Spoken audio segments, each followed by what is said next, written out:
On this long-awaited episode, the first of Season 9, we'll discuss one of the most significant events in the entirety of human history, and a collaborative human creation whose looming threat of total destruction has held dominion over our entire planet for the past 80 years.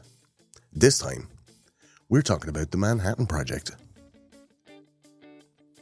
This so-called Manhattan Project was the collaboration of the finest minds the Allied forces could muster during World War II to create a weapon so powerful that the enemies of the Western powers would be forced to surrender. The threat of destruction by the fruits of this endeavour were so great that the men who invented it didn't know if their first test would destroy the whole world. The Nazis were rumoured to be designing and creating a similar device, so this was literally a race for the survival of humanity. This project was led by a two-handed team of the now infamous J. Robert Oppenheimer and a lesser-known but equally influential military mighty man called General Leslie Groves. These two men, who were seemingly opposed on their class standing, moral structure, social decorum and personal outlook, discarded all those biases and came together to co-manage an enormous operation of thousands of the world's leading physicists in a secret gambit to invent, design and manufacture a working nuclear explosive device to be used as a weapon against America's enemies during the war. The diligent and secretive work these uber brains carried out in a purpose-built encampment called Los Alamos in New Mexico, and the tests at the now infamous Trinity site, weren't too far away either. The development of the new applications of their craft, such as quantum physics, along with the invention and design of methods to synthesize and extract weapons-grade uranium and other nuclear material, were of a top priority to the US military. There were also teams dedicated to the different methods of delivery and uses of this new nuclear technology and its phenotypes. The Allied forces were apparently racing the Nazis to the development of this ultimate technology, and if the Jerrys got there first, then it would mean total catastrophe for everyone. Unfortunately for the itchy trigger fingers of the top military brass, Germany surrendered before the bomb had reached a deployable state. They had a brand new shiny bomb, well tested and quite powerful, but had no Nazis to blow up. Only the Japanese Imperial forces remained defiant in the face of the US and other allies in the Pacific theatre of war. So, they ended up being the unwitting recipients of two dropped A-bombs at Hiroshima and Nagasaki in early August 1945. This catastrophe showed the world that the new Iron Fist was in fact made of enriched uranium, and it was powerfully destructive. 2 detonations was enough to stop the whole war. After 5 years of an estimated 3.4 million tons of regular-ass explosives being dropped on Axis powers, 2 little bombs were so visibly powerful and reportedly destructive that the war was declared over. This was the culmination of the finest minds in science, creating the world's most dangerous event, essentially becoming death, destroyer of worlds. So we ask in this episode, who was Bob Oppenheimer really? And what was his whole deal? Why was he picked among the good and great of science to lead the Manhattan Project? How was his relationship with General Groves, and was their mutual respect and understanding, despite many differences, the key to an efficient execution of a massive and complicated endeavour? What was the deal with the uranium? And who came up with this idea in the first place? What was going on at Los Alamos really? And how did so many people keep such a huge secret for so long? Why bomb Hiroshima and Nagasaki? And what were the effects and results of these detonations? Here's big conspiracy time. Was it even atomic bombs that dropped on Japan? Could they have been all fur and no knickers? All bluster and no boom? Basically, I'm saying, are atomic bombs a real thing? How have we survived as a species for the last 80-something years without some mad country dropping one of these somewhere and blowing something up? How have we not let a few of these, off the chain and wiped out a few thousand people? Even by accident. How? What were the ultimate fruits of the labours of the Manhattan Project? A bomb, some radiation anomalies in some Japanese kids, and 50 years of super tense international relations, bomb shelter brochures, duck and cover drills, mutually vitriolic propaganda campaigns between Russia and the US, a perpetual long dark shadow on the safety of the planet, spanning half a century of deep existential dread. But Eddie's movies were pretty great though, right?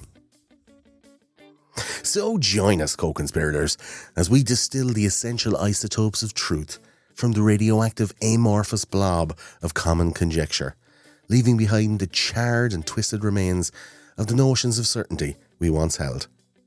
Their borderless shadows indelibly seared on the walls of our minds, as an impossibly bright flash of analytical brilliance is enveloped in a slowly blooming mushroom cloud of silly dick jokes, piercing the sky at the horizon. This event, so massively influential on the quality of the future for the inhabitants of the entire planet, sometimes got whittled down to a single name: Oppenheimer. And surely his name will endure. Because you've been waiting, and this time, on Those Conspiracy Guys, we're talking about the Manhattan Project. It's good to be back. Hitler, Roswell, JFK, cryptozoology and NSA, global warming and 11 government lies. Tell them all about it, those conspiracy guys. Hello and welcome to another episode of Those Conspiracy Guys. We are here. This is the first episode of the long-awaited, much-anticipated, slightly constipated Season 9. Season 8 was the longest season of any show in recorded history of recording things. We had a pandemic. We had a couple of mild mental kind of breakdowns, bit of emotional turmoil, a bit of geographical consternation, moving from hither to thither. But now, finally, with all of the Season 8 out of the way, if you want to find out all about Season 9, go and listen to the Season 9 intro episode. But this is it. This is it. We're here. Season 9, this episode is all about the infamous Manhattan Project, a secret development to create the nuclear bomb, to blow up the fucking Japs. Obviously, that's the fucking Japs in the 1939 derogatory term. Their sound now, apparently, with like Nintendo and stuff. So, but back then they were like, whoa. And Manhattan Project. It's going to be from about 1904 till 1946 or 7 or so. And then the rest of it will be told in 2 other episodes. The Cold War and the Atomic Age that are coming in the future, let's just say. No promises. Haven't done this in a while. Joining me for this are 2 fine men that I also haven't seen in a very long time. I'm delighted to be joined in the studio for this adventure by the Prince of Offaly, the man with the upside down head, the Santa impersonator winner, gold medal winner from 2013 till 2022, the progenitor, creator, presenter and publisher of the Edwin Salmon of Knowledge podcast, a gay priest on telly and a fine man in real life, Mr. Edwin Salmon. Welcome to the show, sir. Hello. I just made that intro all up off the top of my head. How are you keeping? Good. Yeah, nice. Yeah, I'm good. Yeah, looking forward to Christmas. Busy time for me. Allegedly. Making a list. Yeah, I haven't podcasted in a while. I haven't done any episodes of my own podcast in some time. Yeah, it's been a while, yeah. But there will be new episodes coming in the summer. So if you enjoyed my podcast before, you might not like these new episodes because it's going to be totally different and about movies that were never made by famous directors. And you know what? That's okay too. Yeah, I think you'll still enjoy them. I'll try and make them funny. You have dozens and dozens of older episodes ready to be listened to with such over classic 100 characters as Barry Gibb of the Sean Bee Gees, Connery. Sean Connery, Paul McCartney turns up in one, Arnold Schwarzenegger turns up in one. Wow. I interview my inner child in one episode, which was very revealing to me. And you might hear my infant son appears in a few episodes. I sampled his cries to make some hip hop music. Nice. All sorts of crazy nonsense. Also, there's loads of reviewables. Another podcast that I used to do that will be coming back during the summer. I'm going to have a very busy summer. It sounds like it. And the Cine Stream Club, which will be back whenever Trevor Brown pulls his finger out of his fucking arsehole. It's more like gets it going. Pulls his Mickey out of his missus. It seems like. Oh, He's having a lot of babies there. A lot of taking babies. up his time. Yeah, he's had a baby just a couple of weeks old. They do take up the time, the babies, don't they? They are a bit of a time dump. Yeah. They're like it's like playing a video game, but not as enjoyable. And you get covered in shit. When he comes up to you at the end of the night and he goes, You've got the nappy cleanliness achievement, Dad. Well done. Gives you little trophies. Oh, he threw up all over us there the other night. We had too many chips and we were on holidays and fucking waste of chips. And he was upset and we were like, you're upset. We're covered in your fucking vomit. Yeah. But sure, look, he's only a toddler. Yeah. Can't really blame him. Well, you can, but it'll affect him for life. And got to remain positive. He says while looking down sadly. But it's great to be here away from him. Yes, and my wife. We're going to have I love dearly. We're going to have a night playing tiddlywinks after the show. Check out my tea. Oh yeah, look at Edwin's tea. It's got Japanese writing on it. Edwin, it says on it, and then the Japanese writing underneath it was "We'll never forgive you, Oppenheimer." Is that what that means? Just thinking about my Nagasaki, Hiroshima bros. Never forget. It's not Hiroshima anymore. I'm drinking sake. Hiroshima. I'm drinking sake, but I'm pouring some out for my bros, my Japanese bros. I don't know if that's offensive yet. And joining us in the we're going to get it's going to happen. Join us in the middle chair for the first time on a long show. We've done a true crime, I think, on DB Cooper, which was an excellent deep dive almost into the mythology of the man who stole $200,000 off a plane and disappeared. Yeah, and then was featured in the Loki TV show. Turned out it was awesome. Loki all along. Yeah, and that darn fucking what's his name? The lovely man. What's his name? He sounds like a racehorse. Shergar Robinson, who plays Loki, all the way from Cork. The 33 1/3% of the podcast, 3 by the Lee. That's correct. Long-term, top-flight arena theatre. Arena filling, theatre packing.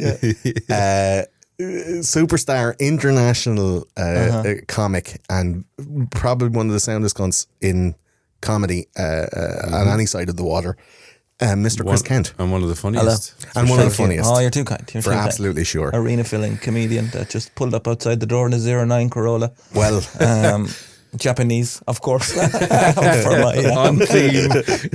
Have you done an arena yet? You've performed in an arena? I've opened for comedians in arenas. Yeah, so there you go. Yeah, yes, absolutely. But I think it had nothing to do with me. I take the win, Chris. Well, I take the fucking. You're take there. The goal. It was cool though. Yeah. Was it three arena? No, it was the SSE arena in Belfast. Yeah, nice.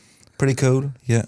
I quite like the bigger theatres though. That's where it's at, I think. It's a good feeling. You've got a lot of 1,000 people is nice. Yeah, it's a hot feeling. It's intimate. Yeah, man. Yeah. It's big but not too big. Exactly. Yeah. You've done a load of comedy specials that you've. I guess what Jesus, a year now.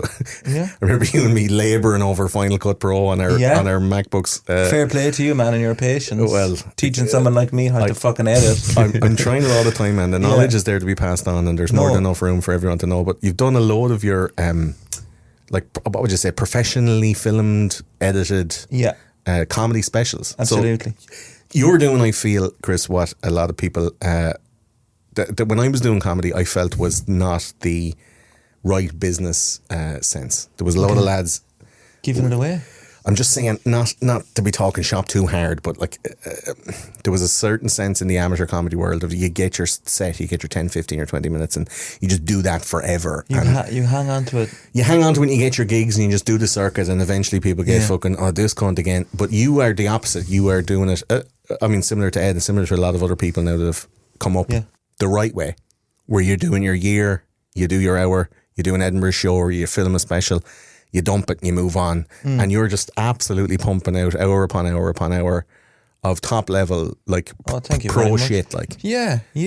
I still dabble and go back and take a little bit of that every now and again. Of course, that's the But way. I do believe there's no better feeling than Yeah. starting with a blank page and Drawing a pair of ending tits up on with it. a lot of sorry. anxiety and panic attacks and how am I going to do this? Yeah. The Keeps thrill on your of the toes. chase. Fucking dying on your arse, man. It's really good for you. It's Yeah. it's Die in your humbling. hole every now and again. Of course you can. Yeah. Turn up at a comedy club, you see you're like, I could easily do 20 here and it'll be fine. Yeah. But I could also do 20 I'm not really sure about. And it's a bit more thrilling and you could die in your hole, you may not die in your hole. Yeah. But It's like going to a party in Bill Cosby's house and then like looking at a table full of drinks and going, I'll just take anyone at all. And it could be like a grand night or absolutely. something else could happen. But you've got like, I would say like, Amazon Prime, Netflix level kind of filmed comedy specials that can be found online from like the Everyman Theatre in Cork, from where else? From I did one in Collins, I did a little dingy one, I did a theatre. Then I recorded one in a church because I wanted that to look differently. Yeah. And I recorded two in the Everyman, one in a church. I recorded one in a little kind of venue in Cork that I love, really intimate little venue called Collins. Is that the one with the posters and all on the back yeah, of it? just a real kind of dive bar kind of feel to it. And I recorded Very much live and smoking Richard Pryor kind of vibes. Yeah, it was really good. You know, you can hear kind of the bar next door and bits of it, like. But I recorded another one at a comedy club there now not so long ago as well, in City Limits Comedy Club in Cork. Yeah. Which is Tommy Tiernan recorded a special there one time. Yeah. But just to give them different looking rooms, you know. They're so good, man. Like it's really, we're at the age of the Netflix special where cunts are getting like 7 figures to just they're buying an hour of comedy basically, and it's their best hour. They've worked on it for 10 years, and they get a big paycheck. You're after doing like 5 of them shits. I've got three in the can and 2 on YouTube. That's what I mean. It's fucking crazy how much good stuff you're putting out.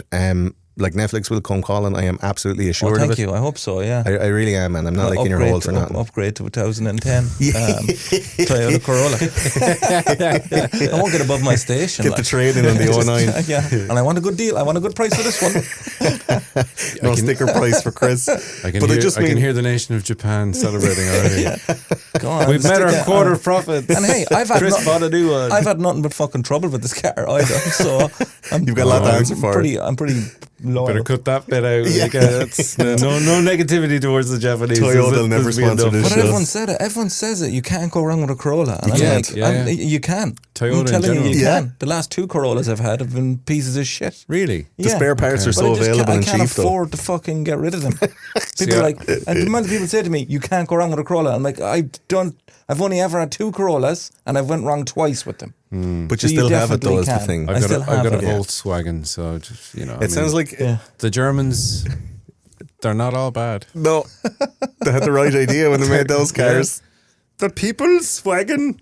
For you. Forget about the emission scandal. But I'm not trying to like overly lick your whole arm, because I just want the people out there to know like that you've thanks, got some man. stuff there that if loads you're of looking stuff. for a special, don't be, you can Yes. throw your time away on an hour of I- Bert Kreischer fucking squealing with no top on. Yeah, no. for you don't for no laughs. No, I would heartily also recommend Chris's specials. There we go. There's not a lot of comedy. I don't really like watching comedy. It's sort of a busman's holiday for me. Yeah. Little bit. But there are a yeah. few comedians whom I enjoy because I never feel like I'm, There's no labour in it. I don't get caught up in the mechanics of it. I'm not Yes. thinking about that's a lovely construction of a joke, blah, blah, blah. There's people like John Mulaney. Yeah. Dylan Moran does that for me. Moran, Yeah. yourself.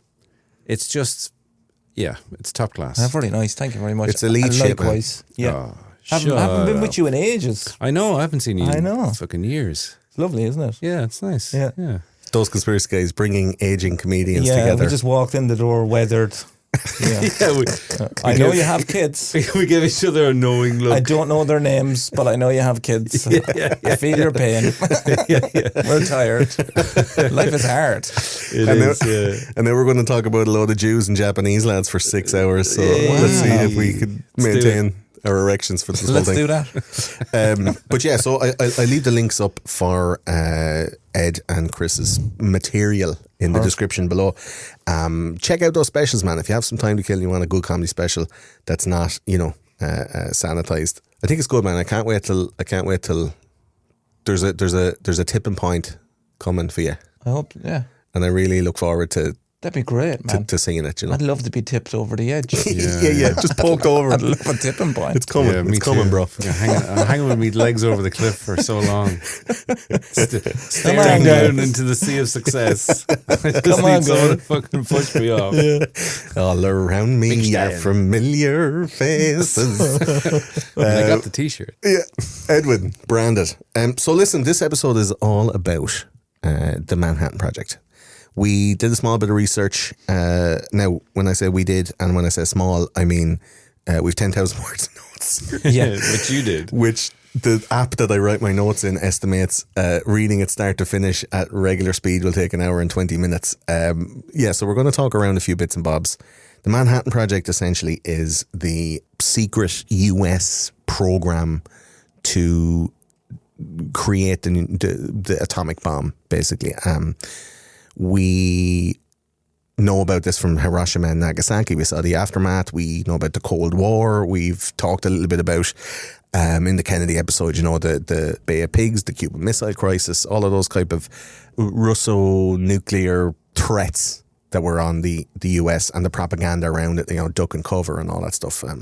People getting buying fucking nuclear bunkers for the garden, and that episode of Only Fools and Horses when they find a nuclear bunker and they have to do the 3-minute warning and drive from the flat all the way to the allotment, which is very, very funny. Yeah. And the really solemn speech from Grandad at the end where he's like, "You boys don't know what it was like during the war. Yeah, war is hell." And you're like, and it's the only Canned episode. laughter. It's the only episode that finishes without laughter, and you're like, "Oh Christ!" But Like the last episode of Blackadder, yeah, which is quite poignant. what's mad is when that episode was released in 1980, it was closer to the bomb going off than that episode is to today.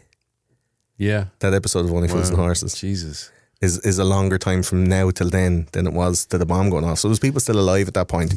On a big deep subject We're like- for a show about selling knockoff Rolexes out of a suitcase in Camden Market. or something. No income tax, no Get the VAT. atoms from the lab. We'll bash them together. We'll blow up Japan. uranium, you rabbit. But it was a thing that there was a pre 9/11 and a post 9/11 world. And before that, it was a pre-atomic bomb and post-atomic bomb world. It was big knobs shaking their dicks around. It was a display of power. But it was such one of those original, like, OG conspiracies that at the time people were like, is this a real thing? I heard this is being developed and blah, blah, blah. And after the fact, it was kind of like still hush-hush. There was some, even though it had happened, people had witnessed it happen, it still wasn't confirmed to be like a nuclear device, until maybe a year afterwards. And it's such a strange conspiracy because a lot of it is true, not dissimilar to like MK Ultra and the CIA programs of mind control and drugging people, and the true conspiracies that have come out now, like the most recent ones say like Russiagate, which is like a fucking governmental plot to smear the Trump presidency, and we were all conspiracy theorists, and now it's proven to be true. Or like 9/11, there was some shenanigans. People were going like, the investigations and all these kind of things. This was a thing that was happening in real time, in wartime, and then was confirmed to be real and true. And the details is still trickling out. I think, Ed, when we went looking, we were talking before Chris got here, we were talking about when you type in Manhattan Project to try and find a podcast about it, there fucking is none. Yeah, or the ones that are there are very bad. Sparse. Aye. And there's even less stuff about Oppenheimer himself. Yeah. So, I mean, I guess there's a thirst for knowledge on Oppenheimer, which is why Nolan went for went for the story for the movie. Yeah, it's But one of yeah. those topics like that you would think that there's fucking loads on, Yeah. and there turns out to be fuck all, I really. mean, like. there's a lot of books, but I can't really read, so I just I just like looking at the pictures. I just like looking at the pictures. But I was kind of surprised for such a major event in history that there's very little on it. Yeah, mad sparse coverage. I ended up getting a lot of these tidbits and bits of info on kind of the stories of the making of this atomic bomb and the interpersonal relationships and stuff that really make up the story of it. Some of the books that I got this from, one is The General and the Genius by James Kunetka, which is the story of Leslie Groves and Robert Oppenheimer. Yeah. Leslie Groves. Yeah, don't call me Leslie. That's what he said. Everyone It called does, him it Dick. does sound like the head butler in some mansion or something. Yeah, Stephen Fry played him. Yeah. Who's it? Matt Damon. Matt He's going to play him in the movie. Playing in the movie. I got a great one is the effects of the atomic bomb at Hiroshima and Nagasaki, which we'll talk about at length in this one. From it's a it's a One report. word, bad. The official report from the Was it bad? the British Yeah, well, pretty investigation. We got Oh, you'll see, Chris. What you'll happened? see now. Just you wait. There's This another isn't one. about a cocktail shop. What? I thought it was about The Manhattan Project. I thought it was about all this building that fish- nice area in New York. Yeah, I thought it was some about the kind planning. all this Town planning. all this raw fish got the cooked. invention of the cocktail. Oh my! What am I doing here? Another one was American Prometheus, story of J. Robert Oppenheimer. Beyond Uncertainty, which is a biography of Werner Heisenberg. Critical Assembly, which is another one, another book. So I can leave links for all these books, and there's fucking. So as far as podcasts, YouTube videos, and documentaries and stuff go about Manhattan Project, there's not a lot. Not a There's whole big lot. scope for people to create and stuff. So I got a lot of this out of books. Los Alamos Primer by Robert Serber is another one. Jim Baggett's book Atomic: The First War of Physics.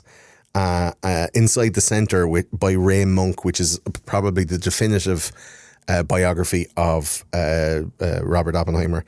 And then Heisenberg by Paul Lawrence Rose is another one about the German side, the German Manhattan Project, or the Berlin Project, or whatever you call it, the creation of the bomb there. And then one that is kind of the comprehensive military sanitized version of events that's very, very detailed as far as the creation of the weapon goes, is Now It Can Be Told, which is co-written by General Groves and Edward Teller. So like a lot of info, a lot of stuff in this. I mean, I like to make every episode that I do with those conspiracy guys the definitive version of whatever it was. We had one on Pizzagate that was pretty much like everything that was ever on fucking Pizzagate on the internet. Yeah. But a mantra I'm going through now is like, not everything can be everything. And it's really hard when you're trying to make these, like, I wanted to go into the stuff about the Cold War, I wanted to go into about Stalin and about the Potsdam Declaration and all this kind of stuff. But we only have a certain amount of time. So, you could do a 12-hour podcast on 5 12-hour uranium podcasts. itself. Oh, it's crazy, man. There's so much stuff in this. So we're going to do it. What I wanted to know was, before we started even researching, Okay. what was the general, we'll go with Chris first, what was the general idea that you had about the Manhattan Project? Like what, to put yourself in the mind of the listener who may not really know what this is about. They knew there was a nuclear bomb, they knew fucking Hiroshima, everyone's heard of Nagasaki. Like what did you think before I asked you to be on this show about the Manhattan Project? Like what had you known about it? Nothing. Like absolutely nothing. Really? What's No, like not really. the general idea about like how the nuclear bomb was made? Did you have any clue, or was it just No, I knew there was a race, and it was a pretty sad race. like from it's a the Russians and the Americans? A pretty sad race, yeah, to invent this thing, to stop the war. Yeah. To stop the war, we need a massive bomb. Which just seems mental, really, doesn't Yeah, it? yeah. Seems like escalation rather than... Stop fighting or I'll punch everyone. Yeah, exactly. I'm going to get a big gun and stop this fight outside my house. Yeah. I'm going to get my big brother Yeah, to come so- and beat the shit out of you Exactly, yeah, to stop this fucking my genetically modified big brother. I just knew that, fairly fucking vague idea about all of it, to be quite honest with you, that it basically was a race to end the war, which is a bit weird to create this big massive bomb and say we have it, and then the fact that they used it, like, you know. Yeah. We all were taught in school as children, like, that the Americans were the heroes for doing this. Yeah. And they destroyed the bold Japanese who wouldn't surrender. Bold boys. They finally ended the war with this heroic yet horrific act. Dropping a huge bomb. And through a lot of movies and TV show, the nuclear bomb was like a looming threat then for 40 years afterwards. Like every kind of 70s and 80s movie, remember a movie like Red Dawn and shit like that? Do you remember that? Yeah, yeah. Like that's kind of like the communists are coming, and it was always it was always like what? But you Chris, you thought like, yeah, it's just a bomb, there was no shenanigans behind it, it's just like another weapon that they developed and that's what it was. And Yeah. there was no like further thought into the science of it, or it was just like, Well, further thought as in, why the fuck would you invent something like that? yeah, You like know? a world-ending weapon. Yeah, it's a bit mad. Yeah. We're just kind of giving ourselves the fucking to basically fucking end it, Yeah, to kill ourselves, a weapon to end all weapons. end it all. Yeah. Ed, like what was the general?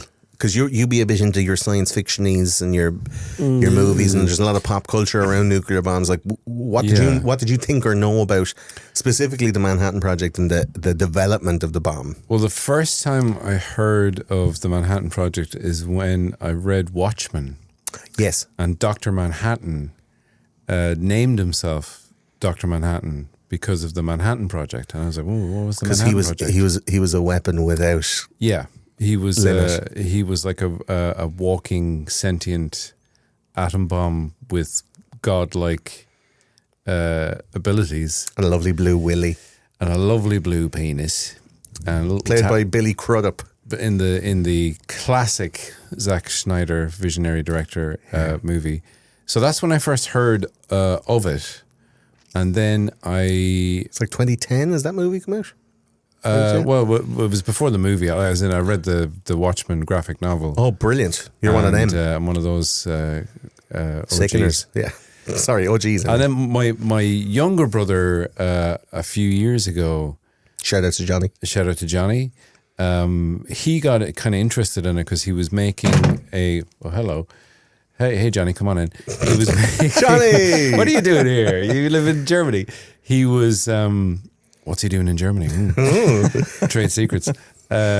He was working on a documentary where they were interviewing. He went to Japan and interviewed one of the last few remaining people who were alive and who were witness to. I can't remember if it was Nagasaki or Hiroshima, but one of the cities. Wow. This very old lady who gave him a little origami bird. It's one of those things that you get like, Yeah. Pika-Cola, B-L-U-E. And she opens it up and she goes, "Who will marry?" And he opened it up, and it said the bomb was fake. No, so he was reading about it, and he was telling me about Oppenheimer as this kind of character who became from a nobody to like the most famous man in America. yeah, he surpassed Einstein as like celebrity physicists He go. became like the yeah. most famous. But even I thought there's not that much. Obviously, he's going to become a little bit more renowned after the Nolan movie comes out.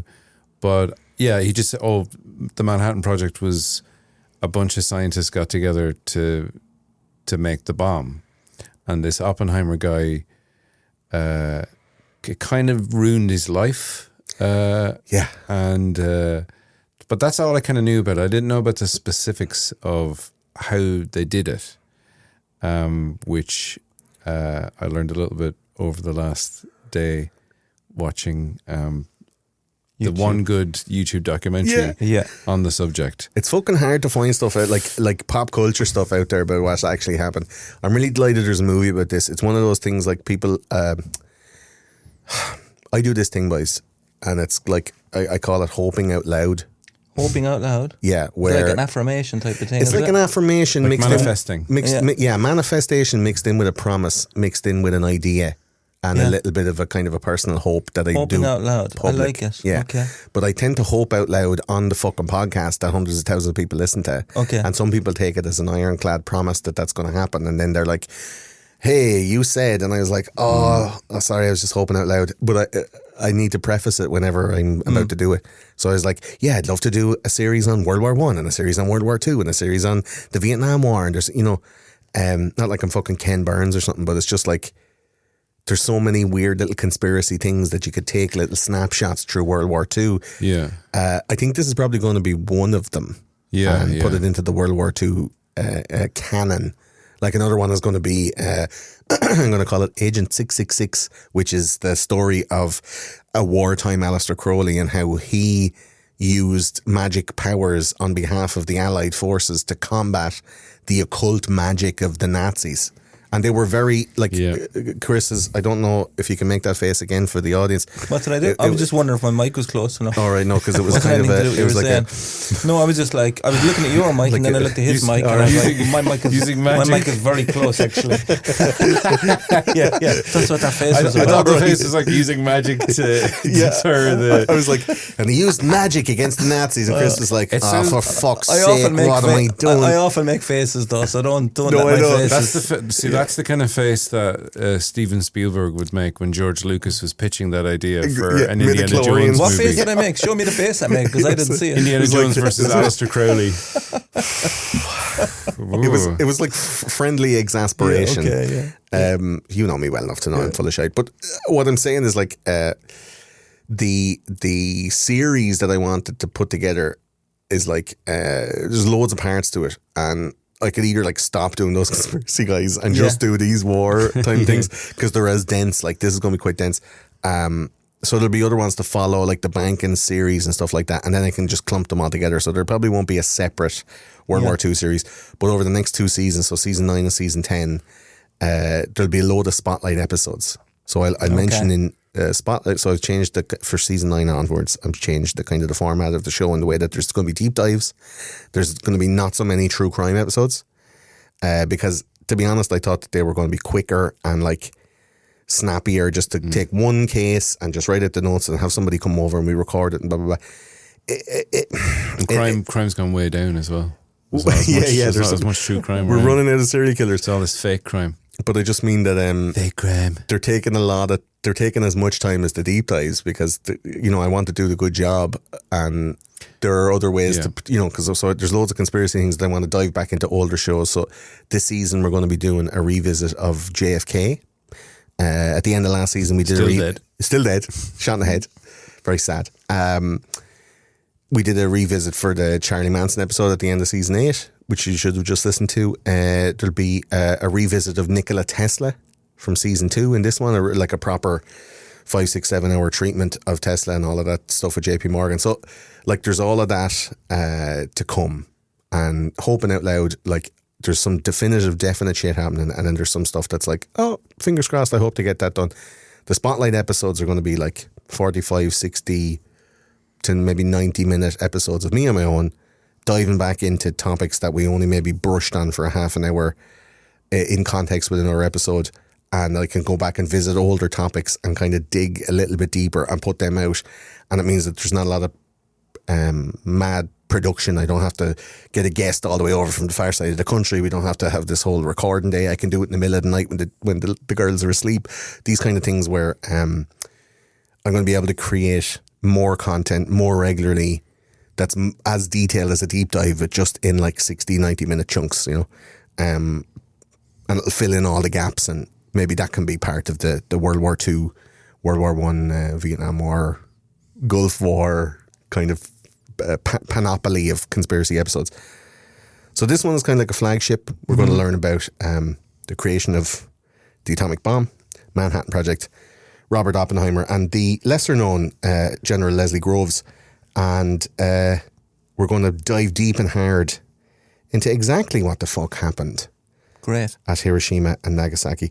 So we start, I suppose I better say about like, you can go and support on Patreon and get these ad-free episodes.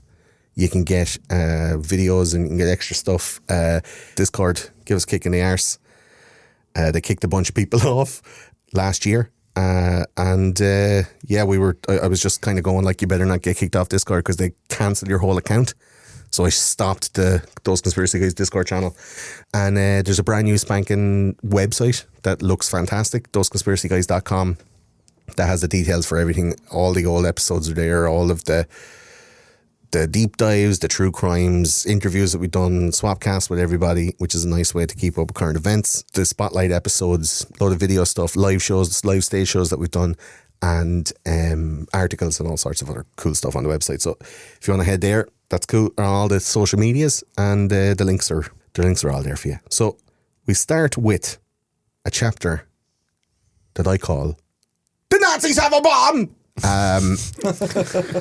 So this is the instigation of the need to create an atomic bomb.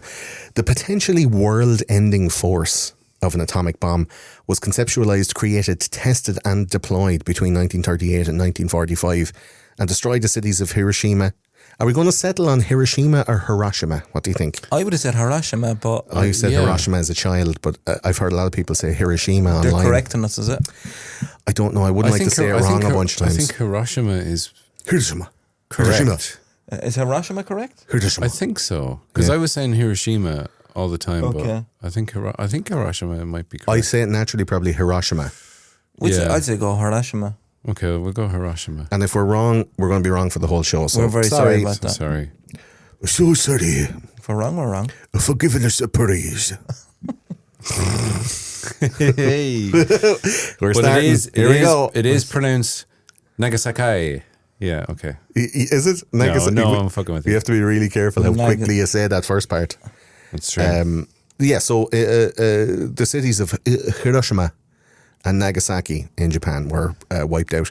A team of physicists and engineers led by a one J. Robert Oppenheimer and a General Leslie Groves, don't call me Leslie, who like to be called Dick, in New Mexico, created a science village where they would work tirelessly to create the gadget, as it was known.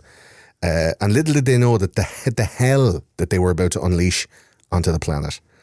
The whole operation, from the refinement of the uranium to make the bomb, the design and testing, the transport and deployment, and then the alleged cover-up afterwards, was commonly known in conspiracy parlance as the Manhattan Project.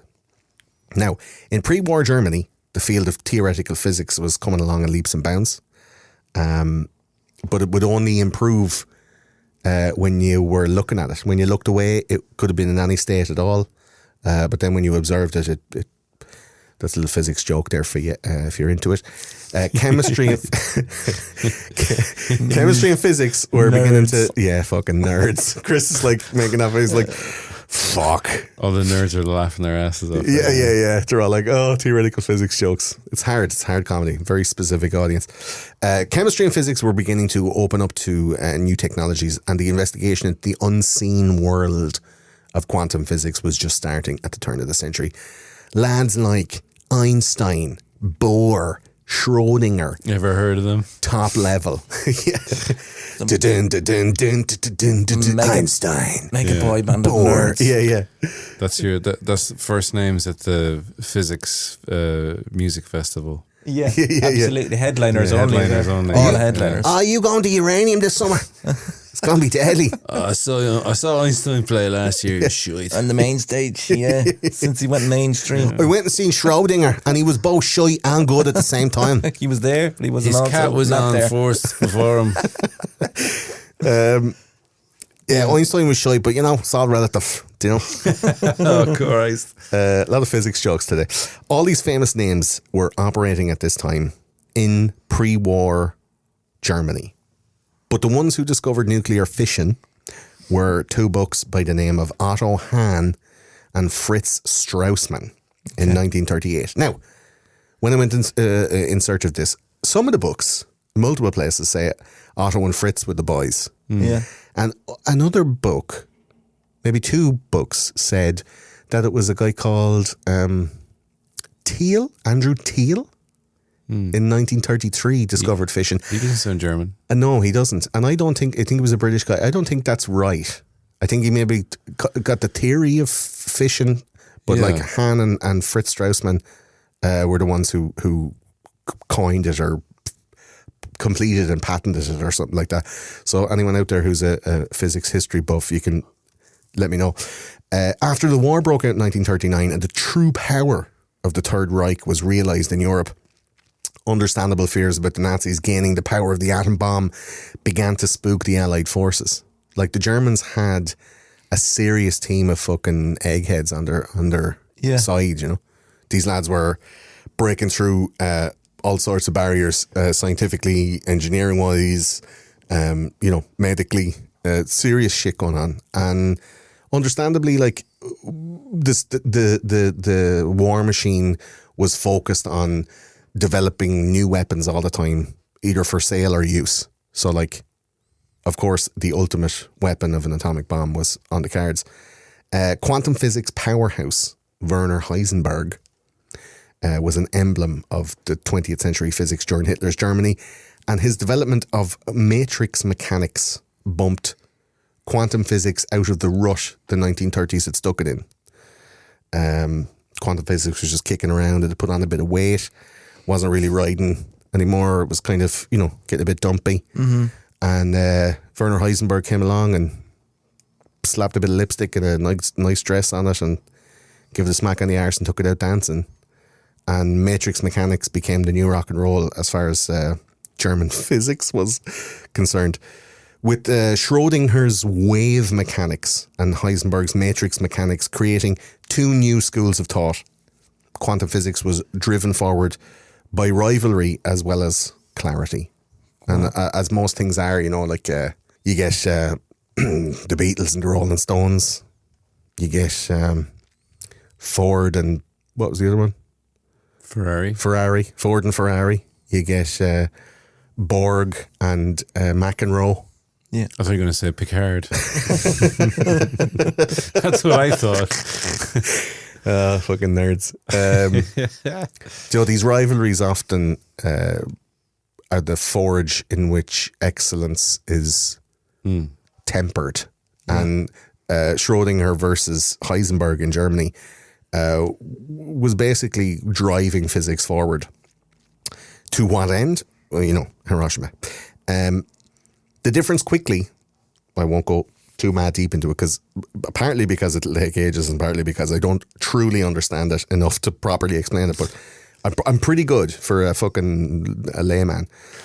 The difference is that wave mechanics, which is Schrödinger, was a newer type of foo-foo physics that would purport that the movement of a particle is in a wave of possibility until it's observed. And the more conservative Heisenberg, who was using originally Niels Bohr particle physics theories, like a more conservative version, was that it was a more definable and measurable event with discrete states.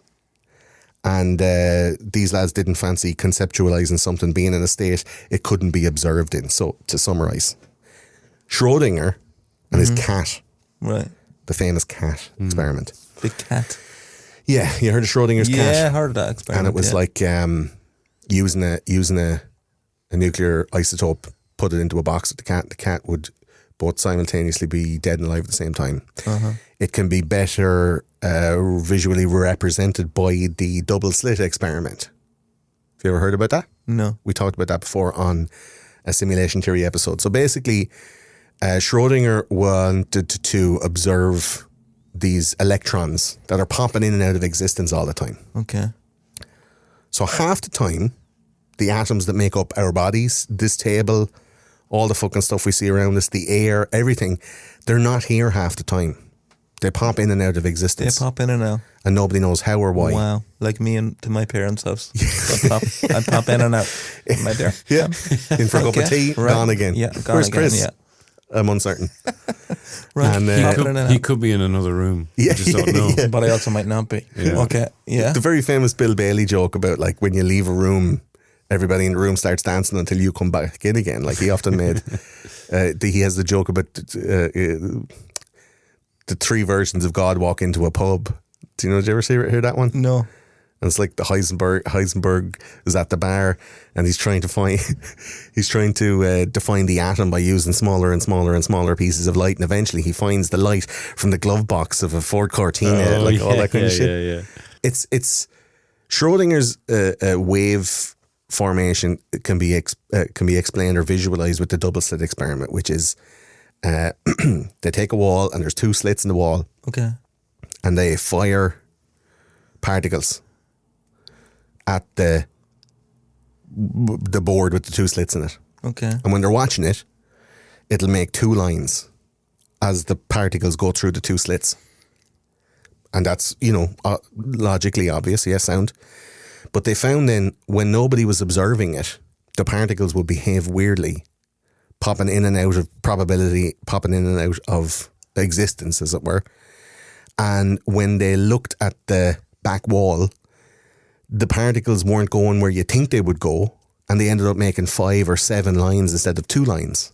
Because as they passed through the hole, they would veer off to the left or veer off to the right, and they made these wave formations. So when one observes something, it becomes definable to a point, to an observable point. Right. But when you're not looking at it, mathematically, the probability of it being anywhere in relation to the observer's, I don't know, is it consciousness, or is it, that something else is observing it be? And it's like if a tree falls in the forest, no one is there to hear it, doesn't make any noise. It's that kind of thing. If a joke is told in a club and there's no audience, is it funny? Will you get paid? If nobody laughs. If nobody laughs, will you get Nobody paid? laughs, will you get paid, yeah. So this is the thing, like Schrodinger was coming into the, it's almost like a religious conundrum, like a fucking, like a Buddhist thought experiment or some shit, where it's like things that are not being observed can exist in all states and all times. It also gives rise to these mad quantum physics theories of like, can you use energy to move something else, like psychokinetics and The force. Oh yeah, the force. I'm basically getting to that, right? And the Niels Bohr school, the Werner Heisenberg school, were much more conservative, down to earth. They will only accept what is measurable, what is visible, what is explainable and experimentable. But by the same token, they were still working on the same thing. It's just the wave theory versus the matrix mechanics meant that wave became a more esoteric way of experiencing reality. And it led on to much more things like quantum mechanics, quantum physics, and then on to string theory and all this kind of multiverse theory and all this kind of stuff, where they're observing things that can't be observed. And that's kind of the essence of quantum physics. But Heisenberg's philosophy was a much more practical application of this. Am I melting your faces now? Will we hear you on? No, it's feel it? but it's kind of almost counterintuitive to what you would imagine science to be. Science is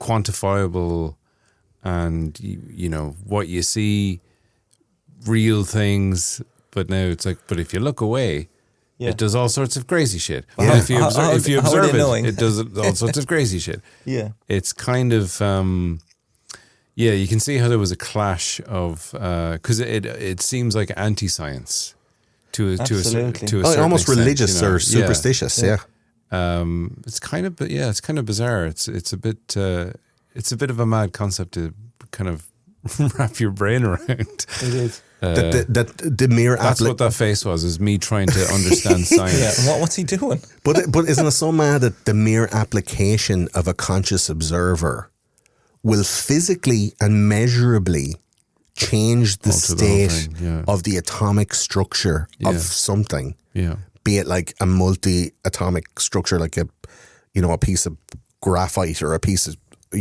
of carbon, or a human, or a fucking bubble, or whatever.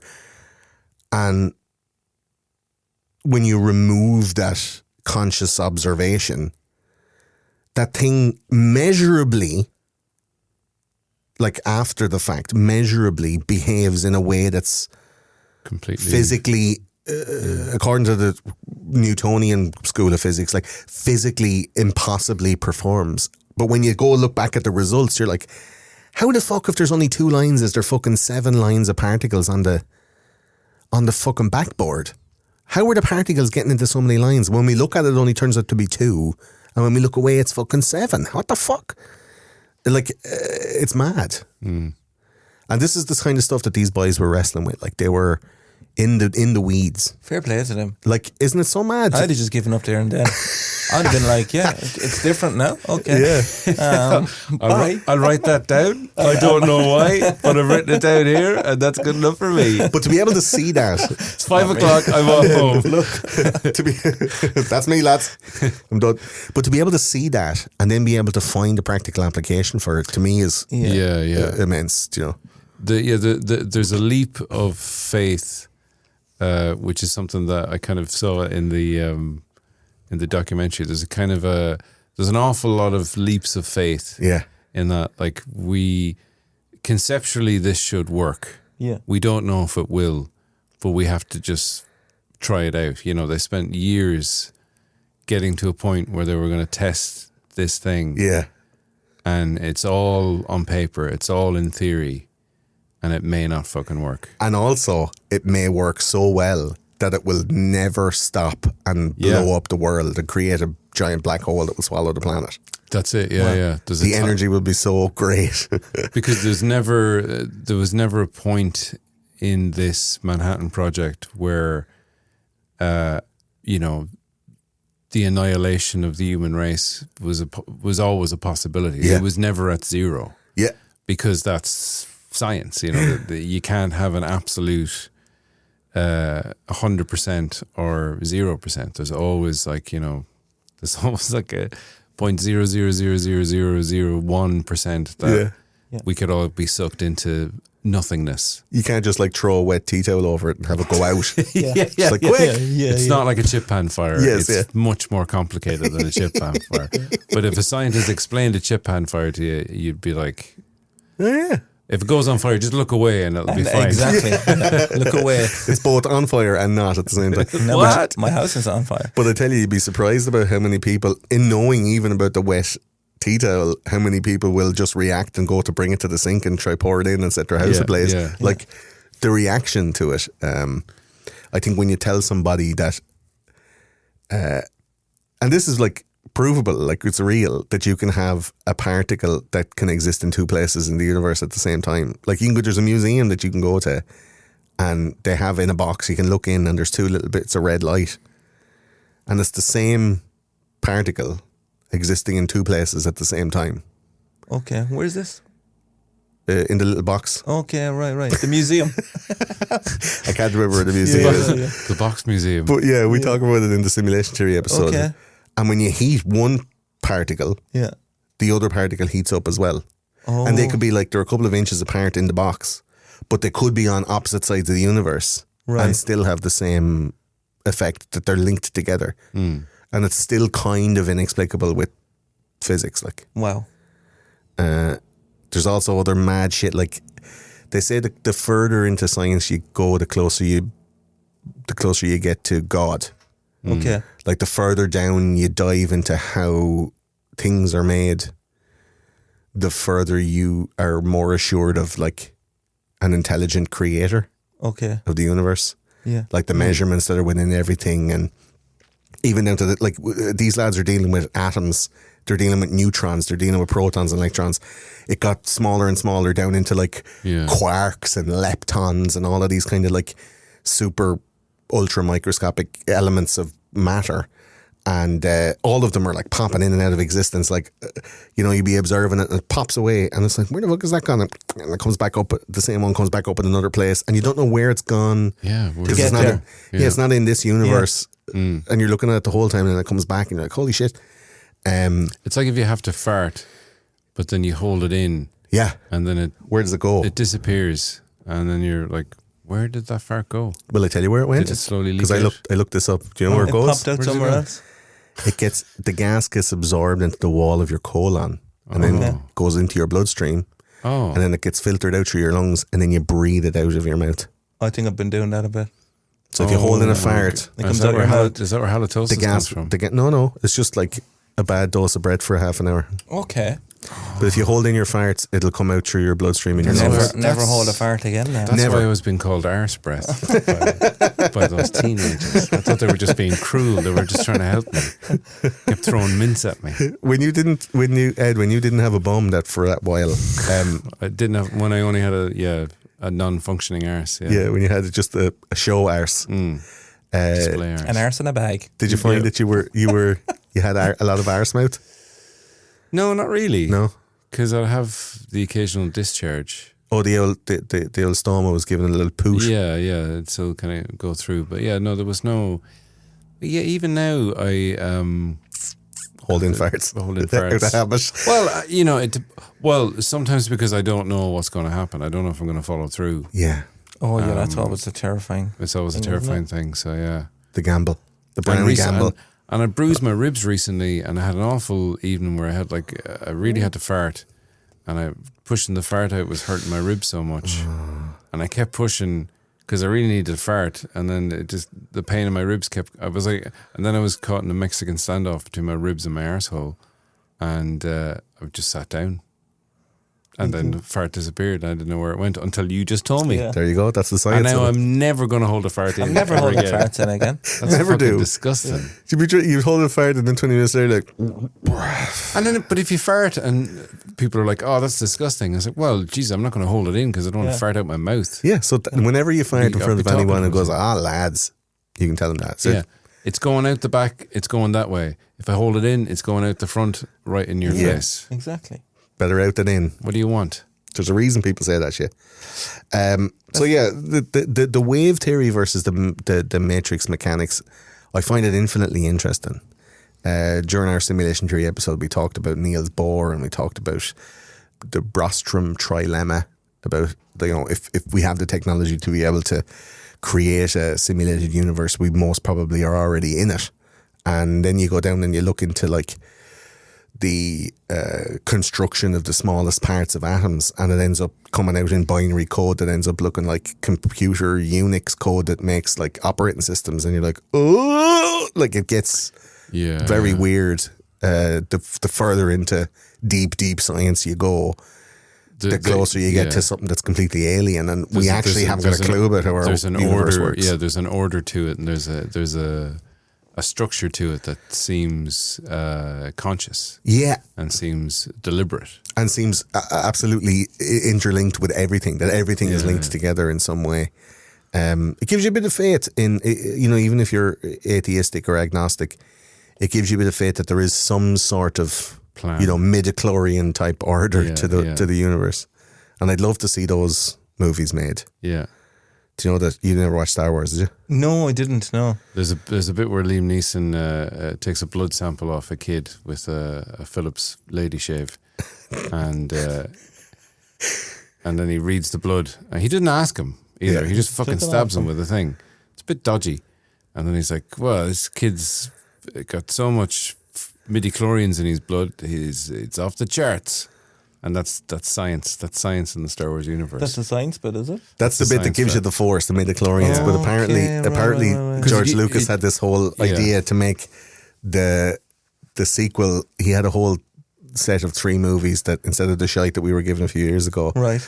where it goes down into the micro universe. Yeah. And basically that there's these like warring tribes of ultra microscopic beings. Wow. That live within the molecules of the larger, like of the Luke Skywalker and the Darth Vader. They go down to the atomic level of those characters, and they're the things that create the Force. Okay. So it's a whole new universe on a microscopic level. Yeah. Yes. And they have this whole battle between good and evil, and it's all very like Avatar and shit like that. Like, so it went. imagine those movies. Because originally it was just it's just like an energy force. It's very like mystical religious. and religious. But now it's a quantifiable thing on an atomic level, and it's in your blood. And people didn't like that because they like the kind of vagueness of the sort of quasi-religious nature of to the point where there's I don't know what percentage of the population of the world routinely check Jedi on census forms for what religion they are. Yeah. because of this. But then when it was explained, Oh no, it's scientifically, we can scientifically prove that the Force is something that's in your blood. People are like, this is bullshit. So sometimes people don't want to know the truth about How the things. sausage is made, How the yeah. sausage is made kind of ruins it. So yeah. I think that was really prognosticatory of George Lucas, because he wrote all those shits at the end of the 70s and the early 80s before the real heavy lifting of the quantum physics world was done in the 80s and 90s and early 2000s. Like, he had that whole thing set up before any of this was like real physics, which I think is very impressive. He was a pioneer when it came to physics and merchandising. I tell you, man. Merchandising, yeah. Microscopic merchandise. Can you imagine? Have you got, look, it's in its packet. Selling a little jar of midichlorians. It's like you can't see them because they're microscopic. Yeah, but they do cost $50 In the Disney store. You can't see it, but you just have to trust me. They're in there. It's like those circus fleas. Remember that? Genius. You get a Yeah, matchbox yeah. of circus fleas like a dickhead. Tell them all about it, those conspiracy guys. So yeah, the conservative versus the new age quantum mechanics scientists were battling in Germany, and typical physicists getting into, rows over states of being, these fucking lads. Typical. Down the pub. Yeah. Bouncing the head off each other. It is a wave. No, it's not. It can only be. It is a fucking wave. Funny though, because the concept, as I understand it, is essentially the same, but the maths don't match up. So these lads were arguing over basically the same outcome, but with a different way to get there. It's like Protestants and Catholics. Do you know what I mean? It's the same fucking thing. Anyway. It's transubstantiation all over again. It's just shitty bread. It's both Christ and unleavened bread at the same time. Yeah. Quantum. I like my bread leavened. Quantum toast. So these are obviously, very smart men and women who were all in some sort of employ of the Nazi war machine, and the ones who were Jews, like the infamous J. Robert Oppenheimer. I don't know why I said Jews like that. That's weird. The ones who were Jews, like Oppenheimer, were understandably nervous, and they bounced early from Germany when they saw the writing on the wall, and the writing said, "Get out, Jews, you cunts." So they were like, "Whoa, all right, we're outie. we better go," but it was in German, so it sounds better. The Nazis then had an official atomic bomb project, and it was to be headed by Heisenberg, which has caused controversy for years, as he essentially sided with the Nazis. Even though he never really agreed with the politics of the regime, his reputation has been somewhat tarnished, even though he was the father of the uncertainty principle and the kind of the godfather of modern quantum mechanics. He has a sketchy past. But I mean, if you fucking were from the 20s, 30s, 40s, 50s, 60s or 70s, you probably have something in your past that you're not super proud of. Associations with the Nazis, it's probably top of the list of things you should, But at the same time, he, you have to understand the culture of the time. You have to understand, like, he was a German and he just wanted to do right by his country. And if you were, caught up in the whole thing, the alternative could be saying, like, fucking Obama doing all of the drone strikes, killing hundreds of thousands of people with drone strikes. Is it a necessary evil, Or even a more contemporary example is like Oppenheimer and Groves creating the atomic bomb and melting all those Japanese people. A necessary evil. Heisenberg was just doing shit for the Nazis. It just happens that they lost, so he gets a bad rep. I don't know. I'm not saying the Nazis had the right idea. I'm just saying you can't blame a scientist for sciencing. He was just sciencing in the country that he was from. So, it's grand. Heisenberg would state, above all, he was German and was deeply inculcated in the German culture of the 19th and 20th century. They were pretty proud. They got a black eye after World War I, and, he wanted to win one for the boys. They were outstanding in many fields: science, music, art, and general intellectual life. But this was not a moral appointment for Heisenberg. This was duty to country and legacy. It wasn't his intention to have the Nazis corrupt the legacy with their bullshit carry on. He thought he was doing something right. At this point, like, the Germans didn't know about the concentration camps or any of the bad shenanigans. Werner just wanted the best for Germany, and it can be argued that he knew what an atomic bomb would be used for eventually. So maybe he wasn't so squeaky clean after all. Like, obviously it was going to be used as a weapon to kill somebody. Would it be killing Americans, killing British, killing French? Can you count Heisenberg out as like one of the top level physics heads just because he was a Nazi?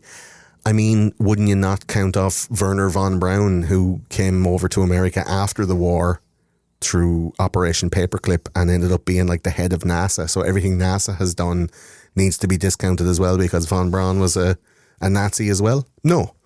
Yeah. They brought him in, they turned him into a very rich and famous man and gave him a great life until he died of old age. So like, Heisenberg should get as much of a hall pass as Werner von Braun then. Yeah. Yeah. Like, I wouldn't be blaming Heisenberg for supporting the Nazis when you live in Germany, you're German. Yeah. I mean, they're on one side of the war, and you know, the Allies are on the other side of the war, and you know, we hear about the war from the perspective of they're giving their side as well. They're giving a script basically, and exactly. This is what's happening. This is what these guys are doing over there.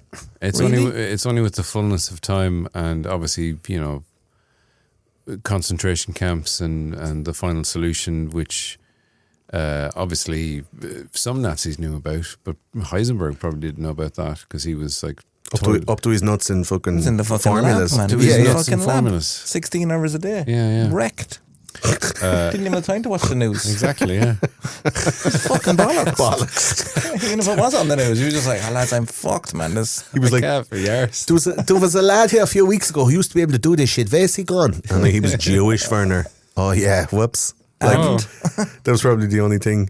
Oh, I should probably ask some follow-up questions, but I'm very tired. I'm away, lads, I'm away. See you tomorrow. I'm dashed. I'm going for the few scoops. I'm dashed, much like the people of Nagasaki and Hiroshima many years from now.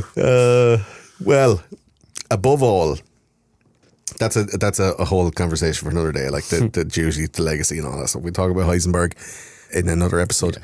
But you're the hero of your own story. I think so. Basically, you know. Yeah, It's the like, winners write the history books and all that stuff. there are heroes on both sides. Both very As good people on both sides. Yeah, from the opening crawl of Star Wars Episode 2. Yeah. Attack of the Clones.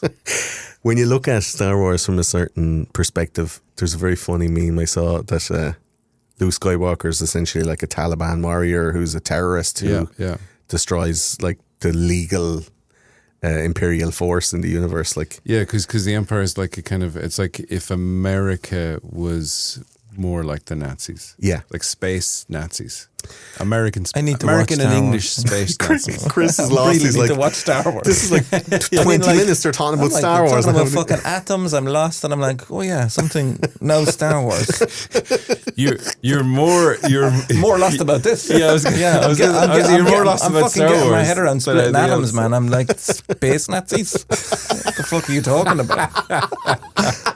Welcome to the show. Oh, fuck. So above all, the Nazis were fairly publicly trying to create a super weapon among many other things, like, you know, flying spaceships and fucking death lasers and shit like that. And the Allies needed to step up their game if they were going to win this war.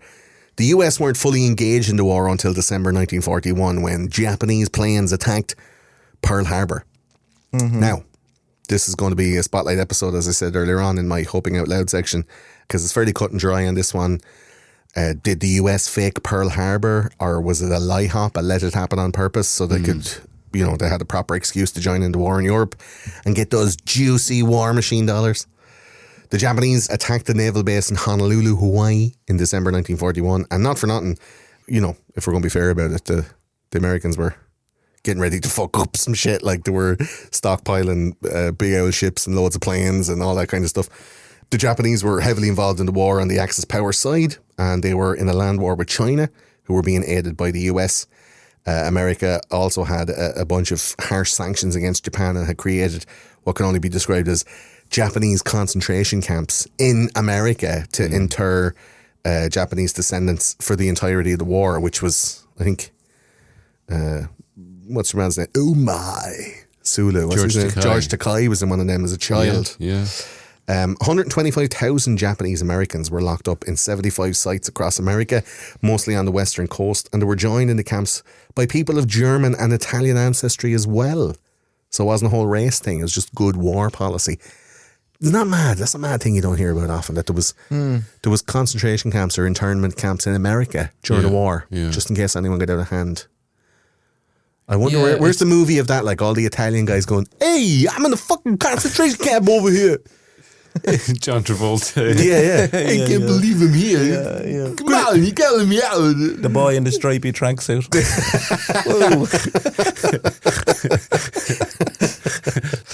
It's a fucking mad thing to think about. Yeah, like. it's a real kind of just in case. Yeah. You know, it's like locking the door behind you. You know, they might get in the. I don't want them going in the kitchen. Yeah. Drinking milk straight out of the carton. The call is coming up from inside of the house. But it's very much mad paranoid. Like it's paranoid, but it's also, I mean, obviously because the whole there was this sense of the Japanese as, and we'll probably get into this in a bit, but you know, the Japanese mindset during the war was very much, they were relentless. And it seemed like they didn't care about their own personal safety. You had your, you know, kamikaze pilots. A lot of amphetamines there, to be honest. Which was a small fraction. But this idea of not surrendering and just being relentless, you know, and you like the Allied soldiers that fought on the Pacific front of the war would attest to their just absolute, you know, like the most formidable enemy they'd ever faced, because they were relentless. Such a little and island. would rather die than surrender. Yeah. And this kind of twisted code of honor, and this almost, you know, and the propaganda of, you know, calling them Japs and sort of reducing them to this almost animalistic kind of, they're not human. Subhuman. Yeah. And in that sense, it's much easier to view them as, you know, an other. It's othering them to the point of, well, it doesn't really matter if we wipe out 2 whole cities and kill 100,000 people, because they're not really human, kind of thing. Like Which French obviously versus turned German, around. you could take a German guy and put him in a French uniform and you wouldn't tell the difference. But the Japanese were observably different. Yeah, exactly. Yeah, So maybe that othering. They're a different race and a different mindset and an almost kind of not unstoppable, but like, you know, to the point where they wouldn't surrender, you know. Yeah. And it is a sort of obviously there's the moral aspect of it, but you know, what do you do with? It's a puzzler. Like, why would the fucking Japanese think like, yeah, we're going to take over the whole world? Like, Germany were starting some shit, and Japan were just like, yeah, let's get in on that. Like, Let's throw ourselves into that as well. it feels so bizarre that somewhere like Japan with this reputation now would do that. Yeah. I just think like, fuck. But they were at it, like, they were at war with Russia a rake of times, at war with China a rake of times. Yeah. Like, the Japanese history is so coloured and interesting. Yeah. Like, there's fucking mad shit goes on there. And we know nothing of it because, well, not that we know nothing of it, but it's not in the common culture as much as like European history would be for us, because we're from Europe, or American history because we've been Americanized through media and stuff. The language barrier is a bit difficult. Yeah, but I mean the culture, the Japanese culture is much more prevalent now, and you know, you can go to Japan. Yes, of course. You can see Japanese game shows, and people are. But it seems so alien, like it's a bit fucking mad. Like. It's weird, but then it exists in its own kind of weird thing, and people go, "All right, I get it. Japanese people are kind of slightly strange in their tastes, and you know, their magazines, you read them back to front, and all this kind of stuff." But back then, it's like Japan may as well have been fucking Venus, for all anyone knew about them. So it's easy to not care about someone on the other side, and especially in a fucking war. And you're fed propaganda about everything. Yeah, exactly. That's all your information that you have. Well, do you want to tell us then about what happened in the rest of Pearl Harbour, Ed? Do I? It's kind of a rhetorical question. Yeah, please do. Sure. Well, 353 planes attacked Pearl Harbour, which seems like a lot of planes. That's a lot of planes. To prevent the Pacific Fleet from interfering in the Japanese military actions in Southeast Asia against the UK and Dutch. They sunk 4 battleships and damaged 8 attacking Guam, the Philippines and Malaysia, Singapore and Hong Kong as well, which belonged to the British at the time. At Pearl Harbour, 2,403 Americans were killed and loads of important military assets were badly damaged. That's almost as many as 9/11. Almost. Oh. Was this enough to get America into the war? For sure. Absolutely. They were really, even though they were already on the sly selling arms to the Allies, was it enough to make it morally correct to drop 2 atom bombs on them? We'll see, I guess. Yeah. No spoilers. Put the case out there. Yeah. A lot of the push for a nuke came from the men asked for their opinion about Germany and their capabilities. Men like Otto Frisch, and Oppenheimer. easier one to say. They spent loads of time in the 20s and 30s working alongside these German physicists and knew their capabilities. They saw the rise of the Reich and knew that this new technology, which would have to be declared to the Nazis, would be irresistible as a weapon for them to wield. They would suggest to the Allied forces that they would make a better bomb faster, but this was the motive all along. So, tell me, The Manhattan Project. Christopher, getting down to exactly what the Manhattan Project It is was. not a hipster's cocktail bar. Yeah, It it's is not. not that. No. It's not. It's a great name. It's It's a great name for a history cocktail bar. a New York tattoo parlor. It's as we said, the clandestine project or program into creating the atomic bomb. Yeah. But Chris, if you tell us, No, it was class. What it is. I really loved learning about this on YouTube. I thought it was class. It was amazing. So the project to create this bomb was the most well-known, best-kept secret in America during the war. Hundreds of thousands of people worked the project. It was great, creating jobs straight away.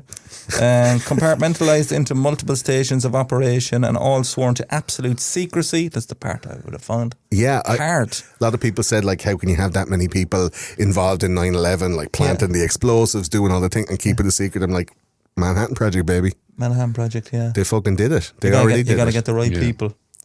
Say nothing. And also you're Right working, people for the right reason. and they were only told about what part of it they were working on. They Exactly. didn't know the full picture. They were only one piece of it. So there was secrecy within secrecy. Yeah. Within secrecy. Just folded in like making a cake. But they say that it couldn't be done. And I'm like, it already has been. Oh, And yeah. this is it. This is it being done. The idea of an atomic bomb was brought to Roosevelt in the summer of 1939, and scope for the project was so big they didn't think they could find someone to handle it. The whole thing cost close to $2 billion, old money, which is close to $50 billion today. I mean, Seems like a bargain though, yeah, really. not that expensive comparatively, I suppose. We have like one stealth bomber is like $75 billion now. Is it? Okay, Yeah, I'm so- not up on the price of and then things. sometimes it doesn't even work. Yeah. A Toyota, I'm not up an on 09. I'm not up on the price of those things. However, I worked as an electrician in Australia at the Royal Australian Air Force. Oh, yeah? Yeah. And we were rewiring the hangars. So it was the best job I was ever on in my life. And they were like, yeah, these planes cost fucking a lot of money. I can't remember. Yeah. And we're like driving our work van in around them, you know. Like, I reversed one day. I reversed into something one day and I was like, please don't let that be a plane. You know. After losing me no claims bonus. That However, tiny little ding is like $50 million. so Or you say nothing and the fucking thing explodes in the sky. it was amazing. Yeah, but do you know how easy they are to take down? Because we had... So there's rewiring these hangars. There's probably 8 hangars where we rewire one at a time. So it's all fenced off, right? You see the planes coming in, taking off every day. I was an electrician there. We had 1 or 2 apprentices. So I was putting up containment, pulling cables, pulling out old cables. So somebody was on FOD watch all the time. FOD watch. FOD watch. What's a FOD watch? Foreign object debris. All right. So you're watching. You're watching in case I'm up there on a thing, I drop some, a nut on a bolt drops off, it rolls out onto the fucking runway. and it gets sucked up into the fucking machine. It gets sucked up into this jet that costs so much money that I can take down with a packet of fucking Skittles, apparently. They're like, don't be careful, I can't. Ooh, we don't like nuts and bolts. And it can just go up and just come straight down again, you know. So you're on foreign object debris. Then we had to scan the perimeter every night and sweep it and make sure we didn't have anything. Yeah. Which is crazy. Jesus Christ.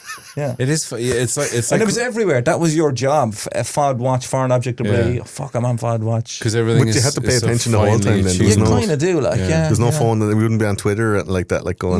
No, I don't even think I had social media back then. It was Yeah, quite yeah. a while ago. But yeah, it was crazy.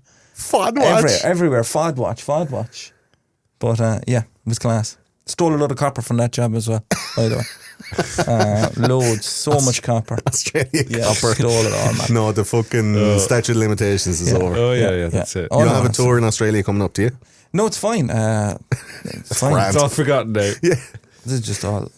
Anyway, so where was I? Without a solid team, this thing was going to shit the bed. Yeah. The research into uranium from 1939 was full steam ahead. After the discovery of fission, and in 1938, these lads wasted no time in turning new shit into a big weapon. Yeah, I remember he said Right. Han and Strassman made that fission. They were the lads that came to it first. And as soon as it was out there, everybody wanted a piece of it. Like, So it was fission division. yes. And then they were like, that creates a fucking Let's get the a fucking dollar reaction bills. or something like Yeah. that. Yeah. What were they after in the first place? Were they trying to create something, or was this just an They were just- accident? they- Someone was messing about with some fission That's the thing. A lot and of went, "Whoa, oh fuck, Yeah. man!" a lot of these things are experiments that create accidental results. Yeah. So Plutonium. like I'll talk about I have the notes about Okay. exactly how the uranium works, but basically like they're just doing it with like loads of different processes Okay. and just like firing different things at different things. Yeah, They're seeing- just seeing what really happens. they're just kids with a science kit. Yeah. With like a chemistry set and just fucking shit up, you know. Yeah, fair fucking play to them. Change the world. So on St. Patrick's Day, 1939, Enrico Fermi, is it? Fermi, okay, met with the government representatives at Columbia University to explain how they could turn nuclear chain reactions into power sources and/or bombs. Very important there. To the one or the other, guys. Yeah, come on, guys. We have a power source. Yeah, you're trying to power the granny flat or blow up some fucking cunts on the other side of the world. But it's Blow up a whole load of granny flats. Yeah. Look, here are your options. Yeah. It's always the way in the movies, though. They always have like the conscientious scientist who's developed this new technology, Yeah. and then you have like the bad guy uniform, the military guy who's like, Yeah. that'd be the perfect weapon, and you're like, no, we can't use it for bad. We must only use it for good. Like there's this Yeah, whole they want to weaponize fucking everything. there seems those that seems to be movies, the prevailing narrative, you know. Okay. So anyway, Columbia University professor Leo Szilard, is it? Sizzlerd. Szilard? Sizzlerd. Szilard. Well, let's call him Sizzlard. Szilard. Okay, is that what I'm saying? We call him Leo. Leo, yeah, Leo. It's the easier part. Sizzlard. Mr. Leo. Mr. Leo. Oh, hey, Mr. Leo. He saw this and he saw this presentation, and he had his fellow Hungarian Eugene Wigner discussed. I'm going to mispronounce all the names. Yeah, I find it hard to try. Some of them are Hungarian, some of them Yeah. are German, some of them are kind of Jewish names. Let's say Szilard. Let's say Szilard, I think it's Szilard, pronounced. well, Yes, okay, Szilard. Okay, Leo Szilard. I saw this presentation. He and his fellow Hungarian Eugene Wigner, would you say that? Yeah, I'd say Wigner. Yeah. Discussed the possibility of these theories being usable. They're both absolutely against the German regime after witnessing totalitarianism in their home country, so they needed to head Hitler over the pass when it came to the acquisition of uranium. So they're the hunt for uranium starts there. The then. race, yeah. Yeah, They the got to biggest- get there first, yeah. Absolutely. The biggest stores of uranium were in the Congo, but they couldn't just order it up. No, you couldn't do that, no? Not on Yeah, yeah. Amazon. Send a bit of uranium over there, girl. Stop eating my sesame Amazon cake.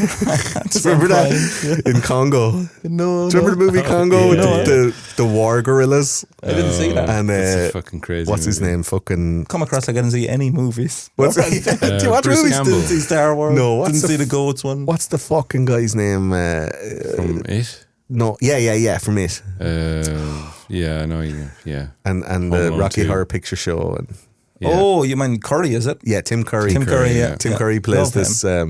He plays this guide to get the lads into Congo because apparently there's these diamonds that are in this mine. Okay. It's a very weird movie, and there's an ape that can use sign language, yeah. and they have this machine on her that makes a voice come out. So when she signs, it's like Amy, like Doug in Amy, Up. sad, Amy, Yeah. Amy, hungry. Okay, right, And she's the one who's like translating all the gorillas, and they're trying to get these diamonds out of his mine. But the funniest part, man, I remember watching it as a kid. And Tim Curry, who's like hated by the native Congolese. Yeah. He's helping these American scientists get in, and there's this warlord that comes to meet them when they arrive at Congo. They're sitting at the airport, the man's doing the deal. And Tim Curry's like, yes, I mean, we could discuss the payment. And he's eating this thing, and the fucking warlord is like, stop eating my sesame cake. And Tim Curry has a mouthful of sesame cake, and he's like, excuse me? It's just, the head of me just goes like, stop eating my sesame cake. And Tim Curry goes, and he spits it. He kind of puts on the plate. It's such a weird non sequitur. I'm sorry, but it's just I love that. I every love time that. I hear Congo, I hear that shit, man. Tim Curry, I'm always reminded of that Home Alone scene where you one slaps him and his lip quivers. Gets me every single time. The finest in New York, man.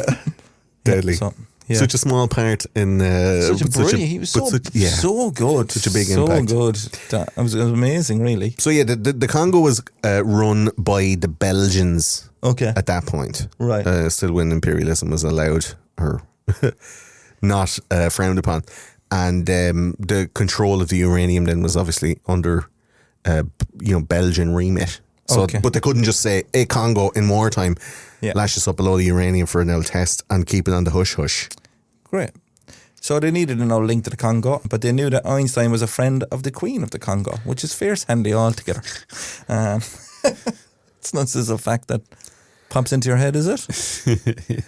Huh? No. Einstein being a friend of the Queen of the Congo. The Queen of the Congo. Well, she was the queen of the Belgian dynasty that owned the Congo. But okay. Yeah, she was. It was like, The way Albert, No, it's no. great to see you. Yeah, absolutely. Yeah. Yeah. She was over in Brussels. Probably doesn't even know she's the Queen of the Congo. Yeah. The Congo? Oh, really? No. Is that us as well? That's is that not us? me. Is that us? Oh, fuck it. Einstein was mates with her anyway, and the boys He were. was friends with everyone. The boys had the Rolodex, and they were like, Yeah. "Get over there and get us some And uranium." they called Einstein up and they were like, hey man, do you know the Queen of the Congo? And he was like, I do? Yeah, I do. Yeah. It's where they drink umbongo. What do you want her for? So it's a weird call to get, isn't it? Talk about calling a favour. Like, Yeah. Look, I'm going to have to ask if I can pass the number on before I pass it on, all right? I'm not being shitty with you know, lads, but I wouldn't like if my number was just passed on like that. Okay? And then this conversation between, Einstein and the Queen of the Congo. These lads looking for a bit of, uranium over there. Can I pass your number on now? No bother if not. They're not cops, are they? Don't even worry about it. If you don't want to give it to me, no girl, don't give it to me. How much does he want? Just a 10 spot of 10 uranium. spots. I don't know what they're at with the uranium, but I said, look, I'll ask you before I pass your number on because I'm good like that. A nudge. It's a nudge. I get a nudge uranium. Makings of a bomb. Yeah. Sort you out next week, yeah. Yeah. I just want to spend a few atoms. Getting paid It's at the end of the month, like. Yeah. Get a bit of uranium on tick. So they called in a favour from him anyway, yeah? They also ran into the Lehman brother financier Alexander Sachs, who had trained as a biologist and was a friend of the President Roosevelt. Okay. These boys have some friends. Yeah, they're all very don't well they? connected, Fucking, yeah. they're pure name dropping there. Yeah, big time. Pure fuck. I know the Queen of the Congo. I know this lad. I know Roosevelt. Yeah, of I course. call him Teddy. I get you all the uranium you want. I get you all the uranium in the world. No problem. I'm great for fucking parties. More coincidentally, then Sachs funded and developed the documentary historical report, which is one of the only academic and accurate sources on the beginning of the Manhattan Project. And if not for him, we wouldn't know a lot of this stuff. Okay. There's also another side to that sword that cuts the other way, which is the Lehman Brothers, disgraced and cancelled, or disgraced and out of business bank Lehman Brothers financier Alexander Sachs, who was funding the war machine through the Federal Reserve Banking cabal that had just been newly formed, was the only one, or one of the only ones, that created an organization that would document the beginnings of the creation of the nuclear bomb. So like when we look back at all this stuff, the historical record is written by a banker who had a vested interest in America not looking shitty. Okay. Do you know what I mean? So it's like, take that kind of report with a pinch of salt.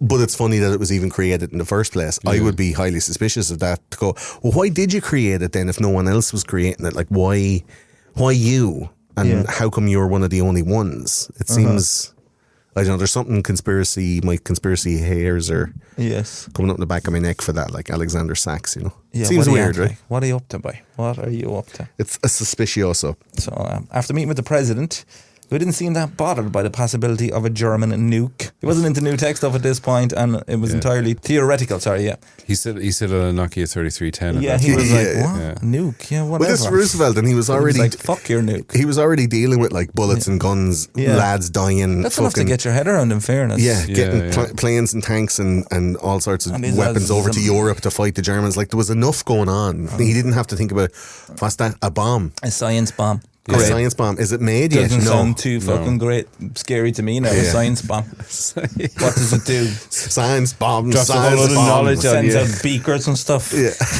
Pipettes. Squadron of pipettes. It's raining Bunsen burners. Oh no. But only theoretically. Get those idiots out of here. They're fucking science bomb. So, Sachs created HQ, we gotta get some guys out here. There's agar everywhere. There's petri dishes all over, man. Well, get them on plates and get them under microscopes. See what we're dealing with here. Sending out for loads of white coats. Come on, we need more white coats to deal with this. Sachs created the Uranium Committee, which had a very high-ranking government and naval officials. Various meetings of this committee developed a strategy to create this bomb to counter the Nazis' efforts. One revelation in the spring of 1940 was that the form U-239, a type of slow neutron fission uranium, could be distilled called U-235. Within days of this discovery, the announcement, Germany invaded Belgium, and this foisted the committee into creating their first real experiments. Okay. Yeah, so this stuff all happened like very quickly. They discovered that if you bombard uranium with neutrons, that it would, we'll go into detail in a minute, that it'd poop out another version of uranium that was like, do you ever hear about like refined uranium? Process uranium. So this is what they do when they process. They fire neutrons at it and basically wash off the fast burning stuff, and it gives off this like the. Do you know, it's like when you get a bag of coke and you put it on the back of a hot plate and it just burns off all the baby powder and just leaves the cocaine because it burns at a higher temperature. So you take out all the shit. You're separating the what you need from what I'll try to take your word for it. Never done it. Yeah, you just take away all the shite. So they're taking away all the 238. But good to know in case I think of doing cocaine in the future. Yeah, I in my 40s with children. Yes, I will start now. Well, you just need a bit of pep. Actually, it's probably the best time to start. Yeah, exactly. Fucking pep in your step. So they were all at it in it. They were all after this uranium. They were all going fucking. Queen of Congo her head was melted, I'd say. The phone was fucking hopping. The mailbox was full. Absolutely fucking, and not again. Fucking you have uranium. reached the mailbox of the Queen of Congo. Just pouring them into Lidl bag for lives and throwing them out the door. Lads. Yeah, the first real experiment started because as soon as they found U-235, that was like green lights, like, oh fuck, this is the stuff we need for the bomb. The other stuff was like so, but this is like real shit. This stuff is what, this is what we need. So Germany ended up like speeding up the process, and they were like, fuck lads, we really have to get on this now. So it turned from theoretical to very real quite quickly. This all evolved into bureaucratic nonsense then, and nothing really came of it for another year. But some theories were born that would be realised in the coming months and years as the war continued. Uranium research into fuel for long-range submarines and aircraft carriers, as well as power grid advancements and theories. So like the U-235 discovery basically said to the US military, we can now have an engine in a submarine or in an aircraft carrier that'll get you across the Pacific to Japan that you'd be able to bring a load of planes and you'd be able to attack them without having to stop halfway through and Stop at a refuel. fucking Circle K, like, yeah. Or have a bunch of different refueling ships follow behind you, which makes a bigger target. Yes. That you be able to send something on its own and have it be fueled on its own, or send a submarine and be able to get reconnaissance and come back without having like a surface fuel station, so that you're not like breaking the radar by coming up and getting refueled and going back down underwater. Like, it was a huge deal. Yeah. They also said like nuclear power plants were starting to be developed at this time. There was reactor chamber science was being made. Like, how can we control the dissipation of the uranium atom being mitosized, whatever it's when it splits. Yeah. How do we harness How do we make it happen in a controlled environment in a to be safe able way, in a safe way, so it's not a fucking explosion. And all this stuff was happening all at the same time. Yeah, Chernobyl shit. Yeah. It was all happening. Like, can you imagine like the excitement if you were a physicist at the time, just being like, oh my God, it is the quintessential movie cliche Fucking of rock and roll of that generation. fucking like gangbusters, Get all the chicks man. at all the parties. But they Just did one too, I'm man. a fucking physicist. All man. the physicists Yeah, fucking you're right. gash. Uranium makes Just Yeah. drowning in it. They were splitting atoms and splitting knickers. Uraniums, Yeah. It's fucking like the cliche of like the scientist going, we made this for the benefit of humanity, and then the military guy coming and going, but how can we kill people with it? Yeah, it's how like do you kill people? the quintessential situation. Like, such power, such a new science had never been. They hadn't like discovered something that had never been discovered before for like 30 years. You know, the 19th century, and as far as science went, was very much like there was a lid on it. They were like, well, that's what we've discovered now, and that's what we're going with. And they built a bunch of infrastructures, like Tesla at the turn of the century was trying to invent like wireless electricity, and a load of business lads came in and said, no, we own loads of copper, so we're going to go with copper wire to transfer the electricity because we want to fucking keep control over it. We want to keep a meter on it, and we also want to fucking make a few bob. I'd have been in that camp. Getting the I got some copper copper going. on my balcony. Bang, bang. Subiaco Park. $1,139. I'll never forget it. Military grade. Yeah. But it's fucking, it's dissuading these scientists from trying to break out then. Like, in all through World War I, it was like, no, man, there was chemists trying to find the worst things that could burn cunts up. Do you think that some of the scientists were kind of they didn't really want to do it at all, were pretty much forced to go, I don't think this is so. not what I want to do, actually. But these guys are like, we're going to fuck shit up. You're going to fuck shit up with us? Or were they led into it thinking it was for a greater good? Or were they just left kind of go, okay, well, you're fucking doing it or I'm going to kill you? It was, that's more of an off-the-fence question, Chris, and I think that the short answer is the Germans, I think, were doing it for national pride. Okay. And I think the Americans, because the majority of them weren't US naturals, let's say. They were... And weren't involved directly in the war at the time. Exactly. So probably were like, they were Jewish immigrants or refugees. They were you know, from all over the world. Not a lot of them were, as you can tell by elder names, not a lot of them were natively American citizens. Okay. I don't think they were doing it for the glory of the Stars and Stripes. Like, I'd say they were just taking the money that they were getting for the grants and doing the work that they loved. And then someone was coming along and co-opting that into... Someone was like, we're going to fuck shit up. I think nuclear power and that type of technology has gotten a really bad rap. Yeah. And that if Ireland had like a nuclear power plant, that we would all be paying an awful lot less for our electricity. Yeah. I think it's possibly the safest and cleanest type of energy creation. But because of stuff like this, it's got a really bad reputation. Like, it's got a bad rap. You I think so. Couple of fucking big bombs and you can never live it down. A few melty Japanese and I don't know if that's I'd call it safest, but No, it is, safest and cleanest, It's like flying in an airplane is the safest. It's safer in an airplane than it is in a car, like. It's true. I've been in a car crash, but not in... Yeah, I've been in a car crash or two. Never in a plane crash, thank God. There you go now. You only get harder to walk away from that's those. what I was just going to say. It's grand, like, you know, putting the car in the ditch, but falling out of the sky is a different job. Absolutely. This is how the next 3 years went with bureaucratic shite pile after governmental shenanigan and on. Committees and policies, reports and boards.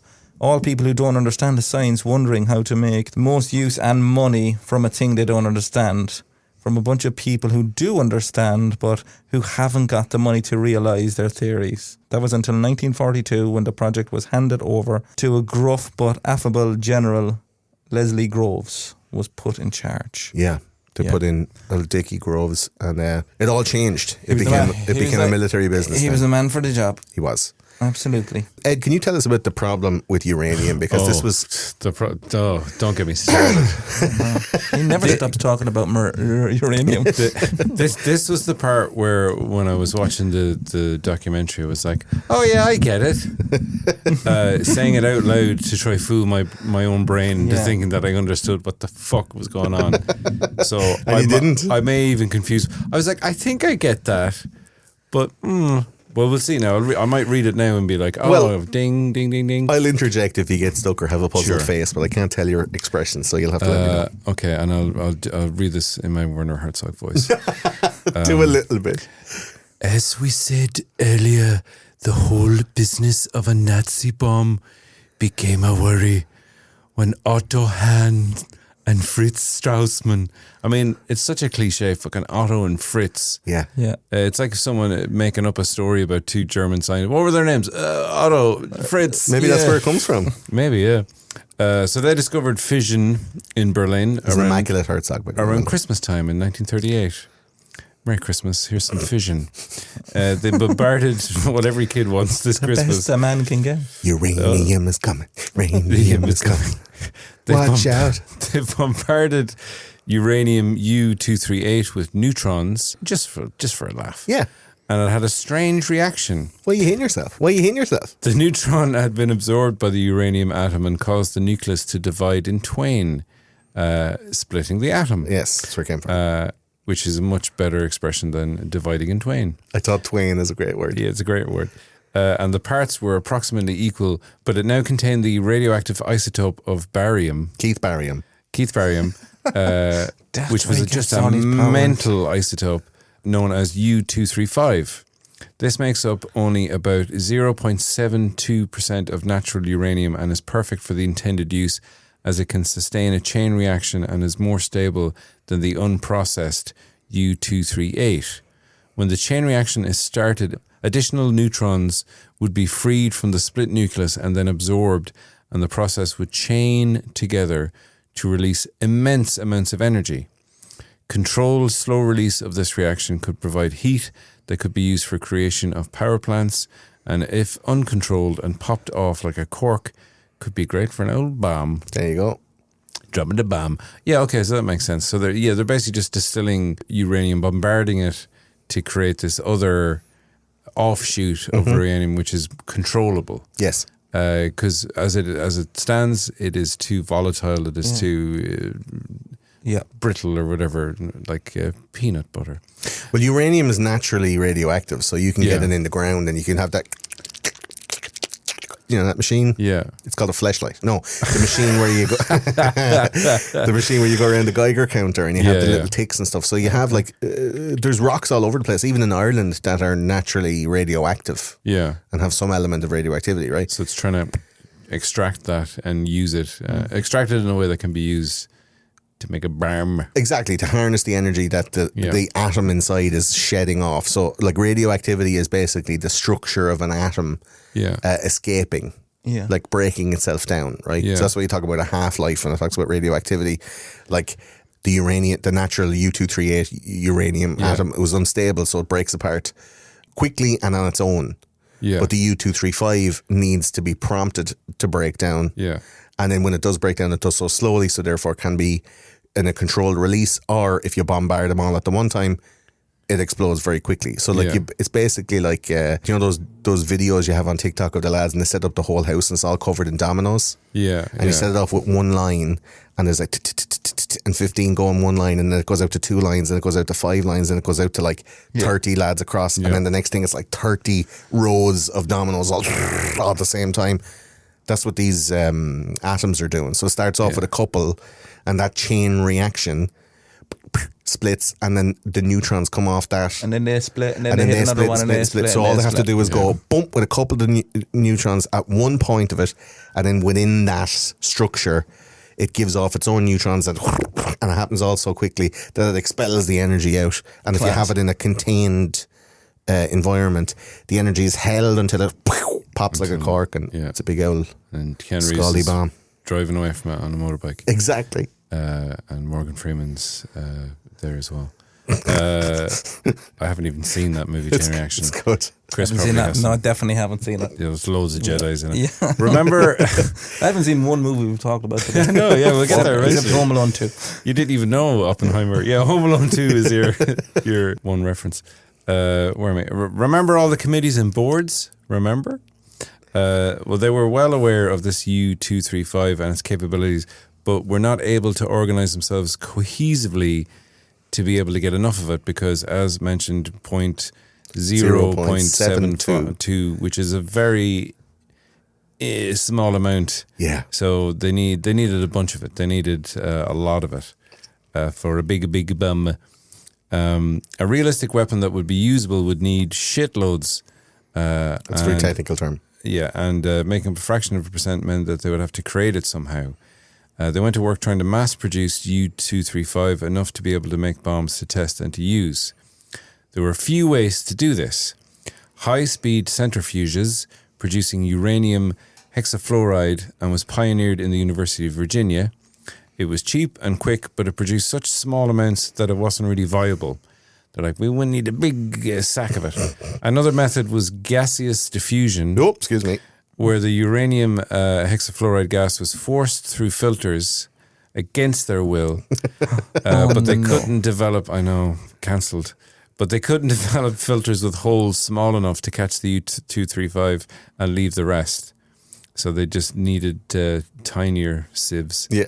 They were using hundreds of miles of pipes and thousands of filters, and the holes were less than 1,000th of a millimeter, which is fucking small. Yeah. So not the easiest option. Liquid thermal diffusion was another option, which was similar to refining petroleum, but while functional with petroleum, with the cooling at different temperatures, it didn't work efficiently enough for uranium. The last and most promising method was electromagnetic separation, of course. Why did we think of that first? Which was developed by Ernest Lawrence at Berkeley, California. Lawrence developed the cyclotron, which used giant magnets to keep the charged particles accelerating in spirals within an electrical field. Like in the movie Twister, where they would put that Dorothy machine and it has all the little things. So as it went up through the spiral, they would be able to. It's like the tubes with the filters, but just in an electromagnetic spiral that would suck the U-235 to the sides, and they'd be able to then collect it on the sides instead. Chris, you seen that one? I've seen that movie. You've seen Twister? Nice one. All right. Absolute shite. Back on What? track. What are you talking about? They're remaking it. You know, It's fucking brilliant. Helen This is Hunt. how fucking old we are. They're remaking Twister. Don't touch it. There's no need. I know, it was okay. I don't know. It's love a it. bit harsh. It was all right. It's amazing. Like Philip Seymour Hoffman's in that movie. Yeah, it's deadly, man. He won the Nobel Prize in 1939 for this. For the Twister. For an old Twister. Yeah. I love how the Nobel Prize, and there's the Nobel Peace Prize, and Nobel invented dynamite. Anyway, I just love that weird dichotomy. And Obama won the Nobel Peace Prize for being the American president that set off the most amount of drone deaths. Of thereby achieving peace. Yeah. So they say. Yes. So by 1941, they were pumping out the U-235 from regular ass uranium. Okay. They needed more U-235 to make the weapon effective, and grant money was flowing, so there was no sense of urgency on these boffins. A lot of the projects were badly organised and managed, and a lot of them were complaining that the funding was inadequate, hindering the pace of their research. In early 1940, Edwin, that's my name, Macmillan, discovered what was known as element 93. They're scientists, obviously, they don't have great imaginations. No, they don't. Which was named Neptunium, which is kind of worse than element 93. By August 1940, their experiments with various versions of distilling U-235 from uranium led to the discovery of element 94. Oh, your imaginations are blowing my mind here, guys. AKA plutonium, or Pu-239. And it was a whopper, and it could undergo fission up to 1.7 times more efficiently than U-235. Get the fuck out of here, U-235. You're obsolete. which made it a perfect alternative for the bomb. The bomb. The experts said in 1941 that it would take 3 to 5 years to produce enough U-235 to power a bomb, but plutonium could be created with the same amount of power in just 12 months. And that is less than 3 to 5 years. I have crunched the numbers. Significantly less. Absolutely. We have confirmation science from is Chris. in. The science is in.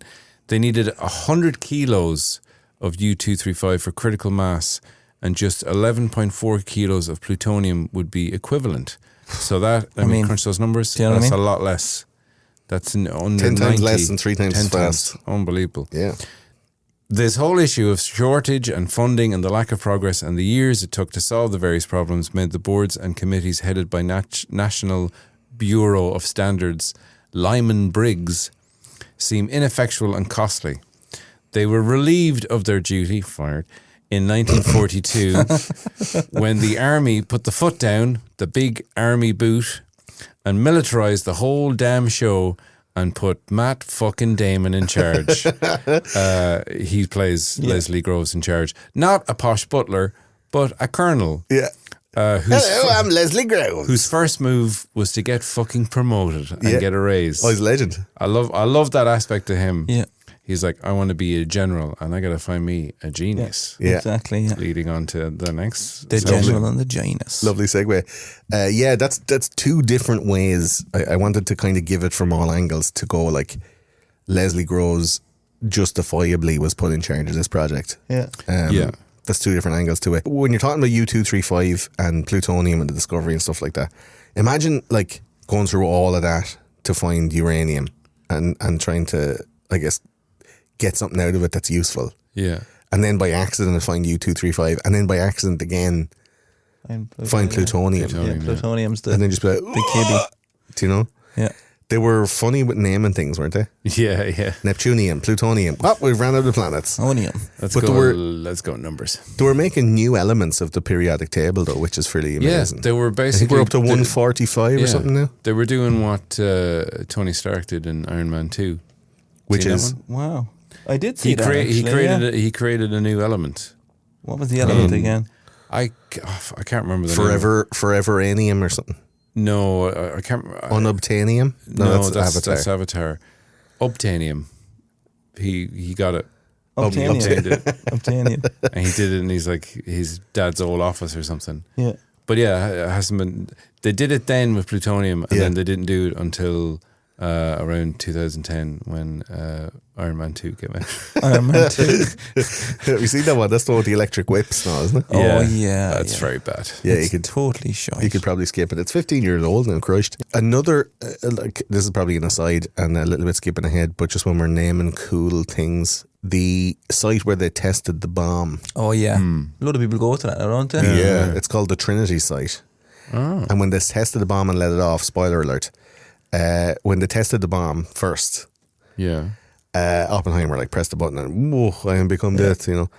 When they went to check the site, because they didn't know it was radioactive at that point. Yeah. They were digging around, and you know the way when lightning strikes the beach, Yeah. you get All the sand was fucking... you get beach Yeah. glass. Yeah. It's called. Oh. So it like heats the glass to such a point that or heats the sand at such a point that it turns into glass, which is how you get glass anyway. Yeah. This stuff was on sand, and it was so hot from the explosion of the nuclear bomb that it created this weird like green blue iridescent Yeah. stone, like this jewel rock. Yeah. And it's the rarest on the planet. And they called it trinitite. Yeah. Did you ever see the pictures of it? No. No. It's fucking weird, Did man. you see one of the tanks broke down on the way to it, didn't they? One of the lead-covered tanks. I didn't hear that. Yeah, that's what it said in the one I was watching. Yeah. Because they drove out to the site and one of them just broke down. They didn't realise there was and your man had to fucking get out. Because the electromagnetic Yeah, whatever. forces It was were... like, yeah, I guess whatever the fuck is the aftermath or whatever, like, Yeah, you know? Just fucked up with all the kind of engineering components of the tank. There was so many things that they didn't realise was happening Yeah. with this thing. Like, it was so... But then, yeah, they're kind of they're making these leaps so quickly Yeah, very quick. that they can't really process it, and they're under the gun of the Nazis are doing the same thing, and they're maybe doing it quicker than us. We don't know, so we have to fucking go as quickly as we can. Keep the head down and power on. It's amazing when you have a deadline Yeah. how fast you'll work. Tell me about it. I Yeah, wrote 10,000 deadline. words in fucking 72 hours. Get the fuck out of here. Tell 'em all about it, those conspiracy guys. So, the next chapter, I guess we call it, a lot of this stuff comes from the book The General and the Genius, Okay. where it tells the story of General Leslie Dick Groves and Hello. how he found and appointed J. Robert Oppenheimer, the head of the Manhattan Project. So, General Leslie Groves, known as Dick to everybody and his friends, came from a poor family, and it made him financially austere, apparently. That's why he asked for a raise, isn't it? Straight away. Yeah, he was all like, don't fuck around, no nonsense, strict upbringing. His father was a Presbyterian minister, and while Dick wanted to go to the US Military Academy, Dick's daddy did not approve. He thought that the army was full of drunkards and gamblers, and Dick went to university in 1913 at University of Washington. And, his dad was a pretty stern man and raised a stern child, and no nonsense. I think maybe a little bit on the spectrum, kind of like not really empathetic or humane or whatever. He doesn't really have those empathetic, as we read on about him, like he doesn't really have that empathetic streak, He went to University of Washington and he studied there for 2 years and then transferred out to MIT in 1915. So he had chops, he had potential, he was very intelligent. And then in 1916, he took the entrance exam and joined the military academy finally. Dick excelled at the academy and unfortunately was unpopular and lonely. He didn't mix easily with others, and he graduated just after the end of World War I, which meant that he didn't see any combat, but then he was consigned to peacetime duty in the Army Corps of Engineers. So we're looking at a lad who had so much potential. He was at MIT, as top-level engineering, science, maths, like super brain, very austere, a rule follower, brought up in a conservative household. Like he was perfect for military service. He served at Fort Worden and then after that in Nicaragua. You can say that one carefully. And was promoted and served in Washington DC, where he worked with scientists for the first time. And this, along with his upbringing and his outstanding, if kind of lonely military training, gave him a great insight into achieving the impossible. These guys in Washington were eye-opening, right? Dick was assigned to this well-funded and not entirely fully public program of detecting aircraft in flight after World War I in the late 1920s.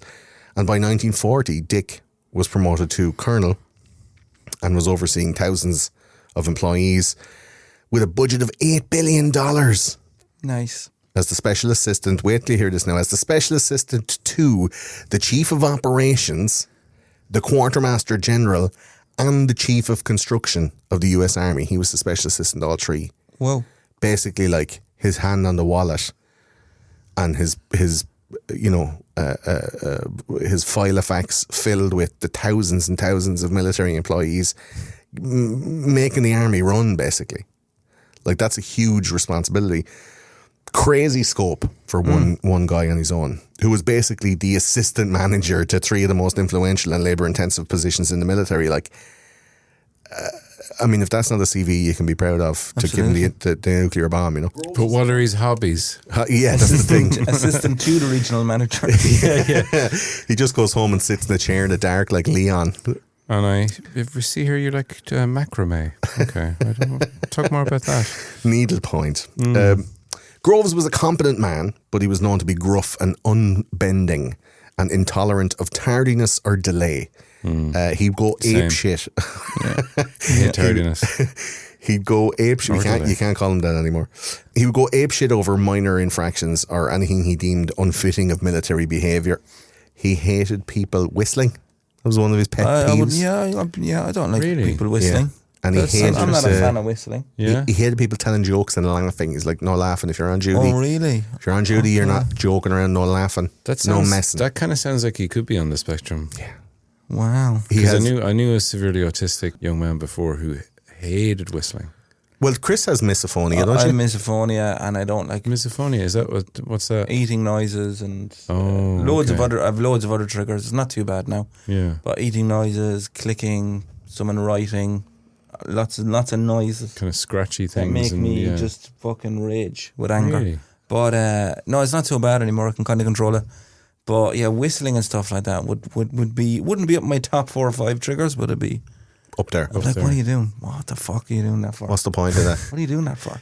Yeah, either Whistling in work, like. But this is the 20s, and they had fuck all to be doing only like. I guess Yeah. whistling was probably a hobby for a lot of people. Yeah. Yeah. When I was whistling as a kid, I always used to be told, "Do you want a string for that? Do you? What do I mean? Do you want to put that on a string?" And I'm like, "What do you You're mean? like, Put what the it fuck are on you a talking string? about? The whistle. Do you want to put a string on it?" And I'm like, Oh, okay. As in, do you want to put it down?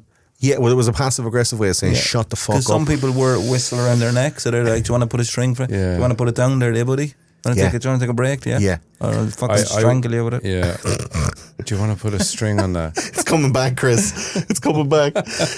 He's like having a PTSD whistling attack. But yeah, is misophonia bad? Is it? It is bad, yeah. Very bad, yeah. Like, is there times when it's worse? Absolutely, yeah. When you're more tired and you're stressed out, when you've less sleep, it's. I just have to kind of remove myself from the situation. Then. Would So- white noise get to you? No, the white noise is nice. Brown noise, white noise, like all that. That's what I listen to actually to black it out. Wow. So when I go to a library to do some writing, someone now, it's totally fucking harmless. Someone on their computer next to me typing hard, Tap. Oh, yeah. I'd be like, would not be able to concentrate at all, and I'd want to break my chair off their head. So I put on a bit of brown noise instead. So I put on a bit of brown noise, and it just blocks it out. And it's very good. I find that very good for writing, actually. I find a bit of brown noise. I put the pink noise on with What's the pink noise? How was that? pink noise is like, so it's like brown noise is kind of like a hoovery kind of, brown noise is yeah, like a kind of an aircrafty type of thing. and white is in the middle, like Yeah. Yeah. But pink is a little bit higher pitched than white. Okay, It's like yeah. I mean, I don't have a preference for color. I love all colors, all noise colors. I'm But not, the pink not noise. a color racist like you guys. Well, I mean, Bit of black noise. brown noise, black noise, white Yeah. noise.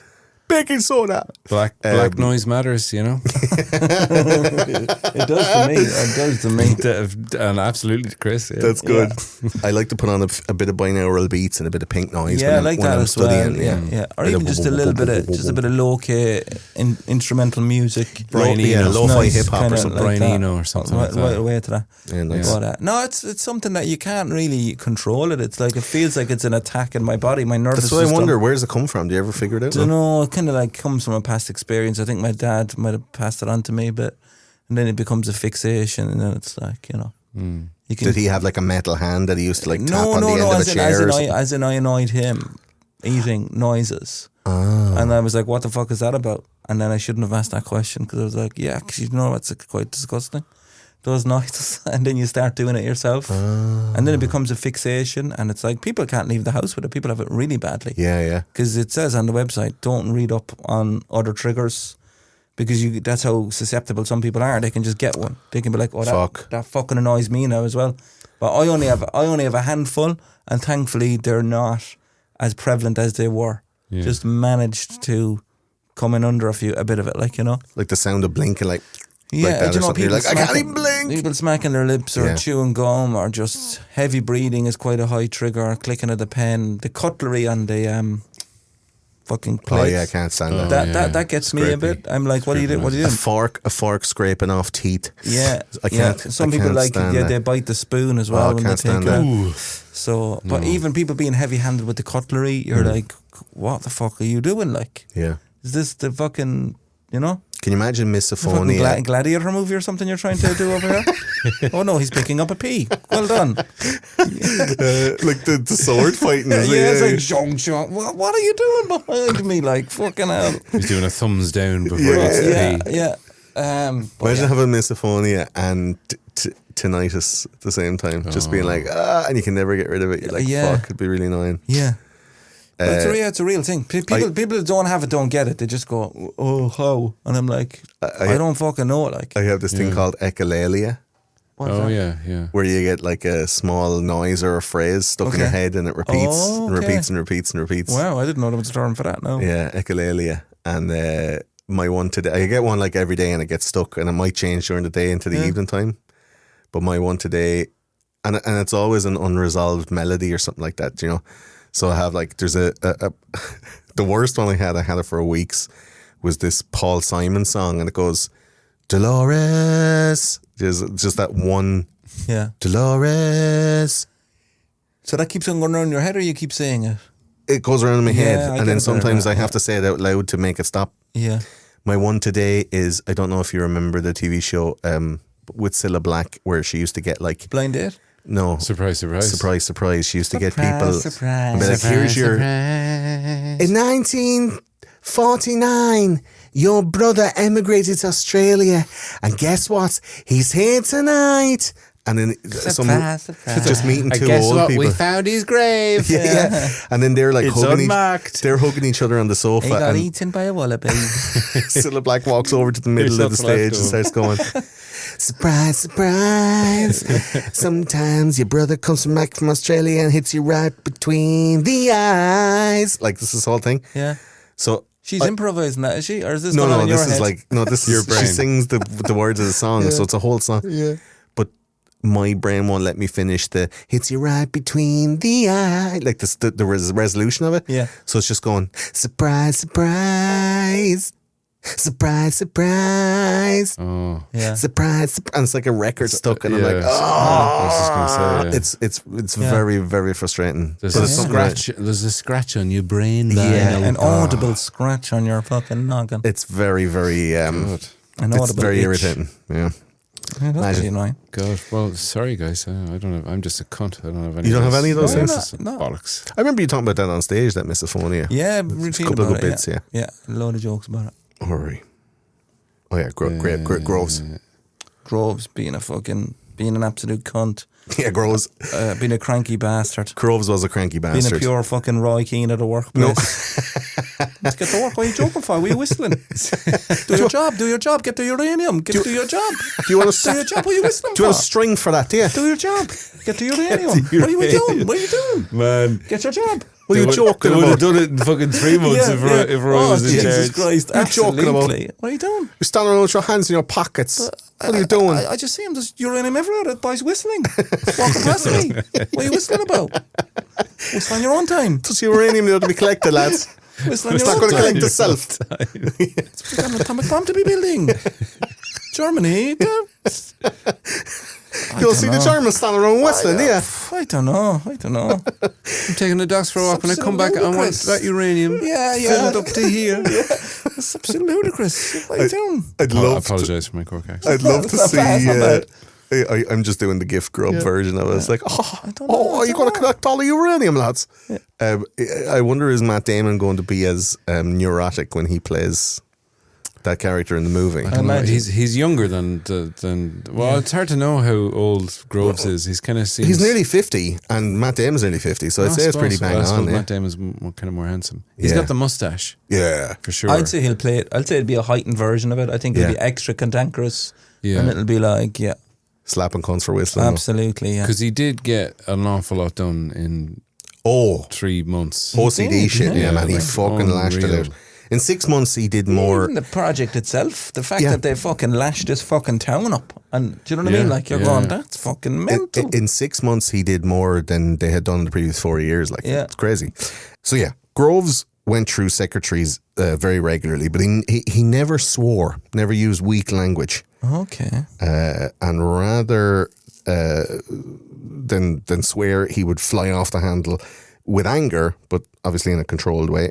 Not unlike the uranium. That is And crazy. lost his temper big time, Wow. but never swore for Like some reason. the couple in Father Ted that are not allowed to swear. You You fucking bastard. Get off the fucking... Go fup yourself. I used to do that in school. It was brilliant. It was daily. Fup's sake. So Colonel Kenneth Nichols, who worked with Groves throughout the war, observed that most people who came in contact with him found him abrasive and often very critical. He seldom indulged in casual conversations, hated small talk. I'm getting Yeah. autism spectrum off this guy big time. And in fact, he usually appeared quite aloof. As a result, many people considered him unfriendly. Groves didn't believe in praise for a job well done. He was quoted as saying, no matter how well something is done, it can always be done better and faster. And that's what you want to hear from your boss. So his kids will fucking love them. Yeah. What They had kids. a great daddy. The top brass in the US military saw this talent in Groves, and he was a man who could get this shit done. When the position opened up in 1942, Groves worked in the same building as the heads of the Manhattan Engineer District, which was the New York headquarters for the early versions of the Manhattan Project, where it got its name. And the scuttlebutt was that they were developing this new super weapon. So Groves saw the bumbling and fumbling with this project as it was somewhat under his purview in the building, and he couldn't leave it alone. He was poking in, how can this be done more efficiently? Very interested, very involved. He muscled his way in by way of seeing the job was well done, and before long, he found himself head of the Manhattan Project by the end of 1942, and his place in history was cemented. So this is a lad who had ambition. He knew what he was doing.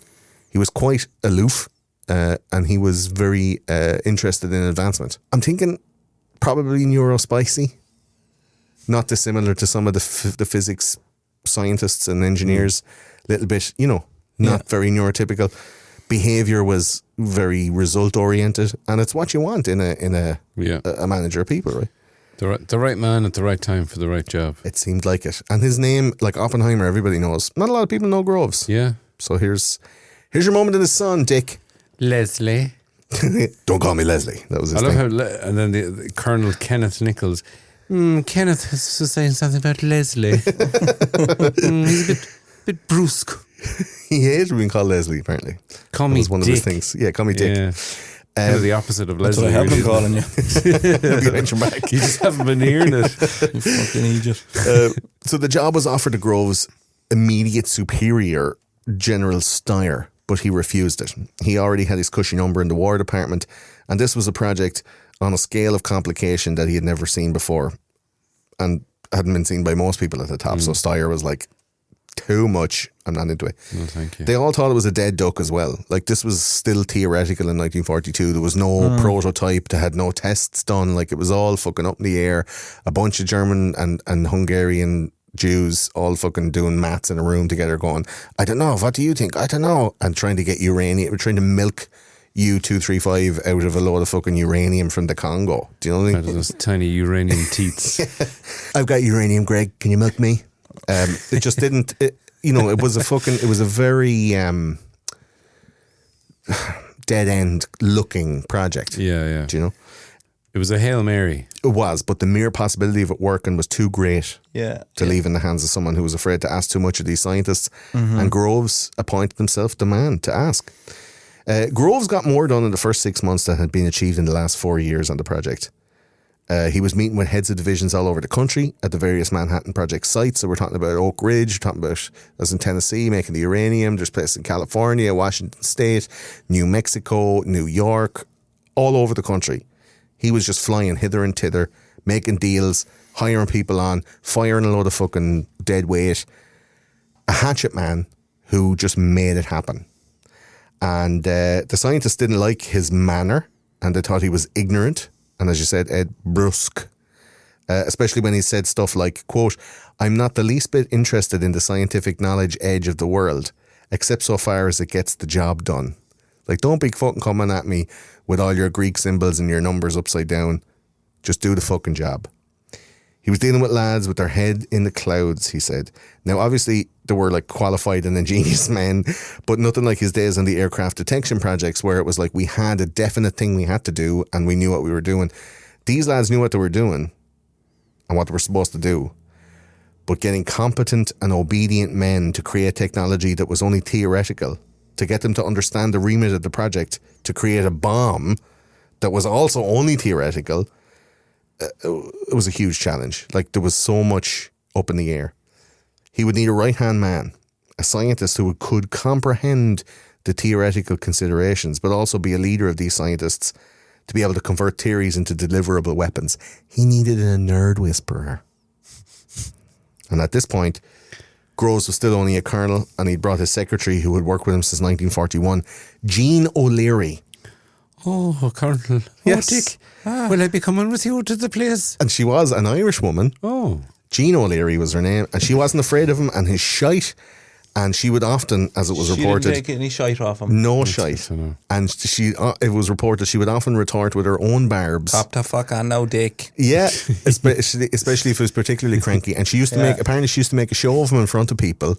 Yeah. When he'd make a show, it's like, good on you, Gene, will you come on? Like, he wouldn't be cursing, but he's like, for God's sake, Gene, will you hurry up? And she'd be like, you want to slow down there? No, you were the one that was 10 minutes late this morning. Like, Yeah. she would snap back Calm at them him. out. And in fact, she was so well respected. I didn't have this written down now, He but I respects remember you. By him, is it? I remembered reading it in Groves' autobiography. She was so well respected by everyone, including Groves, Right. that she was allowed, without military clearance or any kind of military commission or anything. Like, she was just a woman in off the street as a secretary. She was allowed into all of these confidential meetings. She had all the passwords to everything. Groves had Are you like a fucking sieve. kidding me? She could had have been all a fucking the. She could have Irish been a spy. spy. She could have been That's in the exactly RA. what I was thinking. Could have been in the RA. Trying to get uranium for the rat. Yeah. Absolutely. Bloody hell. What the hell? Uranium bomb. Imagine. Yeah. Come I've out, got- two black and tans, come out and take this tiny bomb. He gave her all the passwords, all the fucking. Wow. She had her hand on the button for everything. And in fact, all the people around the base and around the Manhattan Engineering District called her as a nickname Major O'Leary. Major O'Leary. Brilliant. And just all down to her not taking shit, really? Or, Just being a fucking top. and she was probably on it too. She secretary. was probably on it too. On She was it. like, yeah, you're fucking. Can you imagine being that cunt secretary and flying everywhere? Like, she was with him in his pocket, had everything. Everyone, Absolutely. like everyone he was going to meet, Yeah. he's like, "Who's this guy? This is fucking good rest." And he was the thing, and you have to say this to him, and over go, okay. And he's like, "Yeah, hello, Sergeant, whatever." You know, she was fucking on it. Bang, that bag's not going to fit, Dick. Yeah, Fuck's sake. the whole thing. Get your card out. Just property on it. Yeah, she knew what was happening. So Major O'Leary is what she got. They were really close, and Groves had taken on a lot more responsibility than his predecessor, General Marshall, I believe was his name. He said, "I want a promotion and I want more money because this is fucking bullshit." Yeah. And it was unprecedented. No one had asked for this shit before. And he's like, "If I'm only a colonel, these fucking scientists aren't going to listen to me. I want to be a general." And he got promoted. He went from 2 to 4-star general. Wow. He jumped all the way up. He's flying through the ranks. this fella. Flying. So within 2 days of the promotion, Groves personally persuaded the War Production Board to grant the Manhattan District a AAA priority rating. And that made the decision to allocate remember gaseous diffusion we talked about, the big pipes? There was a plant at Oak Ridge, Tennessee, where had these hundreds of miles of pipes. And the decision had been stalled under Colonel Marshall for months and months. Wow. And Groves just went, either do it or don't do it. If you don't do it, I'm gone. And they Okay. went, all right then. And they And gave they just gave him everything he wanted. then? hundreds of thousands, Okay. millions of dollars to get this done, right? So, like Vannevar Bush, he also began to consider centralising the various research projects scattered around the country. He wanted a centralised location, especially if they were going to be building like a prototype. He wanted everyone in on it. His quick assessment was that coordination was haphazard and that the precious time and resources were probably being duplicated and wasted because it was so decentralised across the country. The idea of a central weapons laboratory suited him down to the ground. It meant he didn't have to be flying all over the place. Yeah. It would provide also better security and be easier for him to manage. But who could lead such an organisation? The general had not yet met the man he thought could do the job. The nerd whisperer, Yeah. J. Robert Oppenheimer. Oppenheimer's the man. He is the man. How did he come about meeting him then? Was Who he wants put in touch with him? to tell me about Bob? All about Bob. I don't mind, yeah. Yeah, go ahead then, I haven't Chris. done one in a while. Yeah, all about Bob Oppenheimer. How do we say that again? All About Bob is a great All About Bob's a great. What about Bob? great movie. Is it What About Bob? What about Bob? Yeah. What about Bob? Directed, about- directed by Yoda. I've never seen it. That should have been What About Bob No, Oppenheimer. Frank Oz, who did the voice of Yoda in Oh. Star Wars. Everything comes back to Star Wars. I really need to brush up on my Star Wars before I meet with you two guys again. J. Robert Oppenheimer was born on April 22nd, 1904, and I knew it. Sorry. Gotcha. and was from a family of German Jewish immigrants. He was considered a child genius, and his parents were very supportive of his efforts to educate himself and experience life. He enrolled in Harvard in 1922 and refused a fellowship fellowship. So what's that? What's he refusing there? Just A fellowship is like a kind of a fucking scholarship. a scholarship being paid and but a stuff. member. Oh, as in you're Instead a of being a fucking- student, you're a fellow. We're going to engrave your name outside and... Basically, we'll pay you to do research while you study here as well. Oh, wow. Fair play. And he refused that. Yeah. Okay, so yeah, he said he could get along without the money, but was a solitary figure, considered very introverted and reported to eat only chocolate, beer and artichokes. Okay, fair enough. Again, I'm getting mad neuro spicy vibes off this guy. Absolutely, yeah. He originally didn't know what academic path he was going to go down and study from all across the board, including philosophy, French literature, English, calculus, history, chemistry, and dabbled in architecture. He also had hobbies in the artistic field like writing, poetry, and painting. Yeah, so he had a pretty broad knowledge. Like it wasn't just love to see a few. he of wasn't his just poems. into the maths and into the physics. He used to read the poems and shit. Like, and they have him in his book. Really? Life at the Center is a Oppenheimer autobiography that I got a good bit of the stuff out Oh, of. cool. And he would write, like, he'd have an issue in work, and he'd go off and he'd write a poem about it.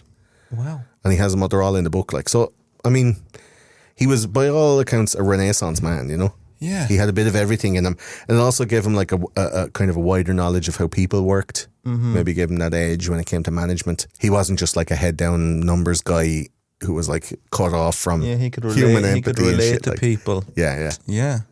Oppenheimer had chemistry as his major, but after the first year he decided to switch to physics. He hadn't even done an introductory course in physics, but he appealed to the dean and claimed he had read 15 of the most auspicious physics texts. Okay. Like, he hadn't ever done any physics courses, But he read 15. but he went to the dean. He goes, "Oh, I've read all these books," Right. and the dean was like, "I don't know." Fair fucking play. Yeah. This is before Audible and all, man. He's putting in the hours. Yeah. Yeah, he was allowed in on his reputation and eagerness, but years later he discovered that in a meeting to decide his academic fate, one of the then future physics tutor, George Washington Pierce, said, if Oppenheimer says he read these books, then he is a liar. Ooh. But he should get the PhD for knowing all of their titles. Yeah, so they knew He's a snarky cunt, this fella, isn't he? they knew he was He's a a bit of a spoofer. pull the ladder up fella, this George Washington cunt.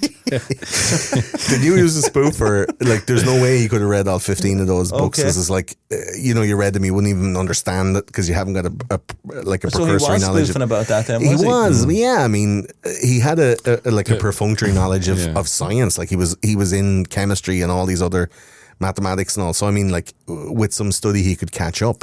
But they liked his moxie. But yeah, they saw the potential. He's got to That's give the what it's all gumption about. there, yeah. That's what He's it's all putting about. himself forward. He's not afraid. Who's this fella now? Niels Bohr, is it? Yeah. Niels Bohr came to guest lecture in Harvard in 1923, and Oppenheimer said, it would be hard to exaggerate how much I venerate Bohr. Yeah. And these were the first lectures by Bohr on the structure of atoms and of the radiation emanating from them. Coincidence? I think not. This is the inspiration in Oppenheimer. Bohr was also one of the, this was a precursor to Hahn and Strassmann splitting the atom. But everybody was striving for this all through the 20s. And Niels Bohr was remember Werner Heisenberg and his conservative matrix mechanics? Remember we talked about that at the start? Okay, yeah. So Niels yeah. Bohr was like the OG physicist saying, like, the atoms have parts that pop in and out of existence, but we need to be able to measure them. And Schrödinger took it in an esoteric way, whereas Bohr was a much more practical physicist and spawned the whole school of... He's like the OG nuclear physicist, He's basically. after getting the horn for this, I know, but it sounds Yeah. Oppenheimer loved him. banging the Like. fucking atoms off. Yeah. Oppenheimer was a gobber in physics class, breaking all the equipment. Okay, really? He was just a fucking... Yeah. And his tutors described his approach as eclectic, deciding to focus straight away on the most exciting problems in the field at the time, rather than getting bogged down in the dreary basics. I get where you're coming from there, Bob. Yeah, but it's like... Big picture guy. Yeah, it's big picture guy, but it's also like crazy neuro. Yeah. You're skipping. You could be neurospicy, skipping yeah. some important shit there.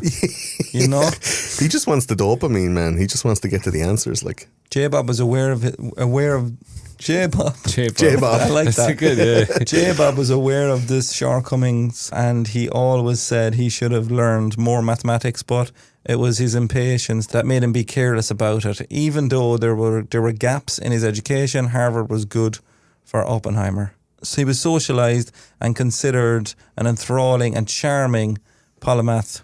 Polymath is somebody who Polymath. studies loads of different things. Okay, right, yeah. And he's adept at all of them. So he was a fucking genius, master basically. of all trades, and Yeah. really a master, and nothing after that. He graduated a year early. Summa, what was that? Summa cum laude. Okay. What The was summa that? come quiet. Okay. The summa don't come at all. And his bachelor's in Summa cum chemistry. laude is what you Okay. get when you pass your course with a distinction. Okay, fair So it's enough. like a 1-1 or whatever. That's why I haven't heard about it.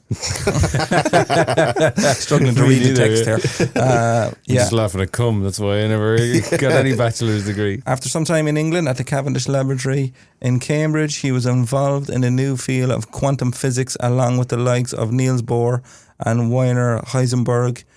His life had turned to shite though, and he lived in a miserable hole and spoofed. He should have taken that fucking money. Should have taken that money. Spoofed his way through his work at the lab. He considered his work quite a sham, but he met with the good and great of physics and wild air, and this was an incessant interest in interesting things gave him a great reputation here.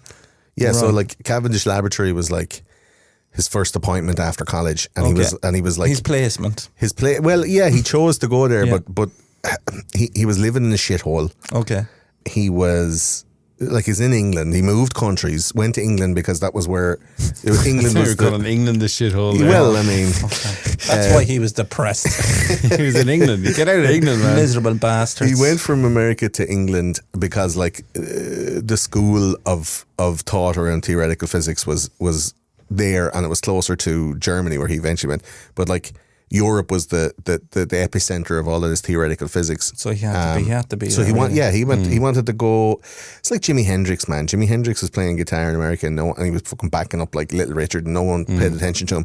And he went to England and he started a band, and sure, he became one of the most famous musicians because it was a big fish in a small pond type thing, Bill Hicks as well. Same thing. man. He Broke through. Known in America, and in England he was a rock star. Yeah. Was he known in America, really? He'd come to England and he'd play like big theatres and whatnot, and then he'd go back to America and be The in Chuckle Hut. Yeah, he'd be in Adolph's comedy bunker in fucking Wisconsin or something on a Tuesday night, but no one fucking And no paying one knew attention. who fuck he was like. But that's it. Oppenheimer wanted to go to England because he wanted to get that socialization, that sense of camaraderie, like a sense of purpose, like all of those things that working with your peers would give you. But he ended up in a shithole, and he was living hand to mouth. There was nobody supporting him. He had no fellowship offers. He was in Cambridge, so and then he thought the work was like not really panning out. Yeah. But his attitude, his potential, people could see in him that he couldn't see in himself, and they were like, "Jeez, J-Bob's a fucking sound cunt. Like, Yeah. he's nice. He gets the job done. He knows what he's doing thereabouts." And He just needs the right project. yeah, he just didn't fucking see it himself. It wasn't clicking for him, basically. It wasn't clicking for him, but it was clicking for all the people around him, and he just couldn't see it. That's what I'm trying to put into this. Like, Oppenheimer couldn't see his own potential, Yeah. but others definitely could. Says he suffered greatly with depression during this time and was watching all his closest friends get married and settle down. Oh, case of that. Yeah. Fucking bollocks. What am I doing with my life? Yeah. Atoms are going to be there well when I'm gone, and I've no woman to hold me at night. I'm taking atoms apart, and I'm not. Fuck's sake. I should be taking knees apart. An atom can't hug you, An atom Robert. can't hug you. Yeah. Its I arms need are a too child. small. These theoretical physics birds that I'm bringing home, and the minute I turn away, they're gone. He started They pop away and pop out again. Pop out of existence. He in fact started the psychological unravel, and one story is of him on a train where he saw a couple making out, and when the guy went to the bathroom, he kissed the woman. Yeah. He got up and shifted your one. Yeah, he got up and actually Fuck, man. fairly went to town on her, if the reports are to be believed. That is fucking fair. But she was into it. Oh, she was into it. That she kind of started getting back confidence, at I it. guess, yeah. I don't know, man. It was like a weird kind of swingers That's vibe. kind of, yeah. I that mean, weird? Maybe his confidence just took her. She was just like, oh wow, this guy's Yeah. fucking. You know what I He's mean? a bit slippy. He looks like Cillian Murphy. He's got no direction in life, but his confidence is it very says, attractive. and it says, and she was into it. Yeah, she was into it. Yeah. That's what the I report was said. there. It was a girl from another school. He recoiled with guilt and ran off.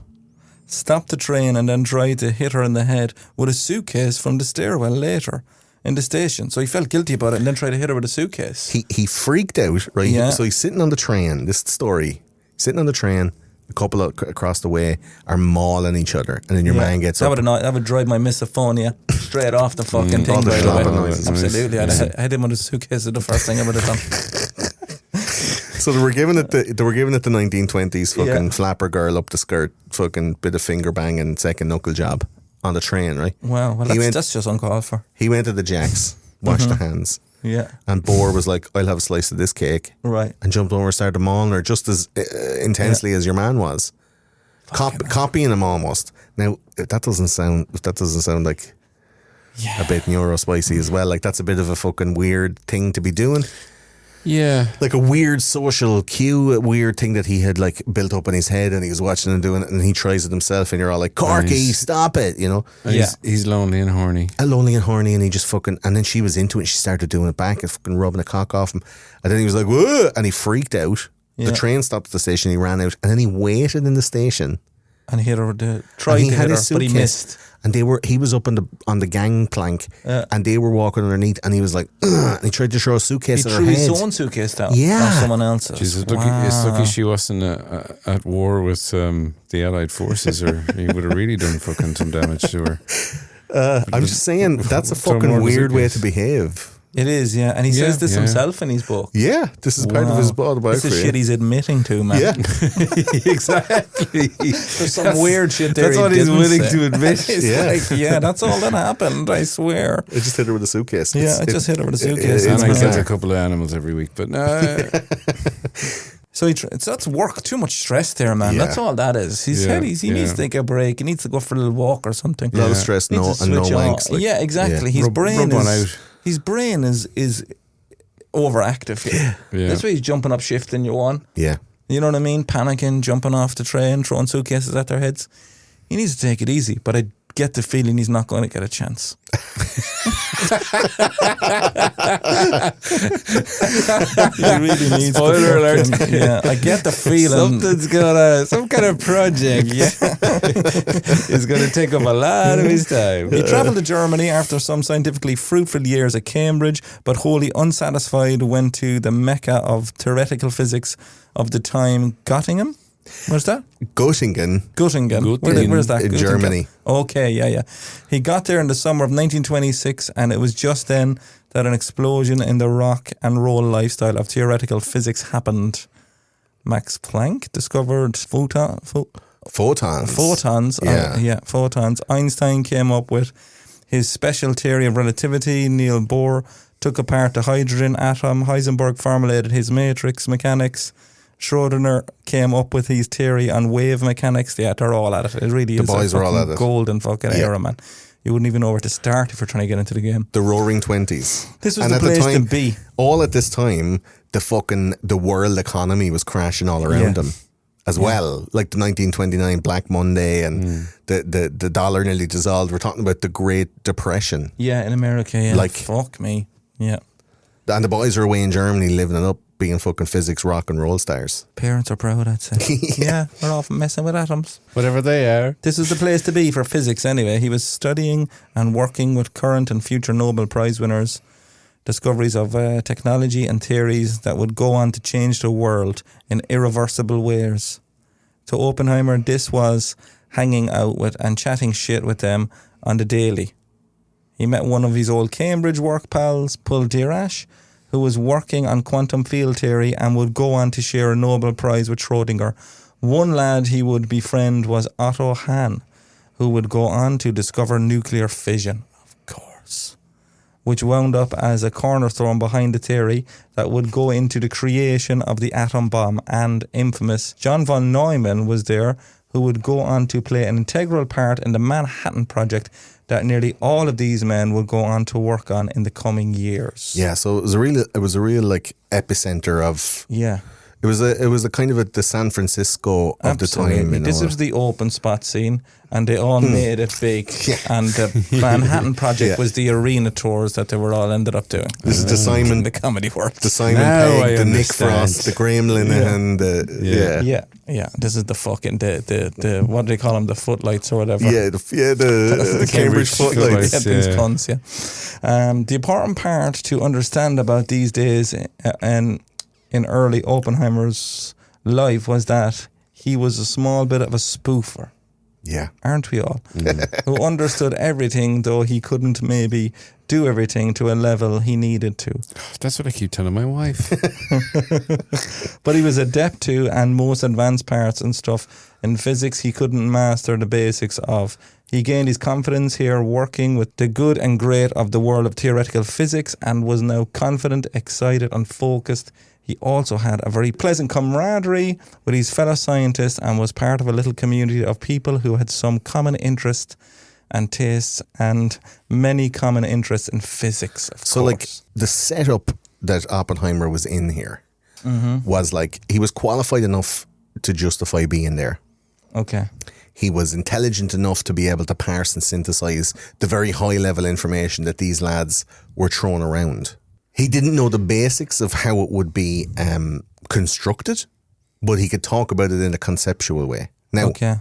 I don't want to say, lads, that I am in any way an intellectual peer of J. Bob Oppenheimer. Okay. But I'm able to read stuff online, and without knowing what physics is or how the basics of You can physics explain works, in layman's terms to I'm able somebody to else. yeah, I'm able to read it. Yeah. I'm able to understand it in a theoretical sense, and then I'm able to analogize it and describe it to a level of understanding for someone who knows nothing about it as well. Now, it's only like, a little bit of chat describing something to go, "Did you ever hear about this thing? It's like this," and you're like, "Oh my god!" Do you know, like how Yes. matrix mechanics works or whatever? Like, I wouldn't have a fucking notion on how to write it down. If somebody showed me, the mathematical workings of some of, what's his name? Werner Heisenberg's matrices, I don't know if I'd be able to even recognize them. Yeah. But I know what they are, and I know the difference between that and wave, calculations from Schrodinger. So, in being able to do that and socialize and be in the interest group and be in the social group and be able to discourse with these guys at the high, like meet them where they are. He didn't have to know everything. Yeah, but he was, But he was good enough at all of these things, as well as entertaining, being, erudite and affable and artistic and likable. He had all of those qualities that made him a really good leader, a really well-liked person. And it was miles away from being in England in the miserable hole and being, fucking depressed and not being able to talk to anybody and not having any peers around him that were having to crack. All of these lads were of his age, of his level. And these were the main dudes that came to make up the Los Alamos staff that Groves put together for the Manhattan Project. So he ended up like making friends with all these dudes, and when Groves went, right, we need a guy to do this, and Oppenheimer's like, I got a guy. I know the guy. I know the guy. I know this guy. I know that guy. As well as, do you remember when he was in college and he saw Niels Bohr doing a lecture? And he was like, oh my God, I fucking love that guy. Yeah. Then he got to fucking work beside him when he got to Göttingen. Manifestation thereby. But that's what I'm saying, like. He was, and he felt so like imposter syndrome-y. Because he's like, well, I don't have the traditional education. I don't have the foundational education. Blah blah blah. But it's like, who cares? You're working in the lab. You're fucking, you're intelligent enough to be able to deal with the high level shit. Do you need to know the low level shit? No. Get some other cunt to fucking transcribe whatever calculations you need. Like, he was just working with big picture stuff on the level, on everything, like an eclectic intellectual, Yeah, and able to explain things. And being able to explain things. The nerd whisperer, man. Because I think there's a tendency with scientists to kind of go, oh, it's like, when you get a Gloxon particle and, of course, in a centrifuge, it's never going to Big Bang Theory bullshit. What like, the fuck? Yeah, explain. But what he was teaching, apparently, originally he was not great at it. From No, what I watched. yeah. He just went at fucking 1,000,000 miles an hour. And then this is something he kind of learned himself. Yeah. So, you know, it But wasn't again- something he always had. He says he learned to speak the language that would be understood. He could translate weirdly unintelligible lexicon and a quantum physics from layman to scientist to explain our physical world. So he clearly learned how to do this as Yeah. well. He couldn't do it originally. He couldn't tell what size shoe you were, but he got practice. He got practice. He got better at it. A couple of thousand people. He That's knew, you know, he got it right every now and again. Oh, Richard Feynman said of quantum physics, okay, it describes nature as absurd from the point of view of common sense. Quantum mechanics seems to study that which doesn't exist but nevertheless proves true. Like the slit experiment. Yeah. Doesn't exist. It's not observable, because when you observe it, you change the outcome. And yet still it exists. Why? These technologies that Oppenheimer and his cohorts would discover and create over German beers and broths and late nights. I'm sure they had some wild, crazy nights, these guys. And long days in Göttingen. I'm getting that wrong again. Now, what is that? Long days in? Göttingen. There's supposed to be Göttingen. an umlaut over the O.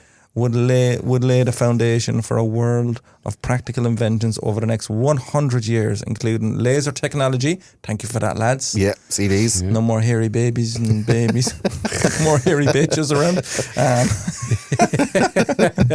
I like it. These nerds are saving bikini lines all over the world. Microwaves, internet, again, amazing. Yes. Microwaves, internet and computers, and of course the atom bomb. Yeah. All available in the middle aisle. Yeah. All of Argos Aldi. catalog. A German-owned supermarché. Oh no! What did we just uncover? Twist, that's bobbing. So look, we're getting into the home stretch now. We're feeling the vibes. Feeling the juice. Feeling the uranium flowing The through juice me. is flowing. Feeling the juice. Good. It's fizzling. Let the uranium flow through you. There is a place. I know a place. Doom, A special place. doom. Everybody's science. Do. And it's called Los Alamos. And it was in New Mexico. And this is kind of like, we're not going to go too much into this. This is a whole spotlight episode. This is like a fucking Woodstock for science people. Yeah. This was like sleepaway camp for people making a nuclear bomb. Yeah. Right? This was like... Field of uranium dreams. Yeah. If you build it, people will die. If you build it, they will boom boom. So Los Alamos was built in New Mexico in Oppenheimer's, I guess what you call it, ancestral home. He wanted to, as well as Groves, wanted to be in a place where everyone could be together. So we just talked about Groves kind of decompartmentalizing the project so that everybody would be able to talk together, everybody would be able to share their ideas immediately, and there wouldn't be this, this compartmentalization, this fracture of communication that was going on. It was inefficient, and Groves hated that shit as well as Wasteland, and he was like, no, don't like it. So they set up in this place that they call Los Alamos, and this was like a town that was built in a matter of days and weeks. All of these prefabricated buildings, there was log cabins and stuff like that. Oppenheimer had his home in what was an old boys' school, and you see some of the pictures, and it's a bit Jimmy Savile wearing the little neckerchiefs and stuff like that. And there was still stuff going on there at the time, and they were on the way out. And the US military came in and just eminent domain the whole thing, and just went, all right, all you people, fuck off to where you don't come from, and fuck them all out. Now, this ended up being a super top secret, high clearance area, and they called it Site Y, or the Hill, and it was an area reserved exclusively for the high level physicists and engineers of the Manhattan Project. Now, they weren't to identify themselves as physicists at all. At this point, the nuclear bomb idea, the theory even behind it, was still top secret. So whenever they were being asked around the town, they were allowed to go down to the shops. What's a bomb? They were allowed to go down and buy an old packet of Crips or an old bottle of Cadet, and have a poke around, go down to the lake, would have a picnic. But most of the time, because there were 15, 16-hour days, they were just working away up at the sleepaway camp. And a lot of the insights that we get from this are people who were working there, and you see any of the documentaries on YouTube and stuff like that where there's super old fucking crusty Jewish lads that are like, I remember being there and the pipe was sucked. We were fucking sucking. We were, riding anal, come on tits, come on ass, everything. Like they were fucking like off in their own head, delighted with remembering the mad shit that was going on there. I think it was 30,000 people, and as far as I remember, 800 babies in 2.5 years were born at this place. Wow. And like those nerds were fucking. They were doing a lot of fucking. They were at it. But it was all contained within this Los Alamos site. Some of the real kind of, are you going to San Francisco? Like those type of vibes were found in the home movies of a guy called Hugh Bradner, who had a 8mm camera, and he was filming everybody. And it was all like running down the jetty in your little yellow cut-off shorts with the frilly sides and your little top with your kind of weird dog nose 30s tits, and jumping into the lake, and the summertime is like, yeah, like slow motion, everybody high fives and shit. Hugh Bradner was doing all these home movies, and they were just fucking playing guitar, and everyone was having drinks. They used to have drinks every Friday night, every Saturday night. There was loads of socials. Oppenheimer would have big parties up at the house. They were just having the crack. And there was the likes of Lily Hernig and the other chemists and physicists. They were the women of Los Alamos. And I know we're talking all about, your Schrodingers and your Bohrs and your Heisenbergs and your Oppenheimers. There was an awful lot of women involved in this. A lot of high-level, hyper-intelligent ladies of physics. There's a book called Atomic Women. Oh. And it specifically details the biographies of all of those.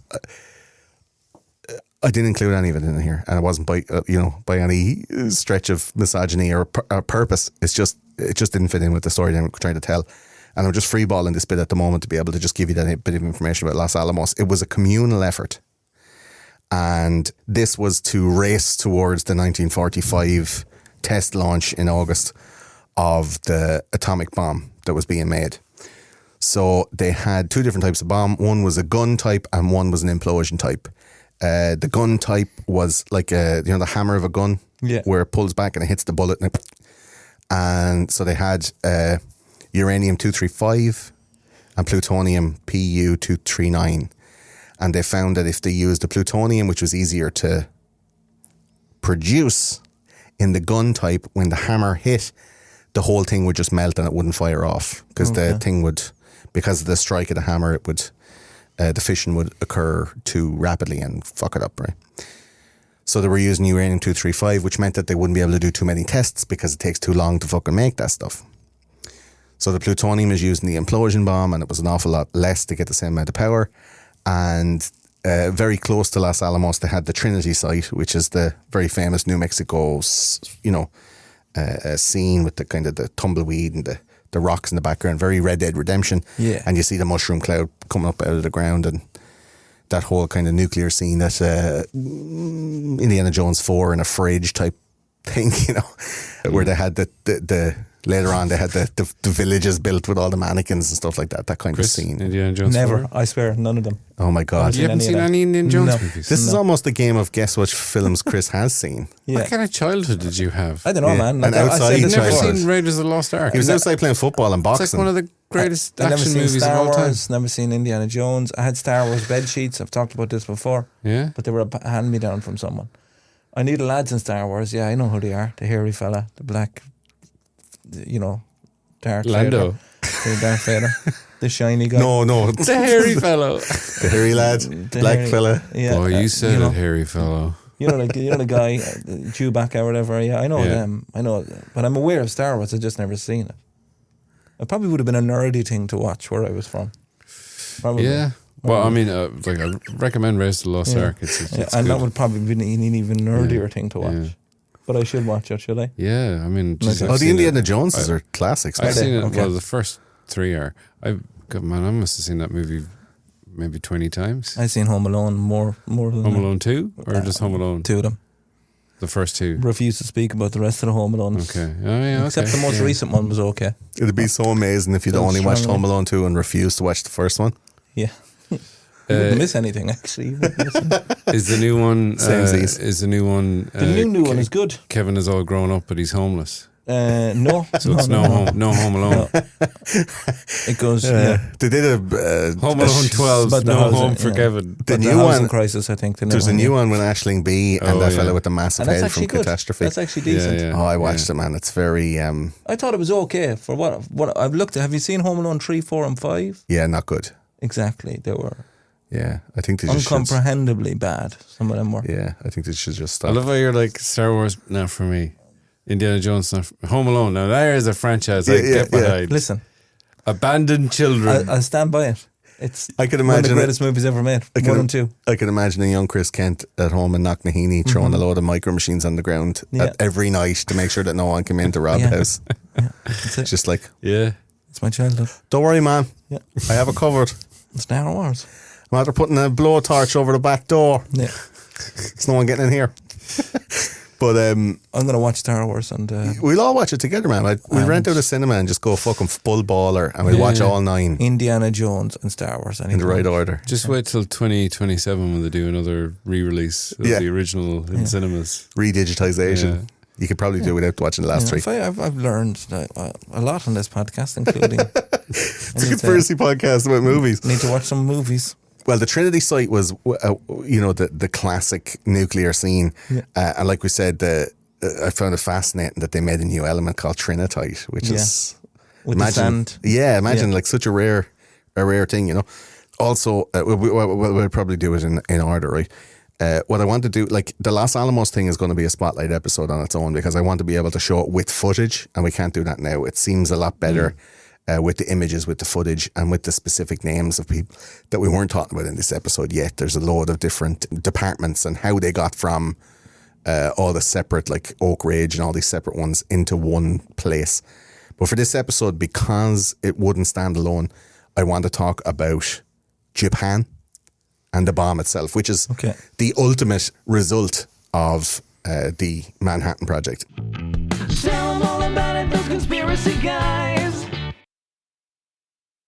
Now, I think, boys, that maybe I'll leave it for the off the fence, but I think that there's an awful lot of chat about Oppenheimer. There's an awful lot of chat about Truman and Roosevelt. There's an awful lot of chat about, Germany, anything World War II. It's always German, Hitler's henchmen, fucking Saving Ryan's privates. Like all of these things, World War II games, you're shooting zombies. It's always zombie Nazis. It's never zombie fucking Japanese cunts, right? Yeah. There's only maybe one battlefield game that's set in the Pacific.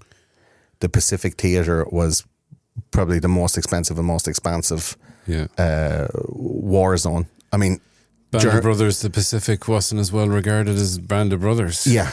And I'm saying, like, what is it about the Japanese front, the Western front of the world of World War II, that seems to slip under the radar? What is it about that event or that side of the war that seems to not be as culturally regarded or renowned? It seems weird to me, right? So I want to talk about Japan. I want to talk about Hiroshima and Nagasaki and the effects of the bombs. And I want to talk about the global ramifications. So we'll go through all that now. But yeah, Los Alamos on its own is like a small but important part at the end of the Manhattan Project that got them to the point of the Trinity site test and got them to that first explosion. And very quickly after that, I think The bomb within was dropped, 4 months, Yeah. the bomb was actually dropped on target. So from 3 months, from May to August. So this section is called VJ Day TBA. And the Japanese were not a surrendering people. They refused an unconditional surrender even after the Nazis had given up Berlin on the 5th of May, 1945. The kamikaze pilots and the refusal to surrender meant the bombing of Tokyo. And Truman, who was then the president because Roosevelt had switched it, justified the nuke as a more humane method of controlling the Japanese. Yeah, pretty humane, yeah. Like, he was saying his justification was, okay. He needs to look up humane in the dictionary. His justification Be was, surprised. we're just going to keep blanket bombing all the cities in Japan, or we let off this one big bomb and they'll get the message, because they're not getting the message from all these firebombing efforts. Absolutely, yeah. And it was all very dependent on weather. I don't know if you know much about Japanese weather. I didn't until I looked this shit up. But apparently it's cloudy all the fucking time. So if you're flying at 30,000 feet over, you're not seeing any land. Pretty overcast, yeah. So you can't bomb by the eye, they call it. Sight bombing. Yeah.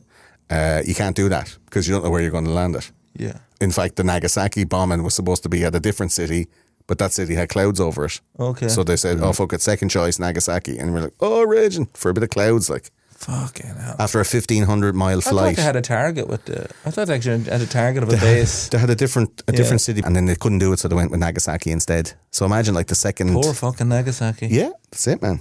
Only for clouds. After a 1,500-mile flight over 2 days, over 48 hours, finally the time they got there was just a bit of cloud, so they went, oh, different city now. Lucky bastards with the clouds. I know. So Truman, who had taken over from Roosevelt because he had kicked the bucket, was in dealings then with the Japanese, and the Japanese wanted to have their emperor remain in power after the war, and they wanted to have control over their own war tribunals. Now, obviously, that's not, you can't be doing that, lads. It was obviously not possible, but the US and the powers that be still didn't want to swiftly change the target from Nazi Germany to a now self-immolating Japan without any allies fighting US soldiers alone in the Pacific. You're talking, you know, switching the game up. It was fine to be creating the bomb in the race against Germany creating their bomb, because if we don't bomb them, they're going to bomb us. Yeah.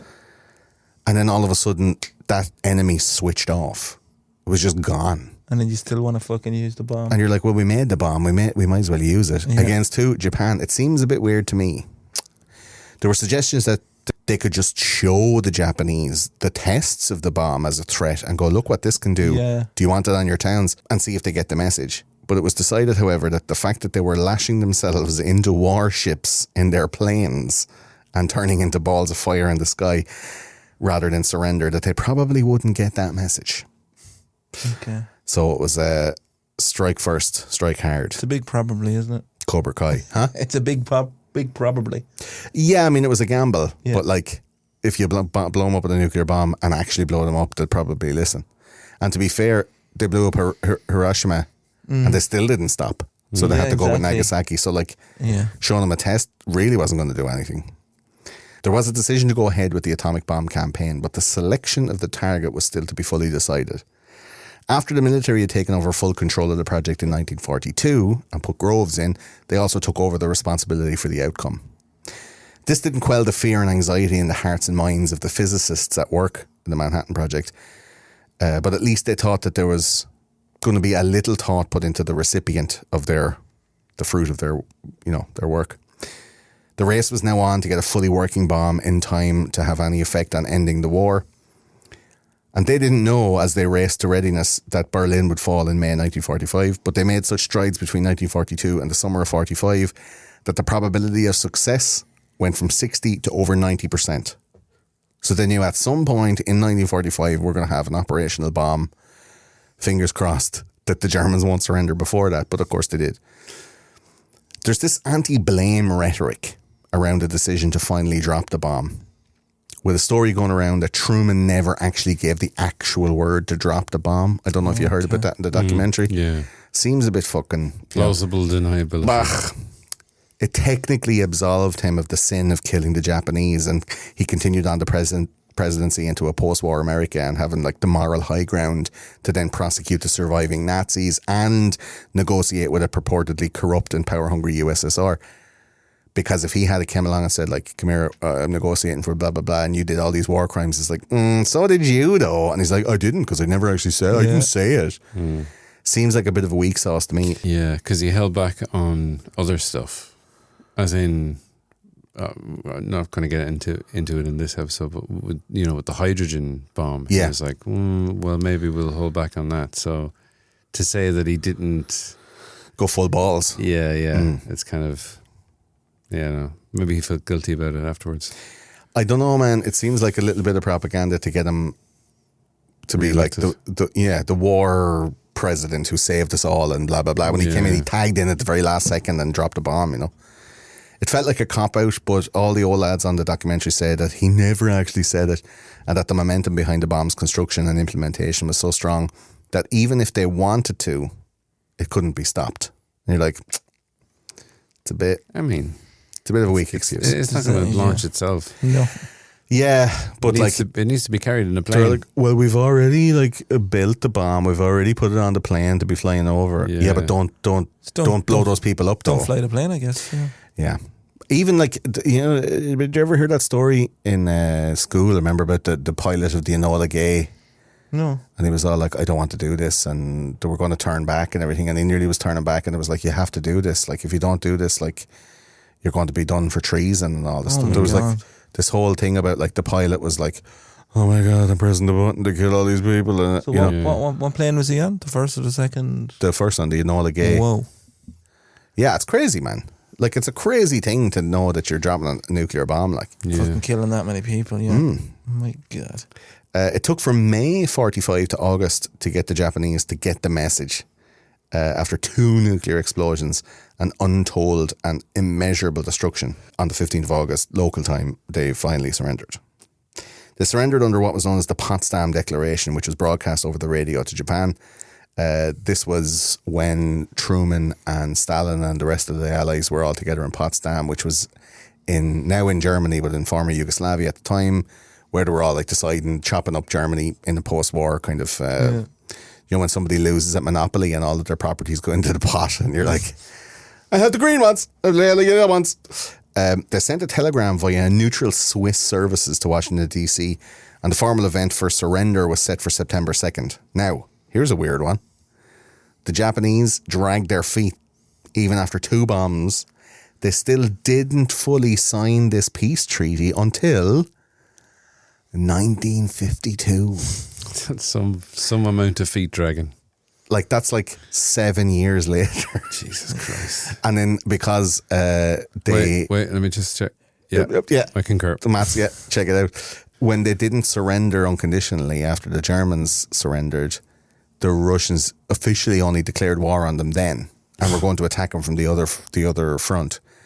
And the Japanese didn't sign the surrender officially to the Russians until 1956.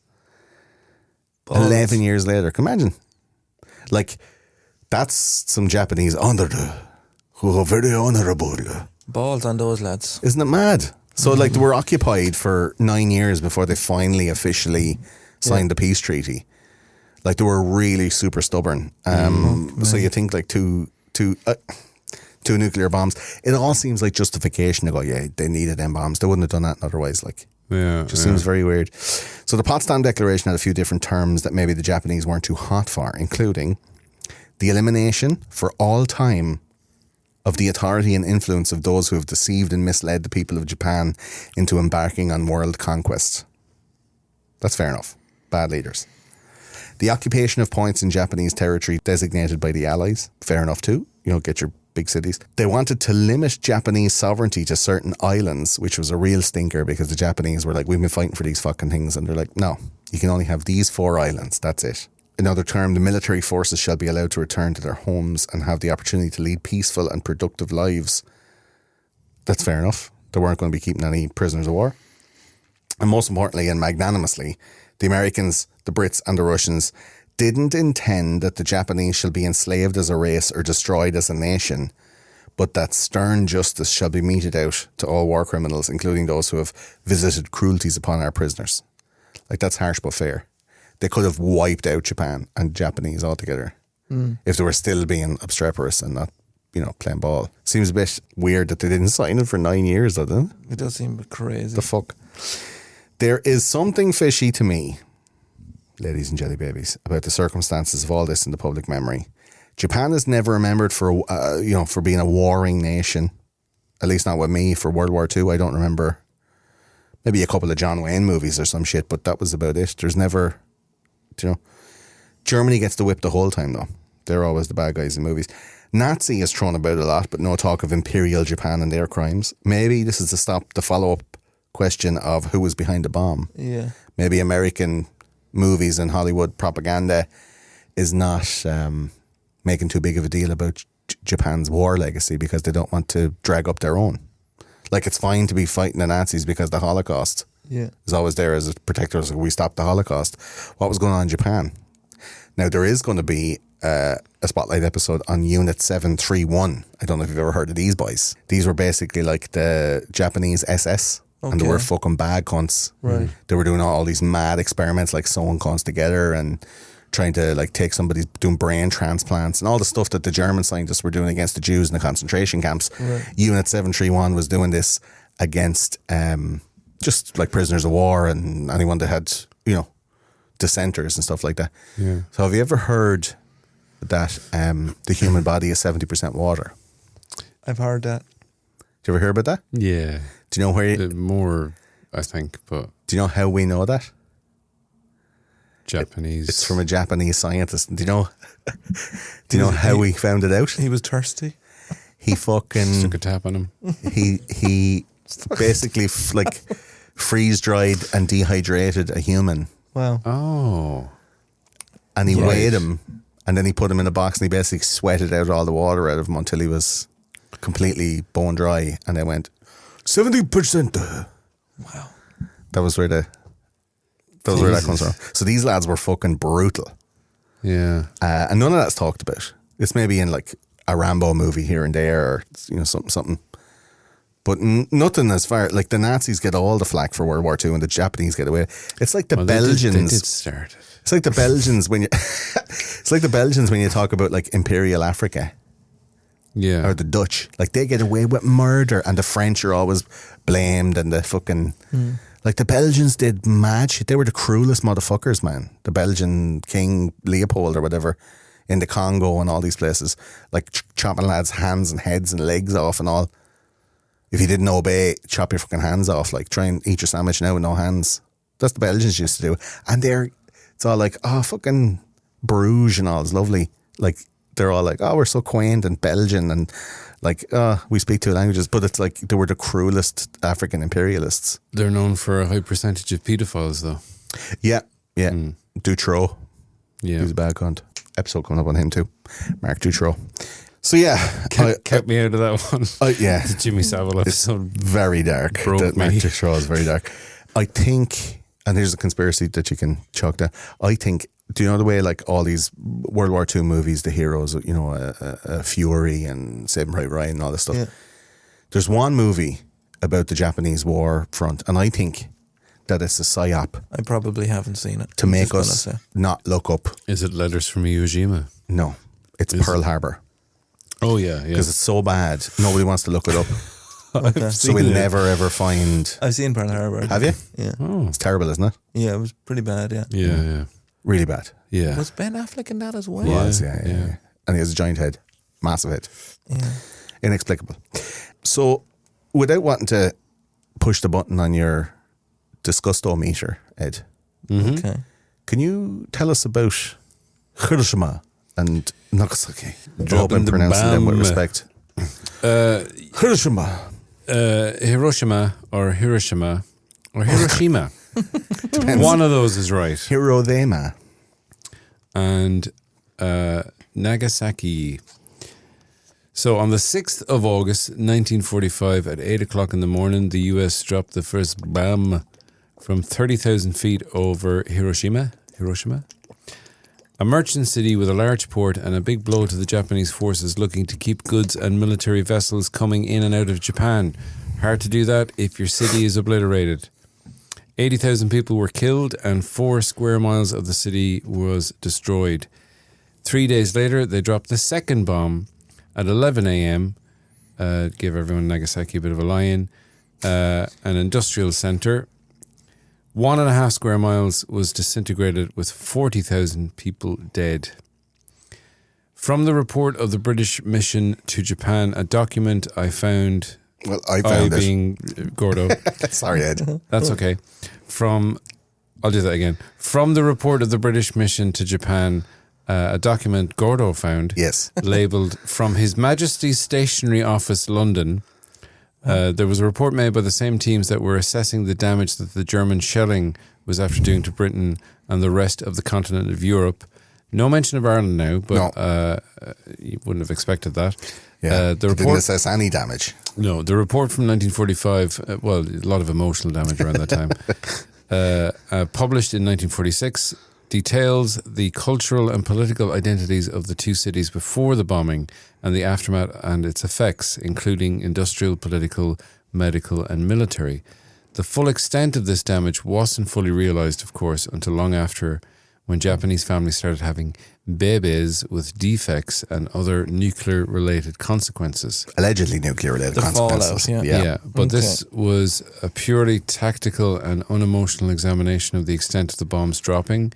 It's also interesting that it comes from the British. Well, maybe comes with no bias towards making the Manhattan Project and the world-changing war crime the US committed justifiable. Yeah, it was the Americans investigating it. I would think maybe they're in to investigate and like cover up the shit that they did that was bad. Yeah. But if the British are doing it, you'd almost be like, I know they're allies, but if there was something wrong that was like terrible, they'd tell us, wouldn't they?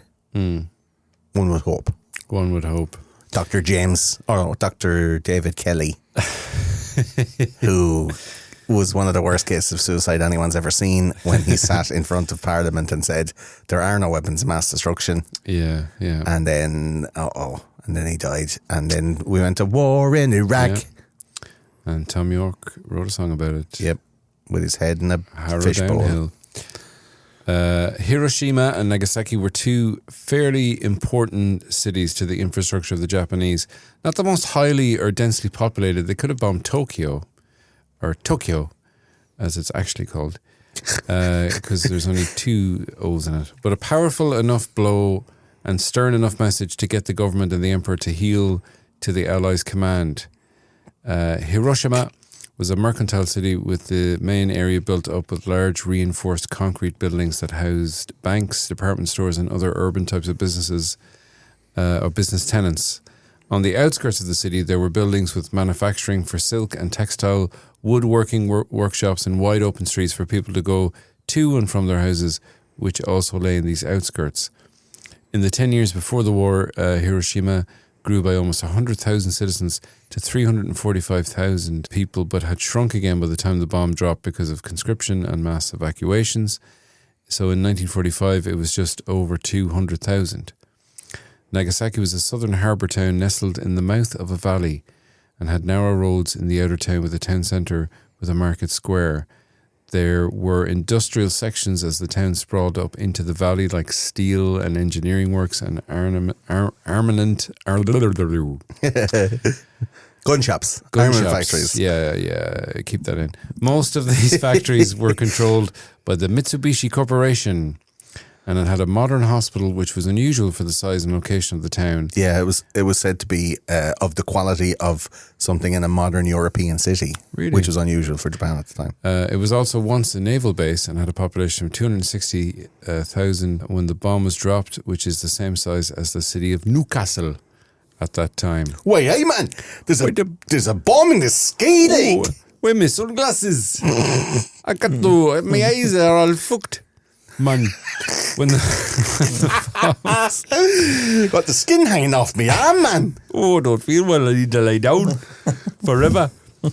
When the bombs were dropped, witnesses reported the typical blinding flashing, the sky and the loud rumble of the shockwave with the collapsing of buildings and the odd explosion of an electrical transformer or gas tank. Hiroshima was relatively untouched by the wartime bombing raids and was rather pristine. But after the bomb, the place was a mess. With the wooden buildings all ablaze and the cement centre infrastructure all collapsed. The buildings on the outskirts of town remained relatively untouched, but the homes and shops in the old town were all fucked. Yeah. Totally blown up. And what was left was burning for days after the bomb, and apparently unquenchable fire. The rumour was the fire services and aid were afraid of follow-up attacks, and they honestly didn't know what the bomb was. Now, this is a place that was already quite used to like earthquakes and shit. Yeah. And they had built into their kind of, I guess, ancient, like, do you ever see Japanese woodworking? Yeah. Oh, it's fucking awesome, man. Yeah. Like the way they're able to make different like joints and all that stuff. Like it's really fucking amazing. So they made all this stuff that's earthquake proof nearly. Yeah. Because they're well used to it. They're on the tectonic plates of the Pacific Ring of Fire. So they have all these fire service and they have all that stuff ready to go. And they know, like, Jesus, after a bad earthquake and there's shit on fire, you don't want to go in, like, you know, put your feet first and your balls hanging out, because there could be an aftershock, or there could be a, you know. And this was a completely Well, it was habit. spanking new bomb that they didn't understand. So, yeah. But they didn't know if it was a target. But it was their mindset of not going in, leaving it. Best leave it for a while until it's safe. Exactly. Exactly, yeah. Even though it's all on fire. But the real question is, what that bomb do? I'll tell you, Ed, what that bomb do. What that bomb do? Gordo, tell me what that bomb do. I went looking to see exactly, you know, there's a lot of different conspiracy around the Manhattan Project. A lot of it is the conspiracy that was out in the open from the first half of the show, which is a bunch of secret lads doing secret stuff secretly. That then, as soon as the secret didn't have to be secret anymore, went very public. But the stuff that I think is still kept secret is what that bomb do.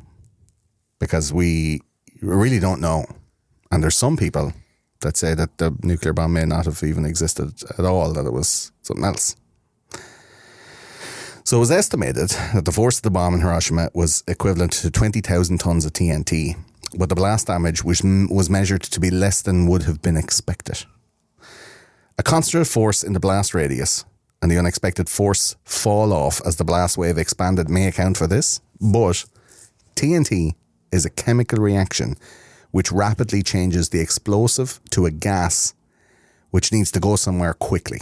That's what makes the explosion. And in that speed and force, the gas, seeking to occupy a space far larger than it's in at the time, puts intense pressure on the air around it. And it comes in waves, pushes to the next layer of air, and so on until the force dissipates. So that's why if you've ever seen a large TNT explosion, it looks like a bunch of circles that are going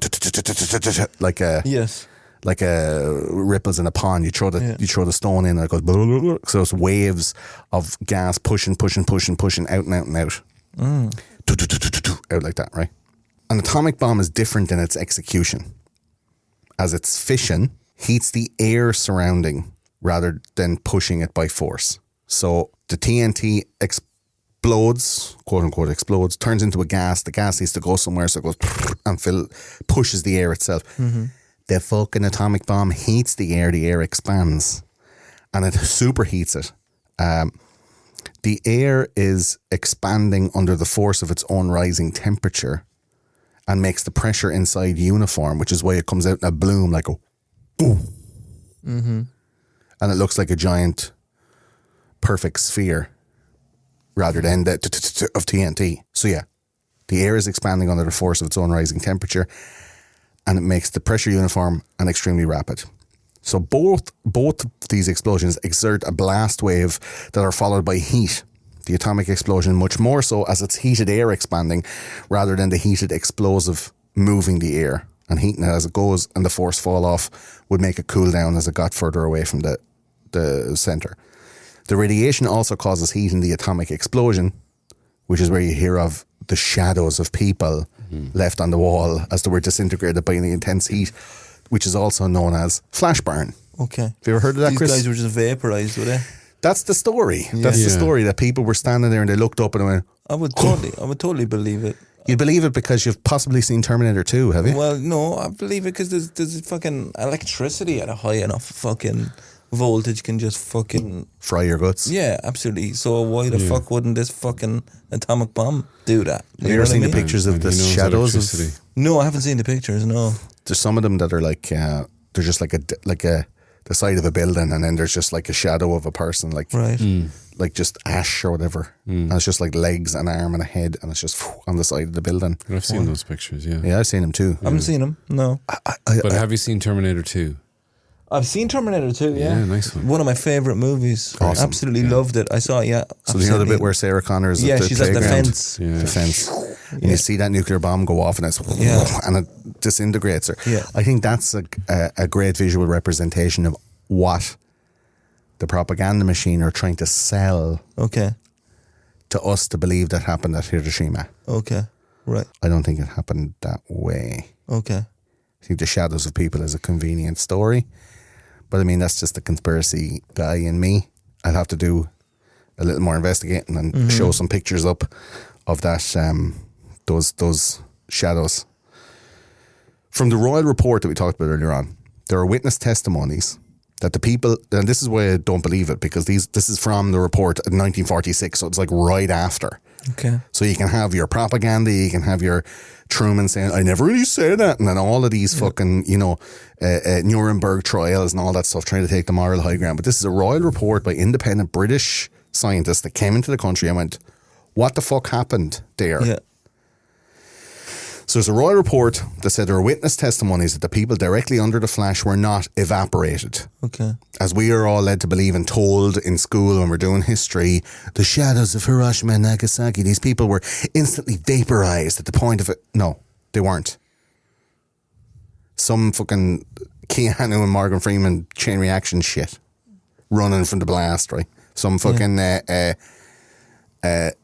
Dante's Peak fucking running away from chasing you down the road, right? 2012. 2012. Outrunning the apocalypse in a limousine. In style. In style. Twice he does it. The witnesses say that they saw the people underneath the explosion, directly underneath the explosion, have their skin charred dark brown or black, and then they died within minutes or at least hours. They were not evaporated. Big discrepancy there. Huge. Minutes or hours? Huge. How did these witnesses survive? Yeah, where were they? That's the seeing thing. this? So there was no report of evaporation. How can you witness? But this is the thing. There's no report of evaporation at all. There are obvious weird and observable bleaching effects on buildings.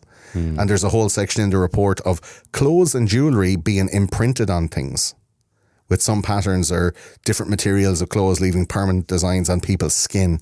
You know, you're wearing like a flowery dress and then you're in the bomb and then you take off your dress and you've got the fucking flowers from the bit of the polyester in the dress that melted to your skin and shit like that. That was happening. Or they could have had the belt of their trousers could be just a little bit too tight. Yes. Yeah, when you're on a long drive or something. Yeah. I know how that's. That's every pair of pants for me. Did you ever see that, Chris, and the lads getting electrocuted and they're wearing metal jewellery and they have a burn all around their neck from a chain or on their wrist from a watch? Yeah, it's not like you're not really supposed to wear jewellery and stuff like when you're working on earrings explode your fucking earlobes and shit. See lads that getting struck by lightning and then they're wearing like a chain and the chain is fused to their skin and bone. Yes. Because it wants superheated. Yeah. And there's a lad I saw it on Reddit. There's a fella had like a gold chain like fused to his collarbone after getting struck by lightning. And did they get it off? Yeah, they had to operate and saw it off. But it melted through his skin and fused to his fucking collarbone like. Yeah. Good. Well, believe it. So that was happening. So I I mean, left the chain on one time going into a sauna. I was like, scaldy. Oh, yeah, shit. You could never go into a sauna if you had a cock ring. do you know what now? I have a disgusting story, but I won't bore you with it. Is it about dicks? It's about being in a sauna with a man. Yeah, do it. Really? Yeah. It's disgusting. So I was in a sauna and I saw a man approach from the steam room and I said he shouldn't be in here. Sorry. I saw a man approach and I was like, fuck it. I just knew straight away. You're not meant to judge a book by its cover. But I was like judging the shit out of this book. I was like, fuck this cunt now. And I was just like, I pretend, I just won't talk to him when he comes in. Big, huge guy. Tiny little pants. Tiny pants. Like a little hot pants. Big belly. Hernia, unoperated. Oh. Nipple ring. Oh. Big fucking dope. Yeah. And his opening sentence when he came into the sauna was, "It's fucking roasting over there." And I was like, well, it's not much. You're walking from one hot room to another, my friend. This is a room full of steam. Yeah, I think you were looking for a fridge. And he was like, yeah, I had to get out, you know. So he sat down in the sauna next to me and he just wouldn't shut up. And I don't know how to, I'm overly polite sometimes. I would reply to these people. He was like, I had to get out, you know, the nipple ring was born. And I was like, okay. I was like, oh, Jesus, right, yeah. And then he was like, I have one in the cock as well. And the way he said it, he was like, I have one in the cock as well, you know? And like, as if I'd know. I was like, no, I don't really. Oh, were you overly polite? And I What was like, do you just look at it? I was way over polite. I was like, oh, fair play, man. I think I asked him how much it was. I don't know why. How much is that? But you know, I did Well, because what can I inquire about the cock ring how much was it? that Did you get a doesn't good fit price into for a it? sexual? Did you get a good price for it? Yeah. Did you get a good price? Did you get a bargain for it? And I did actually ask that because then he said his friend did it for free. His friend was a tattooist and piercer. Sure. Yeah. And then I was like, cool. And then he said this thing to me. He's like, it's fucking great. The girls love it. He goes, you could play out a tune on their teeth when you're getting a blowjob. Oh my God. That's hilarious. Yeah. That's a bad blowjob. It's terrible. It's very bad for your teeth as well, girls or boys, if you're listening. Yeah. To be banging that metal off your enamel. Just in through the... I don't know where it was. I didn't. This guy just banging his teeth off a poor girl's teeth. The fuck? That's like playing a little tune. I remember you used to do that on the way home from school with a stick on the rail. And down the side of the rail. Yeah. I don't know what I was meant to ask. Like, what kind of songs are you playing? Like, I was thinking of booking him for my mother's 50th, you know? I was just like, okay, I don't really know.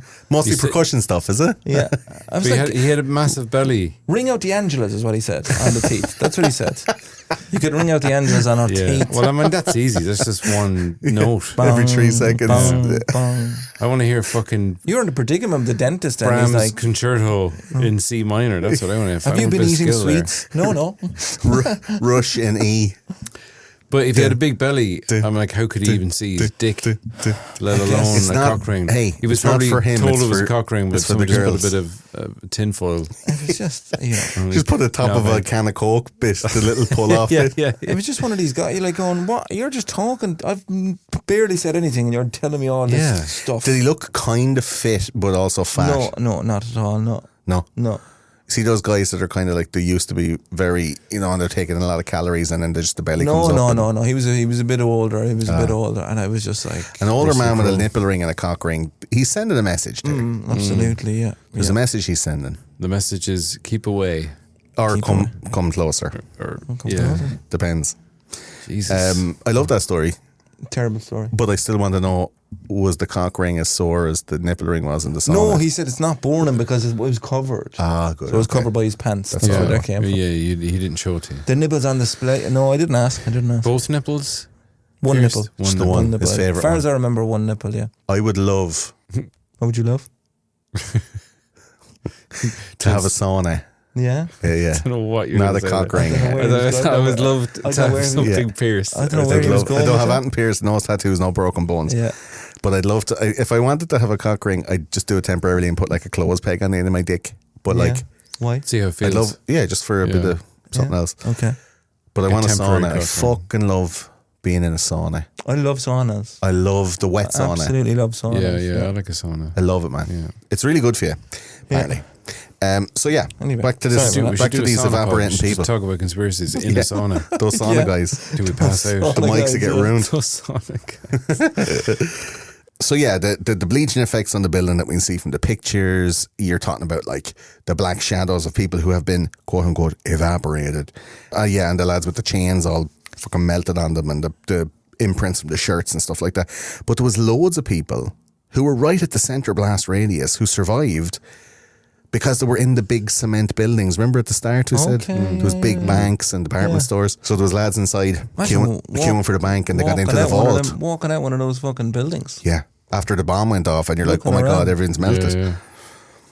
But it just means that like the force wasn't as strong as it would lead you to believe. Like from sci-fi, the nuclear bomb goes off and wherever the white light touches, like in fucking Independence Day or something like Everything that, falls over. it falls over, it gets disintegrated. Everything is just like, and you look at the aftermath and there's like the smoke coming up with the mushroom cloud and there's just a big fucking anus in the earth and it's just wiped out. Everything is just flattened. Yeah. Big crater in the But that's absolutely not the way it was. Yeah. Do you know? So like, why is that depicted that way? One such famous shadow, or one of the most famous shadows of Hiroshima, were from the steps of the Sumitomo Bank of an old man who was sitting there with a walking stick. Love that shadow. And you can see it by That's the my top 3 shadows. by the pillar. It's one of the best. It's where Banksy got all his inspiration, I think. yeah. And it's just like an owl. He's a fucking hack. It's an He's owl a hack. lad's shadow. It was done in the 40s. But apparently he had come out of the bank and he was just Bob sitting. got there before. He was sitting on the corner and he was just having a little rest. And he looked up and he was fucking evaporated. And because the rain and the weather was eroding away the colour on the stones that they wanted to keep, so they dismantled the whole thing and they recreated it then in the museum in Tokyo. Just to remind everybody, like, hey, these people got evaporated. When in fact they didn't, because the royal report said that they didn't, that there was people under the blast that got cooked. And then there was other people with the heat, and there's other people who were in a building who didn't get affected in any way whatsoever. Which is very bizarre to me. Is it the way the blast went though? Did it go? Did it not blow up before it hit the? Yeah, it blew up 1,000 feet in the air. sky. Yeah. But what I'm saying is, like, what they talk about with the TNT is that it heats up as it goes out, and then as it dissipates, This heats the sky. this air. heats it uniformly, heats the air. But it doesn't fucking. If it was a nuclear bomb, it doesn't evaporate the people. Yeah. And yet, the thing that we are told Is that it does? is that these people were turned to ash. Remember that as a kid? Yeah. Like we were told about that. Like Ashes to and ashes. They turned. Maybe, you know, the spontaneous human combustion. Yeah. Maybe it's just like that. Maybe just some people are more like tinder. They're more burny. They're more burny. Yeah. Like I'm covered in Like a lot an more old- subcutaneous fat than you would be. Yeah. So like I'd sizzle and melt and burn. Yeah. Like a Or if fatty or if rasher. a van drove into Exactly, you like 30 miles an hour. or Kindling versus a log. You know. something. Yeah, You're gonna exactly. go. Yeah. And an old person would have like brittle bones, which would so probably be more She'd crisp flammable. up like a More chicken wing. dry. Yeah. Yeah. That's my answer. Maybe the old lad turned into dust. Who knows? But sure, look it. We'll I never know. would believe they were I'll never know. vaporized, but But that's what you were supposed to believe if you believe I in a know, but nuclear I just bomb. believe it when you see what lightning and electricity can do to people for Yeah. this yoke. And Yeah, who yeah. fucking knows why it didn't go? They don't know enough about this fucking thing. Who knows why the people inside the building weren't fucking? Yeah. Yeah, that's it. Zap. It's the first time it's been used on Exactly. human beings in a real life situation. I get it, but I just think it's very weird that the story that we're told is the bomb went off. Everyone in the first like 600 feet were evaporated. Yeah. Yeah. Square When yeah. that is not the case, and you can see the pictures of Hiroshima from archives, and it's like everything's blown down, sure, but it's not like wiped from the planet. Like it's not like a black hole in the ground, you know. I suppose it has to go somewhere. I don't know what it would do. I guess, yeah. I don't know. Fuck, I don't know. That's what I mean. It's weird. I Like don't know enough about bombs. That's what I'm learning. neither do now. I, but I'm pretending for the show. The report also found that, and we'll talk about it a bit more in detail in a minute, that the radioactivity caused by the bomb would not be nearly comparable to what was produced by the penetrating radiation. So if you were to purposefully penetrate the ground with gamma radiation, Yeah. it would retain the radiation and be a lot more potent. Okay. Whereas this, it was supposed to be like the story that I remember and that we were told. The bomb went off in Hiroshima, Yeah. that everybody was melted, evaporated. And then for years and years and years, the people there were affected by radiation like at Chernobyl. Yeah. That's kind of the story, right? Yeah. Is that what we'd all agree that that's Well, what? maybe it was burned off or something. I don't fucking know. Like, I'm not saying like Yeah. definitively. I'm saying like search your memory banks for what the common, like what's the prevailing memory that you have of Hiroshima? Was it that? Well, it is that fucking just obliterating Yeah. a couple of miles square radius. Just Yeah. obliterating it. And also, Obviously, the mushroom fucking cloud yeah. is a big. but then people with horribly burned, Yeah. and then the fallout afterwards, the radiation, the sickness. That's the thing. And whatnot. Radiation sickness was very, very low. That Well, the gamma radiation and the penetrating radiation would be much worse than what was left over from the bomb. And in the 3 months after the explosion, there was measurements taken of the radioactivity that remained, and the amount was labelled as trivial. That there are cases of people who went working near the centre of the bomb the center of the explosion from the afternoon of the bomb, happened at 8 o'clock in the morning, and they ended up with no ill effect. So there was no radiation from the bomb site. And despite subsequent reporting, there was zero effect to plant and animal life at Hiroshima and Nagasaki. So we have uranium-235 and plutonium-239, and plant and animal life continued to flourish in the area, which means that radioactivity wasn't a factor. So how was that possible when we were all being told that the whole place was irradiated? It's weird, isn't it? It is weird, all right. Like, I'm just saying this is the conspiracy part where it just goes against the fucking narrative of Well, I mean, a nuclear bomb makes the shit radioactive and evaporates everything, when both of those things are not the case. well, maybe they just want to make everyone think that it's more powerful than it actually is. Yeah, or maybe they blew it up with keep up TNT and they said it was the atomic bomb, just like they fake landed on the moon so they'd win against the Russians. And they claim, we've got nuclear bombs, so don't fuck with us. And then the Russians go, do you really though? You think they did a Christopher Nolan on it? Yeah. I think it's entirely possible, yeah. Like, not to take away from that happened to the Japanese people, obviously some shit went down. But did it happen exactly that way? I don't know. Would a bunch of physicists lie? Yes. The proof is there that they absolutely would, because they did for 4 years and told nobody nothing and kept it all a secret.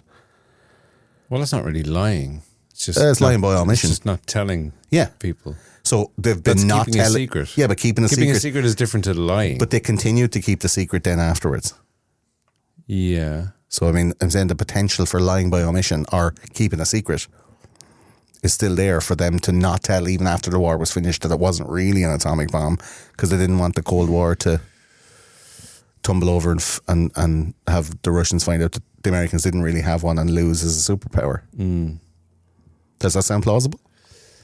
Yeah, but then the Russians have to be lying about their atomic bomb. So is everyone just like fake fronting about their weaponry? So do you think there's atomic bombs now? I don't know. You think Was there ever an atomic is it bomb? plausible that there is no nukes? I think since they may have done it, Yeah. but like, why haven't we been back to the moon? We have. A few times. We haven't been back to the moon since the early 70s now. Ah, yeah, but sure, you don't need to go back once you've been there. You've seen it all. You've seen, there's not much up there. Malta. Watching Netflix and the Sea of Tranquility. You I'm only just go to Malta saying. once in your life. I'm saying it's a weird set of circumstances that they're claiming in the zeitgeist that it evaporated, people turned them into shadows, and it was all radioactive. Yeah. Honestly, I never heard about the evaporation thing. That was, Really? that was never a story. It was just Is that intense, something we see intense from heat movies? Yeah, buildings. People would have been burned yeah. alive. Evaporation is But turning into the shadows, like forcing the. I mean, evaporation is forcing the water out of. It's what the Japanese scientists were doing. I mean, like Completely drying disintegrated. you out I mean, like and disintegrating. I mean, disintegrated, like like burn, like But I instantly. imagine if you were there, vaporized. I mean, like, it depends on the circumstances. But like, you know, like I said before, my brother spoke to someone who witnessed it and is still alive. Yeah. So obviously didn't get sick, didn't evaporate. I don't know how close this person was to The bombo. to the bombo itself. Are we calling it bombo? Ah. But I don't know. But hey, look, I don't know. It's weird. the It's name of the show. Yeah, we'll keep it out to the audience and we'll go back again at it and have a look. Like, there's a lot of evidence there to say by omission that it wasn't as nuclear as they would have you believe. But pretty Now, effective, I would say. effective. I mean, people died, so it's not. You know, but like 9/11. There was, however, a serious problem with gamma radiation, which seemingly harmlessly penetrated the body without effect until about 24 hours to 7 days after the event. This led to small amounts of reports of headaches, nausea, bloody diarrhea, vomiting, lack of appetite, and the loss of hair going into the second week. If you didn't die at this stage, you'd most likely survive. The gamma radiation was discovered to affect the bone marrow, strangely enough. Not the blood, not the organs, but the bone marrow, right through to your bones. So the effects wouldn't be felt until the old blood cells in the body die and then are replaced by the new tainted ones created in the bone marrow in the coming days and weeks. Death potential for death peaked about 3 weeks after the explosion, and if you lasted 6 weeks without dying, you were grand. The deaths in this radiation poisoning ceased after 6 weeks, which is contrary to the zeitgeist, the common story, which is they were irradiated for years and years and all had birth defects and blah, blah, blah. 6 weeks after, everything, gamma radiation stopped. Everyone for a half a mile from the blast was affected by the gamma radiation, and the fall off then was steep, but it affected people for up to 2 miles from the epicenter. They said it penetrated many buildings, even ones made of reinforced concrete. So there was people hiding in banks who didn't get burnt at all, but ended up with radiation sickness. Okay. So obviously something happened. Something weird and nuclear happened because they did get radiation sickness. It's an awful weird squirrely report, and it's a fucking mad story when you look at it like that it's not. I'm so annoyed and amazed that it's not as we were depicted in all the movies and all of the, you're like, and you're all burned up like Terminator 2. Like Wolverine. Yeah, that's what we're The told Wolverine. it is like. Have you seen the Wolverine? I have. Have you seen it? No. At the beginning of it, the plot is like there's this old businessman who Wolverine saves. Okay. And a nuclear bomb? From the Nagasaki bomb. Oh, he saved him from that. And he saves the soldier. And the soldier, like all the Japanese soldiers, we're going to die with dignity here. Yeah. And they do the old what's it called? They stab themselves. There you go. And he's like, oh, I don't know if I want to do this. And then Wolverine is there, and they go down a well, and he like covers him with his regenerative body. Yeah. Blast comes, burns all the skin off him. Yeah. Gordo's probably saying bullshit, and then he saves him. And that old man, he lived to be very old. And no radiation. No radiation from. Maybe he got a bit of the healing off Wolverine. Maybe he did. Well, I mean, that's what he was trying That's to a do. great scene in that movie too. It is. Yeah, it's really well done. It's very.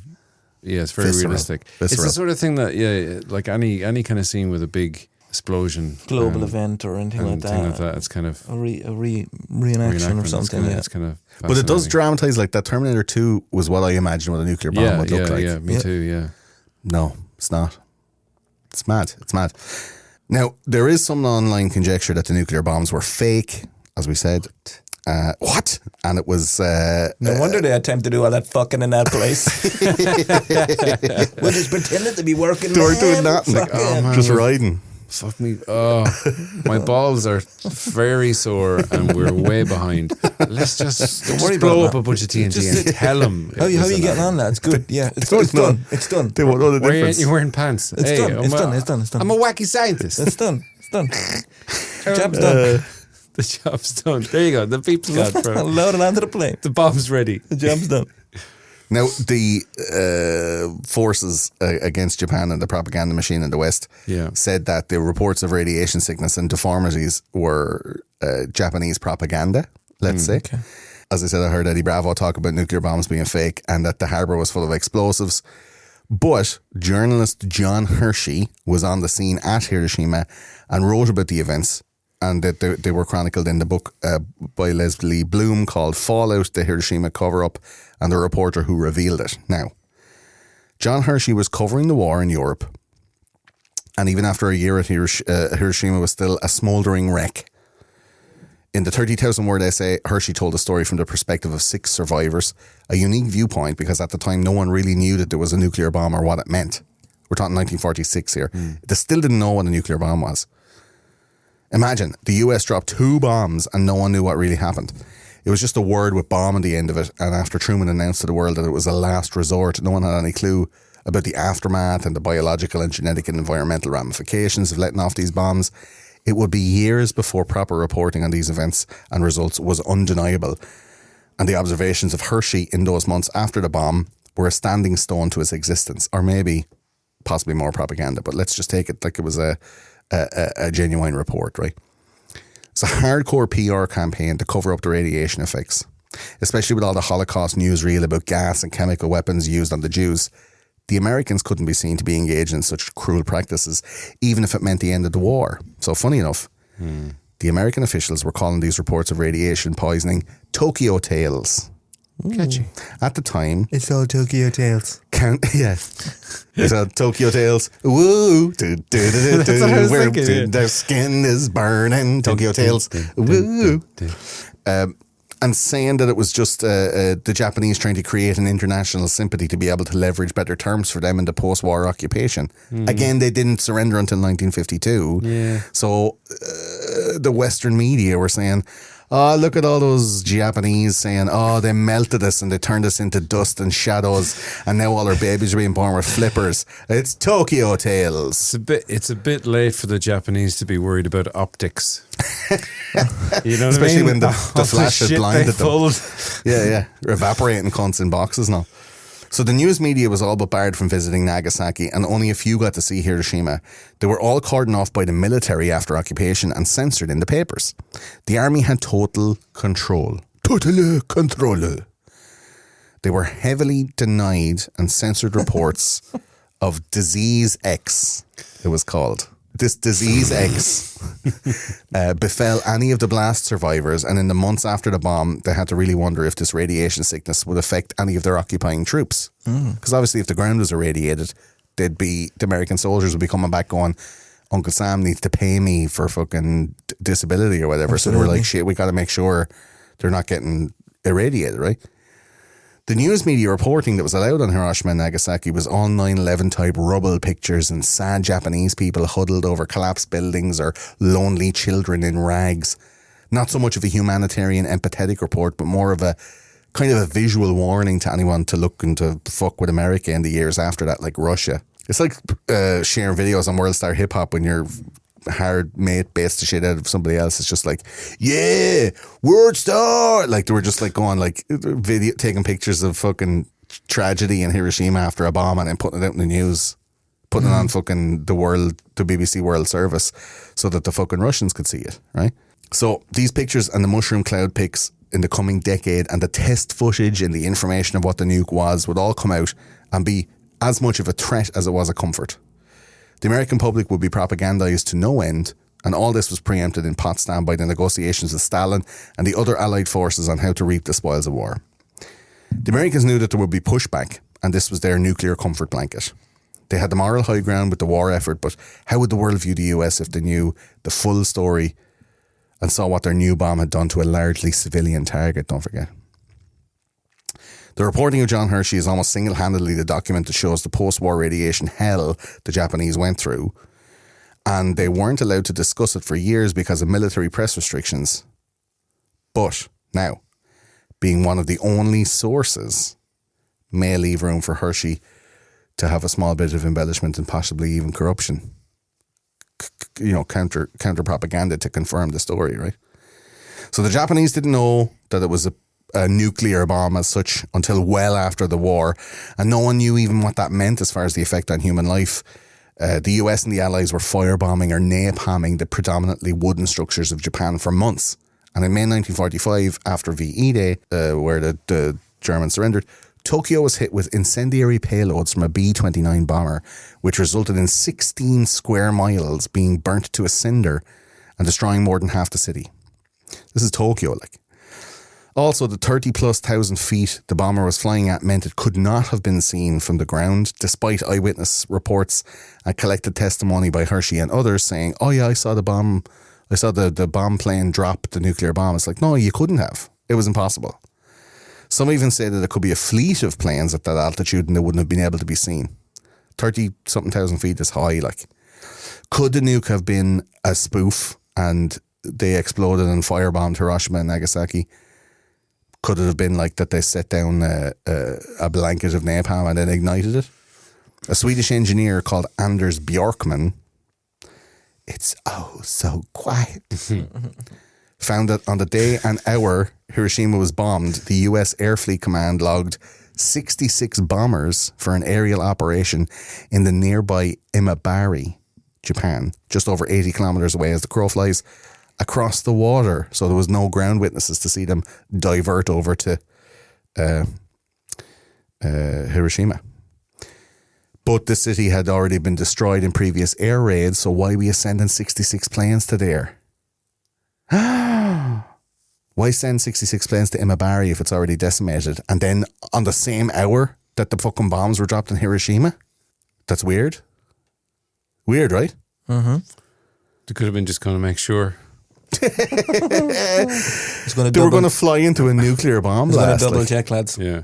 I'm just saying. Maybe one of the pilots dropped his sunglasses. It's going to double check. Seriously though, that is they're weird, definitely- right? They're definitely back there. That's weird. That's like the shit on 9/11 where they're like, oh, we were running war games where there was like fake planes on the radars, and one of them flew into the Twin Towers, and the lad was on the radio going, "Is this real world or exercise?" Like, this is like on record, real true fact. 66 planes were flying to an already decimated city that was only 80 kilometers across the water from Hiroshima, the same hour at 8 o'clock in the morning when they dropped the first bomb. Why? It's fucking weird, right? Surely you wouldn't be flying 66 planes over a potential nuclear bomb site. You wouldn't know what the energy, like, coming up from the ground would fucking pop all the planes out of the sky. It's fucking weird. And they were flying so high that they wouldn't be able to be seen from the ground. Do you know what I mean? So It's all weird. nobody saw them. So nothing happened? No, there was 66 planes flew over But if they were high in the sky and nobody saw them, how do you know they were there? because they're on the fucking radar. Who had the radar? The US government. Swedish Anders- engineer called Anders Bjorkman. Yeah. So we're just going on one guy's word. Is he talking shite? Yeah. Well, they're only going on one guy's word about Hershey, and he's the lad that's saying that all the stuff is true. So, like, you only believe the stuff you want to believe of one guy, and then if another guy comes in with other stuff, you won't believe it. I don't believe nothing. Well, I'm saying it's very much food for thought. It's a Sure, very strange sure, yeah. coincidence that's never talked about. So that was not the extent of the post-war propaganda for Hiroshima and Nagasaki. The Americans also had come in to check to make sure that they hadn't fucked up the whole world and sent in a group for Hiroshima, a group for Nagasaki, and another group to retroactively investigate the Japanese involvement in the creation of atomic weapons. Was it because this was the narrative that they planned to attack the Germans under? That there were two, Germans were creating a nuclear bomb and it had to be countered. But then, the Germans surrendered and like, well, fuck it, we have a bomb, So on the 11th of August 1945, Groves sent a message to his Deputy Brigadier General Thomas Farrell that there was to be a Manhattan Project atomic bomb investigation group, and they were dispatched to Yokohama by the 30th of August. So the bomb went off on the 11th of August, and then they had to send the lads over within the month to investigate. So this effort was set up by the US War Department to engage in a propaganda campaign against the Japanese Empire in connection with this new and as yet unidentified weapon used in Hiroshima. This campaign suggested the creation of 16 million leaflets to be dropped over 9 days on 47 Japanese cities. This happened in real life. They dropped 16 million leaflets over 9 days on 47 cities after Hiroshima. And each of the cities had a population of 100k. There was shortwave radio bursts of 5 minutes every 15 minutes. And then there was printing and distribution of 500 free newspapers all over Japan. And they all contained descriptions and photographs of the carnage at Hiroshima to try and get them to surrender. And then they didn't. And then they bombed Nagasaki and did the same. Okay. I went, look at all this shit. They were just dropping. They did one bomb and then they made a load of material to go, look what we just done to you. Stop. And they still didn't stop. And then they did Nagasaki and they went, fucking stop. Like, that's a fucking crazy propaganda effort. Like, did you ever hear about that before? Never heard about that.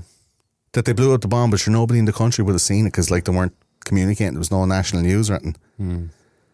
Sure. And this campaign was set to continue until the surrender negotiations began, and they did begin.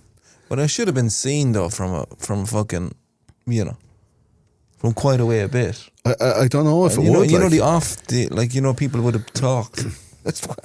I don't know if it would. Yeah. Where are you? I'm sure you'd have cousins in Hiroshima or something like. You're in somewhere else and you go, come here, what I have a the cousin fuck? in Hiroshima. I don't know what's after happening, girl. Places and bits. Travels, like. I left the oven on. World travels. Tell them all about it, those conspiracy guys.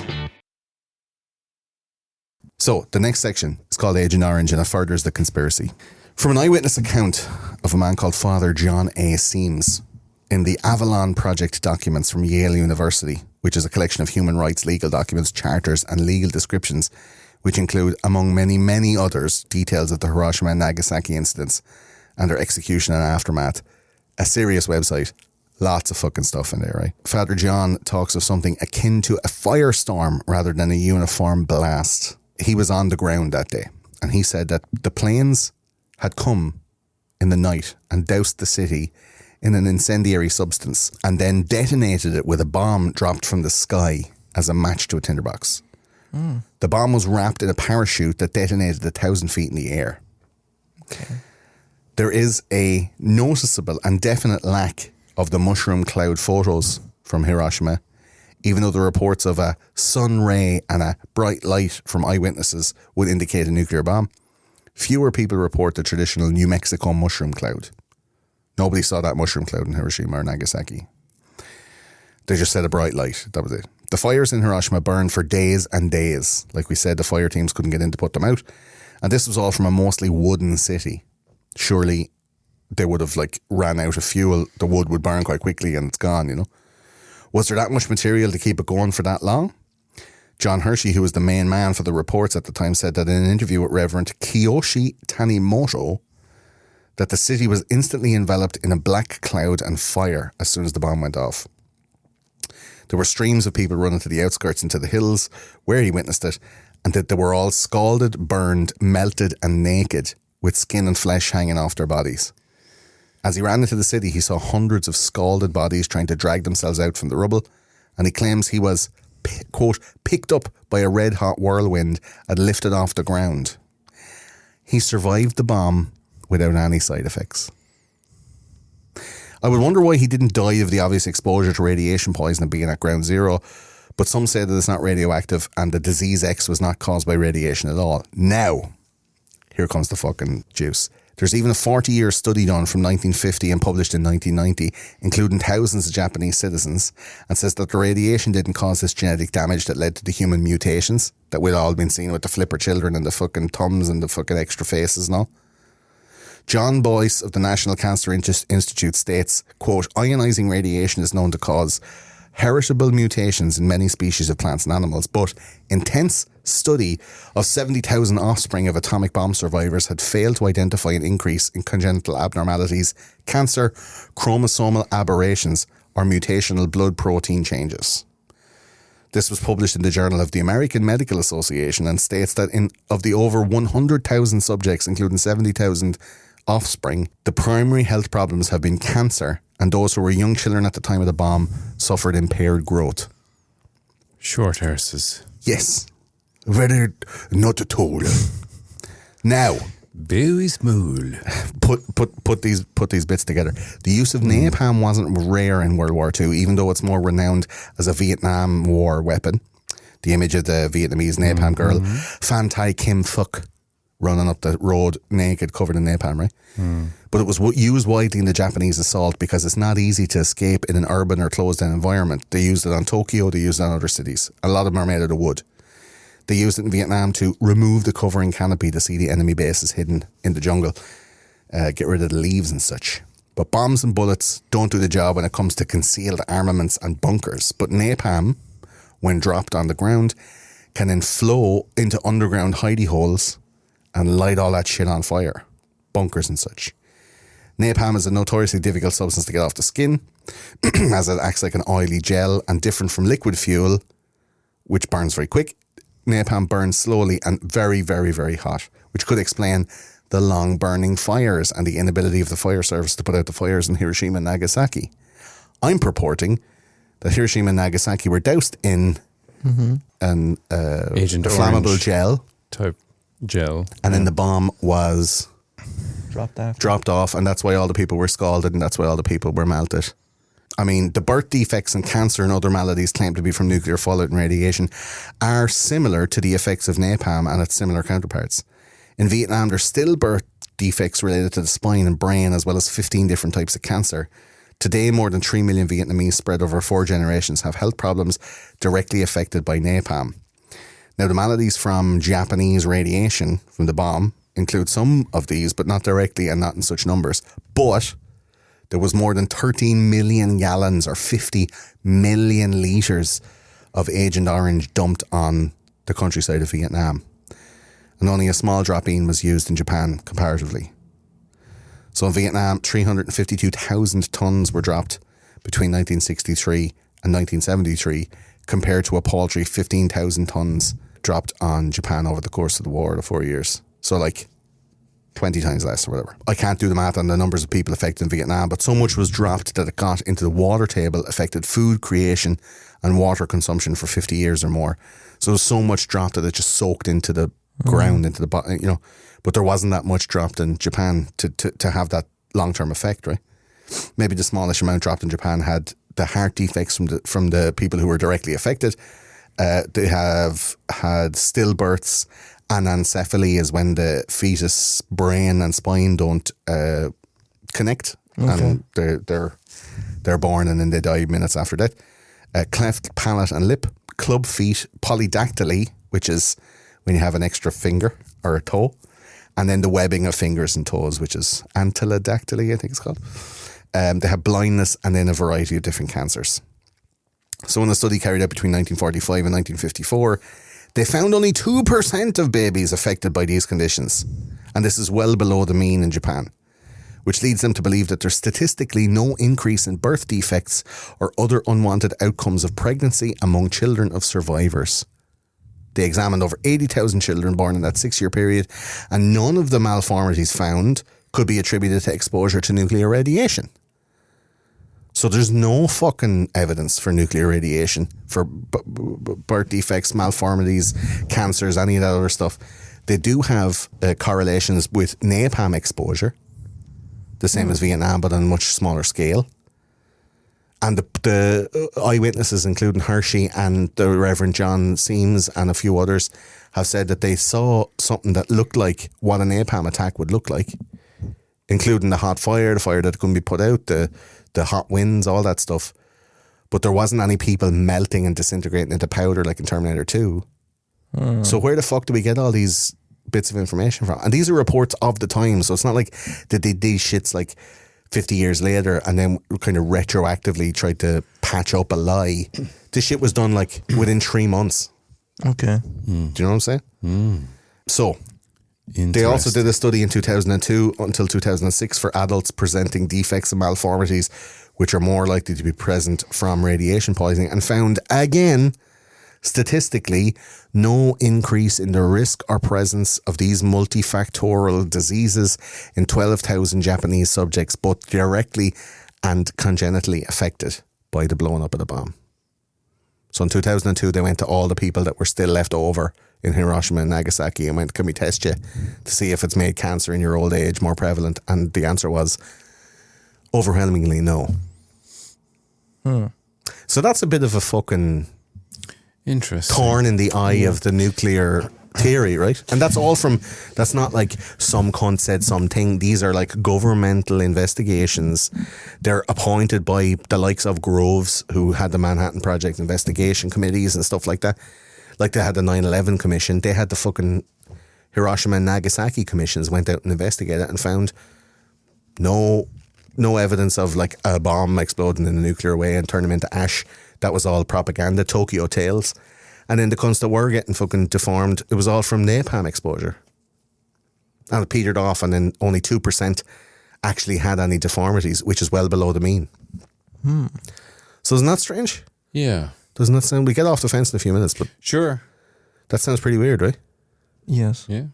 I mean, I've never heard that before. Yeah, it's odd. Like, nobody has heard about that before. I only found it between two different books. I put that together. Yeah, like I've got some questions about you got to process it, right? How it would work. But yeah, look, sure, we'll get to that at the end. So I want to finish off by just giving a tip of the cap to J. Bob Oppenheimer and say, look it, he was a man who could... Handsome man with a Cork accent, piercing blue eyes. Yeah, he's great as the scarecrow. You're going to take the bomb for me to Japan. After... You're going to take it. You're going to ask any fucking questions. Anybody fucking asks you. After being unceremoniously disassociated from the government and government dealings, J. Bob continued to give public lectures, but they were reduced to broad themes relating to culture, science, and nothing really official. He was a talking head representative of public intellectual. He wasn't, a warmonger. Yeah. Even President Kennedy invited a bunch of Nobel Prize winners to the White House in the early part of the administration, and he said it felt odd to him. Oppenheimer was like, this is weird. He was persona non grata, especially after his McCarthyism case in 1954, where he was basically like stripped of all his accolades and claimed to be a communist. Kennedy wanted to give him this Enrico Fermi Prize, and don't forget he worked with Enrico Fermi in Germany, which is a 50,000 tax-free bursary, and House Republicans thought it was disgusting because he was a filthy communist. Oppenheimer was not trying to get his good public standing back, but others were fighting for him and his reputation, and he was considered the scientist who writes like a poet and speaks like a prophet, and that this award from Kennedy would cement Oppenheimer's rehabilitation as an acceptable public figure once again. Reluctantly, Oppenheimer agreed to receive the prize, and the public commentary would come along with it, obviously. But Kennedy was shot on November 22nd, 1963, and it was only 9 days after Kennedy was shot that he was supposed to get this fucking thing. Coincidence? I'm not saying that Oppenheimer had anything to do with Kennedy's death, but it's definitely interesting timing. They killed him because they didn't want him to give Oppenheimer the 50 grand. Yeah, well, they didn't want him back in the fucking headlines, probably, to be going, yeah. what about that bomb that didn't happen, right? Oppenheimer's son told him of the news, and they watched it together on the TV. Young Oppenheimer remembers his father say, now things are going to come apart very fast. Oppenheimer still went to the White House, and Lyndon Johnson presented him with the prize after a few short, uncelebratory words. And in his speech, J. Bob mentioned Thomas Jefferson, who, quote, often wrote of the brotherly spirit of science. We have not, I know, always given evidence of that brotherly spirit of science. This is not because we lack vital, common or intersecting scientific interests. It is in part because with countless other men and women, we are engaged in this great enterprise of our time, testing whether men can both preserve and enlarge life, liberty, and the pursuit of happiness, and live without war as a great arbiter of history. And then he turned to Johnson and said, I think it is just possible, Mr. President, that it has taken some charity and some courage for you to make this award today. Ooh, it's the sting you on. That would seem to me a good augury for all our futures. And I had to look up what an augury was, and that's an omen. A good omen. Okay. But in the mere months after this, Johnson went full balls out in Vietnam. So, like, he obviously didn't listen. And Oppenheimer was like, dude, I fucking made that atomic bomb. I know how bad war is. Give it up. And Johnson was like, yeah, thanks for the presidency, you cunt. Very disrespectful of Oppenheimer's contribution to the country. So, J. Robert Oppenheimer is a man who could span the chasm of science, art and human nature. He was chosen maybe not by Groves, but by destiny to be in all these places at this time, and with this skill and that personality, to create with a full heart the most destructive force humanity has ever seen. In 1965, on the 20th anniversary of the Hiroshima bomb, NBC aired a documentary called The Decision to Use the Atomic Bomb. And it showed that famous footage and famous quote from Oppenheimer where he recalls a passage from the Bhagavad Gita where Vishnu is trying to persuade the prince that he should do his duty, and to impress him, takes on the multi-armed form and says, now I am become death, the destroyer of worlds. And he takes a breath and he says, I suppose we all thought that one way or another. I often think that quote is misrepresented, that Oppenheimer was saying that about himself. I think he thought that Vishnu was the American government spreading its arms and saying, I am become death, the destroyer of worlds. Yeah. Trying to impress Oppenheimer, the prince, into doing his bidding. Mm-hmm. And a lot of people, I think, misappropriate that quote. It wasn't Oppenheimer that was dead. He's not referring to himself. No, he is not. Yeah, he was referring to the forces that forced him and his cohorts to use science as a weapon. And then everything just escalated. Yeah. Yeah. He started the ball rolling. J. Robert Oppenheimer died in his sleep on February 18, 1967 at 62 years of age from throat cancer. Spoiler alert. Yeah. Bloody hell, man. Don't watch the movie. That's how it ends. Oh, balls. It's like Titanic. That's it for the show. We've rocketed towards the end. I want to get off the fence very, very quickly. Okay. And I want to ask Robert Oppenheimer, hero or villain? Well, it depends on who you're asking. I would say... I'm asking you, Ed. Ed Salmon. I would say an unintentional villain. Yes. I think, I don't know if I'd call him a hero. I mean, I think he was a very intelligent man. I think he was an unusual man. And just like Leslie, Dick, he was the right man for the job at that time. Yeah. And I don't think it would have happened without him if it happened. I don't know if I call him a hero. It's kind of like, I mean, same with Einstein, same with a lot of scientists who create something out of a sense of duty for humanity, and then they take it and twist it and use it for something else. yeah. But someone takes it and twists it. And uses it, not him. Let's make this into an evil thing. I mean, I think he's perfectly complicit and takes full responsibility for his part in, mass murder. His final years were spent lamenting all of his life's work. So I don't know if I call him a hero or a villain. I would call him maybe a victim of circumstance. Circumstance. Yeah, is kind of how I play it. I don't know how Christopher Nolan is going to view it. We'll find out in July. we will. Well, we will see. What do you think, Chris?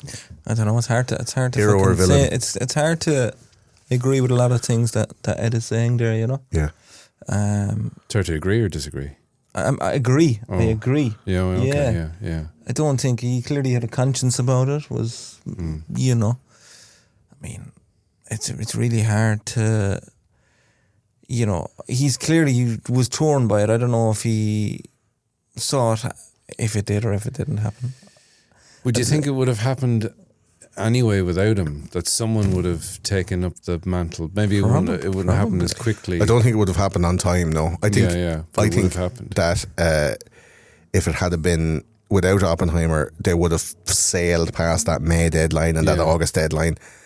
Germany would have surrendered, and then they would have been like, "Sure, we don't have a bomb to blow up Japan," and they would have just kept hammering them until they surrendered, or mutually assured destruction or whatever. I don't think that the bomb stopped the war. I think it was the realization by Japan that America are willing to do anything, and America were already aware that Japan was willing to do anything. But when you're pushing back against somebody that's got nothing to lose, a lot bigger and a lot. But both of you have nothing to lose, and one is a lot bigger than the other. You're like, oh fuck! Yeah. Like Japan were almost relying on. It's only going to go one way, like. Yeah, they were almost relying on the reticence of America to look bad, and they're like, oh fuck, these lads take the gloves off. Like we better fucking stop here. Like It's a difficult one. Is he a hero? Is he a villain? It's kind of like, what was the intention first? They probably obviously got away with him. We got it. There's a race. These people are trying to do it, so we need to do it first. We need to. So the intention is we need to protect ourselves. Blah blah blah blah blah, and obviously it was out of his hands anyway. It was in the military. We're kind of going. It was from 42. By the time it was fucking, they had any fucking progress on it. The lads probably had a plan already to. They were going to do it without him. Like after 42 anyway. They had the blueprints. Yeah, I think that a hero, like you said, a hero is a hard thing to call somebody. Yeah. I think he was more a hero to science than he was to like a military hero or a hero of war. No more or less than Heisenberg was, because he was doing it for the glory of science in his own country. It just so happened that his country was led by a bunch of Nazis. But look at what America is now, and is it any better or worse? Like.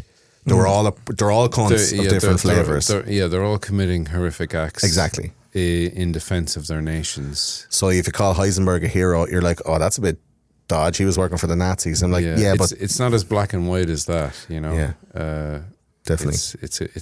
It's a grey area for sure. Yeah, hero or villain it's a hard question. But we'll see in the movie. I mean, exactly. He's going to be portrayed some way. I make my mind up when I see what. Yeah. What way the movie goes. It might be the only movie you'll have watched. I'll just hang on. I'll hang everything on the movie. What do I do? Christopher Nolan. Yeah. There's a review in here from Chris Kent. Yeah, what's he say? He said, nice movie, but there's no Home Alone. It's no Home Alone 2. Yeah. Lost in New York. That's Home the Alone, best sequel Home ever Alone made. 7, Lost in Hiroshima. Yeah. So can I ask you then about Groves, the relationship between Groves and Oppenheimer? Was that kismet? Were those two guys like soulmates destined for each other and they just managed to click and find each other? Yeah. Or was it just like random chance? Was this is a thing that so many moving pieces came together to make it happen, and against all odds and against all science and against all timelines and against everything rational, these two guys came together, and with their military might and budget and like scientific knowledge and connections, fucking managed to do this thing on this crazy timeline when they're trying to like fizz uranium through tubes to get enough to put into a bomb. Like the crazy scramble. Was this destiny that these two guys were going to meet? I mean, obviously now, in the fullness of time, it's complete destiny that they would meet. Yeah, it does feel like that. Yeah, I mean, it's because without the organizational skills and the sort of, it's like two high functioning autistic geniuses who can't really communicate properly or interact properly with the real world, and are impatient and are shifting random women on trains and then trying to nut them with suitcases, and are both reputed to be ornery, prone to depression, prone to loneliness, prone to anger, prone to isolation, and prone I think these two men would have ended up alone and depressed and maybe killed themselves if they hadn't had this project. And they managed to gravitate towards each other. This common purpose, Yeah. What do you think, Chris? What was the question again? It's like, were these two guys destined? Were they destined? It feels like destiny that these two guys, or was it just like, big deal? It worked out. Two parts of the jigsaw, they went together. But I think Ed said it was just, obviously their personalities suited each other. They weren't very good with social skills with the real world. They were clearly geniuses anyway, passionate about their work, and probably suffered from a bit of tunnel vision of, this is what we're trying to do. Yeah. And probably in a way were like, the repercussions of it were just probably not even on there. They were just like, I'm just working with this shit. I'm just doing sciencey shit here. Yeah. Man. And a lot of people tunnel vision is a good term to mention, because it seems like and the both they didn't really realise what the end result really was going to be. And in hindsight, it's easy to say it was destiny. And also, at the time, a lot of the people living in Los Alamos and working on the Manhattan Project were like, when it worked, they're like, yay, our thing paid off. And they weren't thinking about the hundreds or thousands of people that were killed. Yeah. And it was only later that, and because you're in the throes of war. Yeah. You're trying to end the war. You're not thinking about those people dying. You're thinking about, I want to save Americans from dying. It's tragedy for a noble cause. Yeah, and and the Japanese were othered and were seen as less than. They're going to get us. They're the enemy. They're going to get us. It's a dangerous mindset, isn't it? Yeah, and it's only decades later you're going, oh fuck, those were human beings with families and wives and husbands and mothers only took and daughters. 2 years after the pandemic and all the vaccination stuff for people to stop referring to the unvaccinated as the same. I feel, not to bring it back to COVID, but like there's an easy othering around people who don't comply or who are different, and I think there's a very simple switch in the human condition that is able to be excused away, the switch of dehumanization, or the switch of tragedy for a noble cause, the manufacture of tragedy for a noble cause, or the manufacture of outrage or anger or retaliation or violence or whatever, as long as it's for a noble cause, that they can say like, well, I believe this thing and you don't deserve life because of you don't believe that thing. It still happens today. The ends justify the means, and I think a phrase that is oft said these days, which makes me sick, which is being on the right side of history. Yeah. Which is not something that you can fully. I mean, I'm sure Oppenheimer fully believed that he was on the right side of history. Yeah. And in a way he was, but in a way he wasn't. Yeah. And in a way he fucked the world. Fuck the world. In a sense, or he set the ball rolling for an escalation of A-bomb, hydrogen bomb, and then just stockpiling weapons. But I don't for think he was years. unaware of that. He was very much aware of the position, and he was almost reluctant, I feel, from having it all go through. And yeah, but just in the years after the war, he scientific very much regretted it. curiosity just kind of got the best of him, and he couldn't do it, you know. So he's able to It's like I disassociate feel- from the I- consequences. Yeah, like I'd feel, sometimes I feel like a kind of a pang of guilt or whatever if I'm up for, like, you know, a small role in an ad for the lotto or something, which I was in, which is gambling, but also some other cunt's going to get it. So why not me? Why don't I get that money? Yeah. And I'll feel bad about it afterwards, and I'll lose my artistic integrity for a second. But take nobody that's, dies. That's like that moralistic stoicism of like, oh yeah, well I found a brown envelope with somebody's week's wage packet in it. Yeah. If I don't pick it up, I'm never going to find who owns it.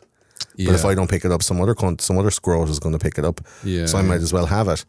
And you've still stolen somebody's week's wages. Yeah. But then you've taken it away. You put the story on yourself to go, well, somebody else is going to buy it and overdose on drugs. So I'm actually saving somebody's life. Like, there's justifications that the human mind will do to get you over those objections. And I think that this very much so is that story of like, Yeah. you know, is it the best thing to do? Like, should we have done this? And loads of propaganda and loads of post-war recombobulation of the facts and like visual propaganda, movies, what teach the kids in school, all these stories, you know, I talked about the evaporations Jurassic and all Park that all stuff. over again. We want to make dinosaurs, and then Spare no why expense. did we make dinosaurs? Have you seen that one? Which one? Jurassic Park. I have, yeah. Sweet. I've seen the first one. Yeah. That's all you need to see. Yeah, You don't see the I like rest that. of I tried to watch rest of one of the them newer ones with my kids, and it muck. was absolutely terrible. Yeah, they're not great. And the last question then, from all the evidence that I big one. put to you, Okay.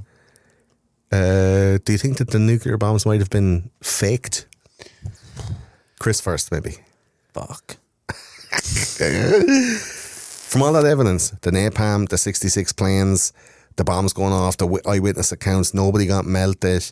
You know, all right, granted radiation and stuff like that, but the fires burning, the deformities, the under percentage of deformities as years went on. Like, could it be possible that they're fake? It's plausible, I guess, but everything is fucking plausible. I don't know. I that's a fucking massive question. Well, it's an off the fence, so you have to either come down and say one or the other. Yeah. Did I put out convincing enough? You put out a very, you made nugget me of doubt. think an argument, yeah, absolutely. But I'd still probably, more of my brain would go towards these mad cunts actually developed something horrible and dropped the bomb and killed all them people. That's what that's where my gut is going back to. As much as there's plausible evidence in there, I would go, I think that these fucking lunatics they got there and They pulled it off. and they didn't want to pull it off, and obviously they didn't want to do it, so other people did it. There's too much other stuff in there for me to go the other way. Yeah. There's too much other stuff in there. So Ed? Well, you mentioned something about Japan and Japanese and the Pacific Front not being in the forefront of people's minds when we think about World War II. Obviously, the Nazis had the best uniforms. Hugo Boss designed them. They had, they had your man, Hitler, and that's he started it. They had that's where the energy was. But also, I think because the Japanese and the Pacific Front was such a horrific war, and there were soldiers writing letters home saying this is absolute fucking hell. So they didn't really want to draw too much attention to the Pacific Front because it was so horrible, and so many soldiers were dying, and it was like maybe the hardest or one of the hardest fronts of the war. But wouldn't that be wonderful fodder for modern day Hollywood to show that the grit and the grain and the terrible shit? You know, Mel Gibson made that movie about your man, the conscientious objector who went around saving people and never carried a gun. Letters from Iwo Jima, Merry Christmas, Mr. Lawrence, Bridge Over the River. There have been movies made about that stuff. But what I'm saying is that maybe it was a thing of winning hearts and minds in a war is talking about the good shit and putting the horrific stuff that might put people off war. Yeah. When war is like, GIs fighting, punching Nazis. Whereas these lads are like having fucking PTSD, burning fucking Japanese soldiers alive, coming across these Japanese soldiers that are just like behaving in these kind of animalistic type ways. Two very different wars. Yeah, absolutely. Yeah. Now, did they fake, you know, it's plausible in the same way that when they say the moon landings were faked because they wanted to get there before their competitors, before That's the my Russians. contention. That is my So did they're like, oh yeah, we did the A-bomb. Look out, Germany. I know you're trying to build one, but we did it already. And we're going to use it on Japan. But the thing about the bomb being delivered in a single plane is different to 66 planes. Is there no defenses in Japan? If 66 planes are dousing a city at night and they're going to drop a bomb, let's get out of the fucking city for a while. Because I don't know what all this smelly stuff is, but it doesn't seem good. And 66 planes dropped it on us. So that seems a little bit. But then again, I'd never heard of that. I don't think many people have. That's why I like to throw it in there for the show. I mean, I'll look into that, and I'll say it's plausible because with every two plausibles on every episode I'm on this podcast. I thought you were going to say this goddamn podcast. I always ask who benefits from it. Cui bono. Is there something to gain from this? Yes, being there fake? is. The war was one, and in this case there is. Yes, and maybe they didn't get there, but I think it probably was an A-bomb. But I got two plausibles.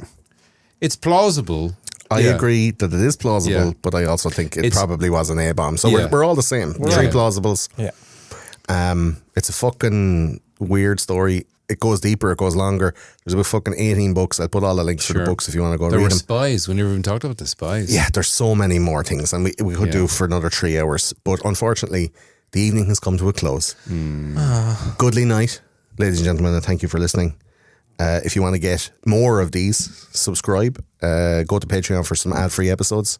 I want to say thanks to my two very illustrious and hard-thinking guests, Mr. Edwin Salmon, at Edwin Salmon. Thank you. EDWIN SAMMON.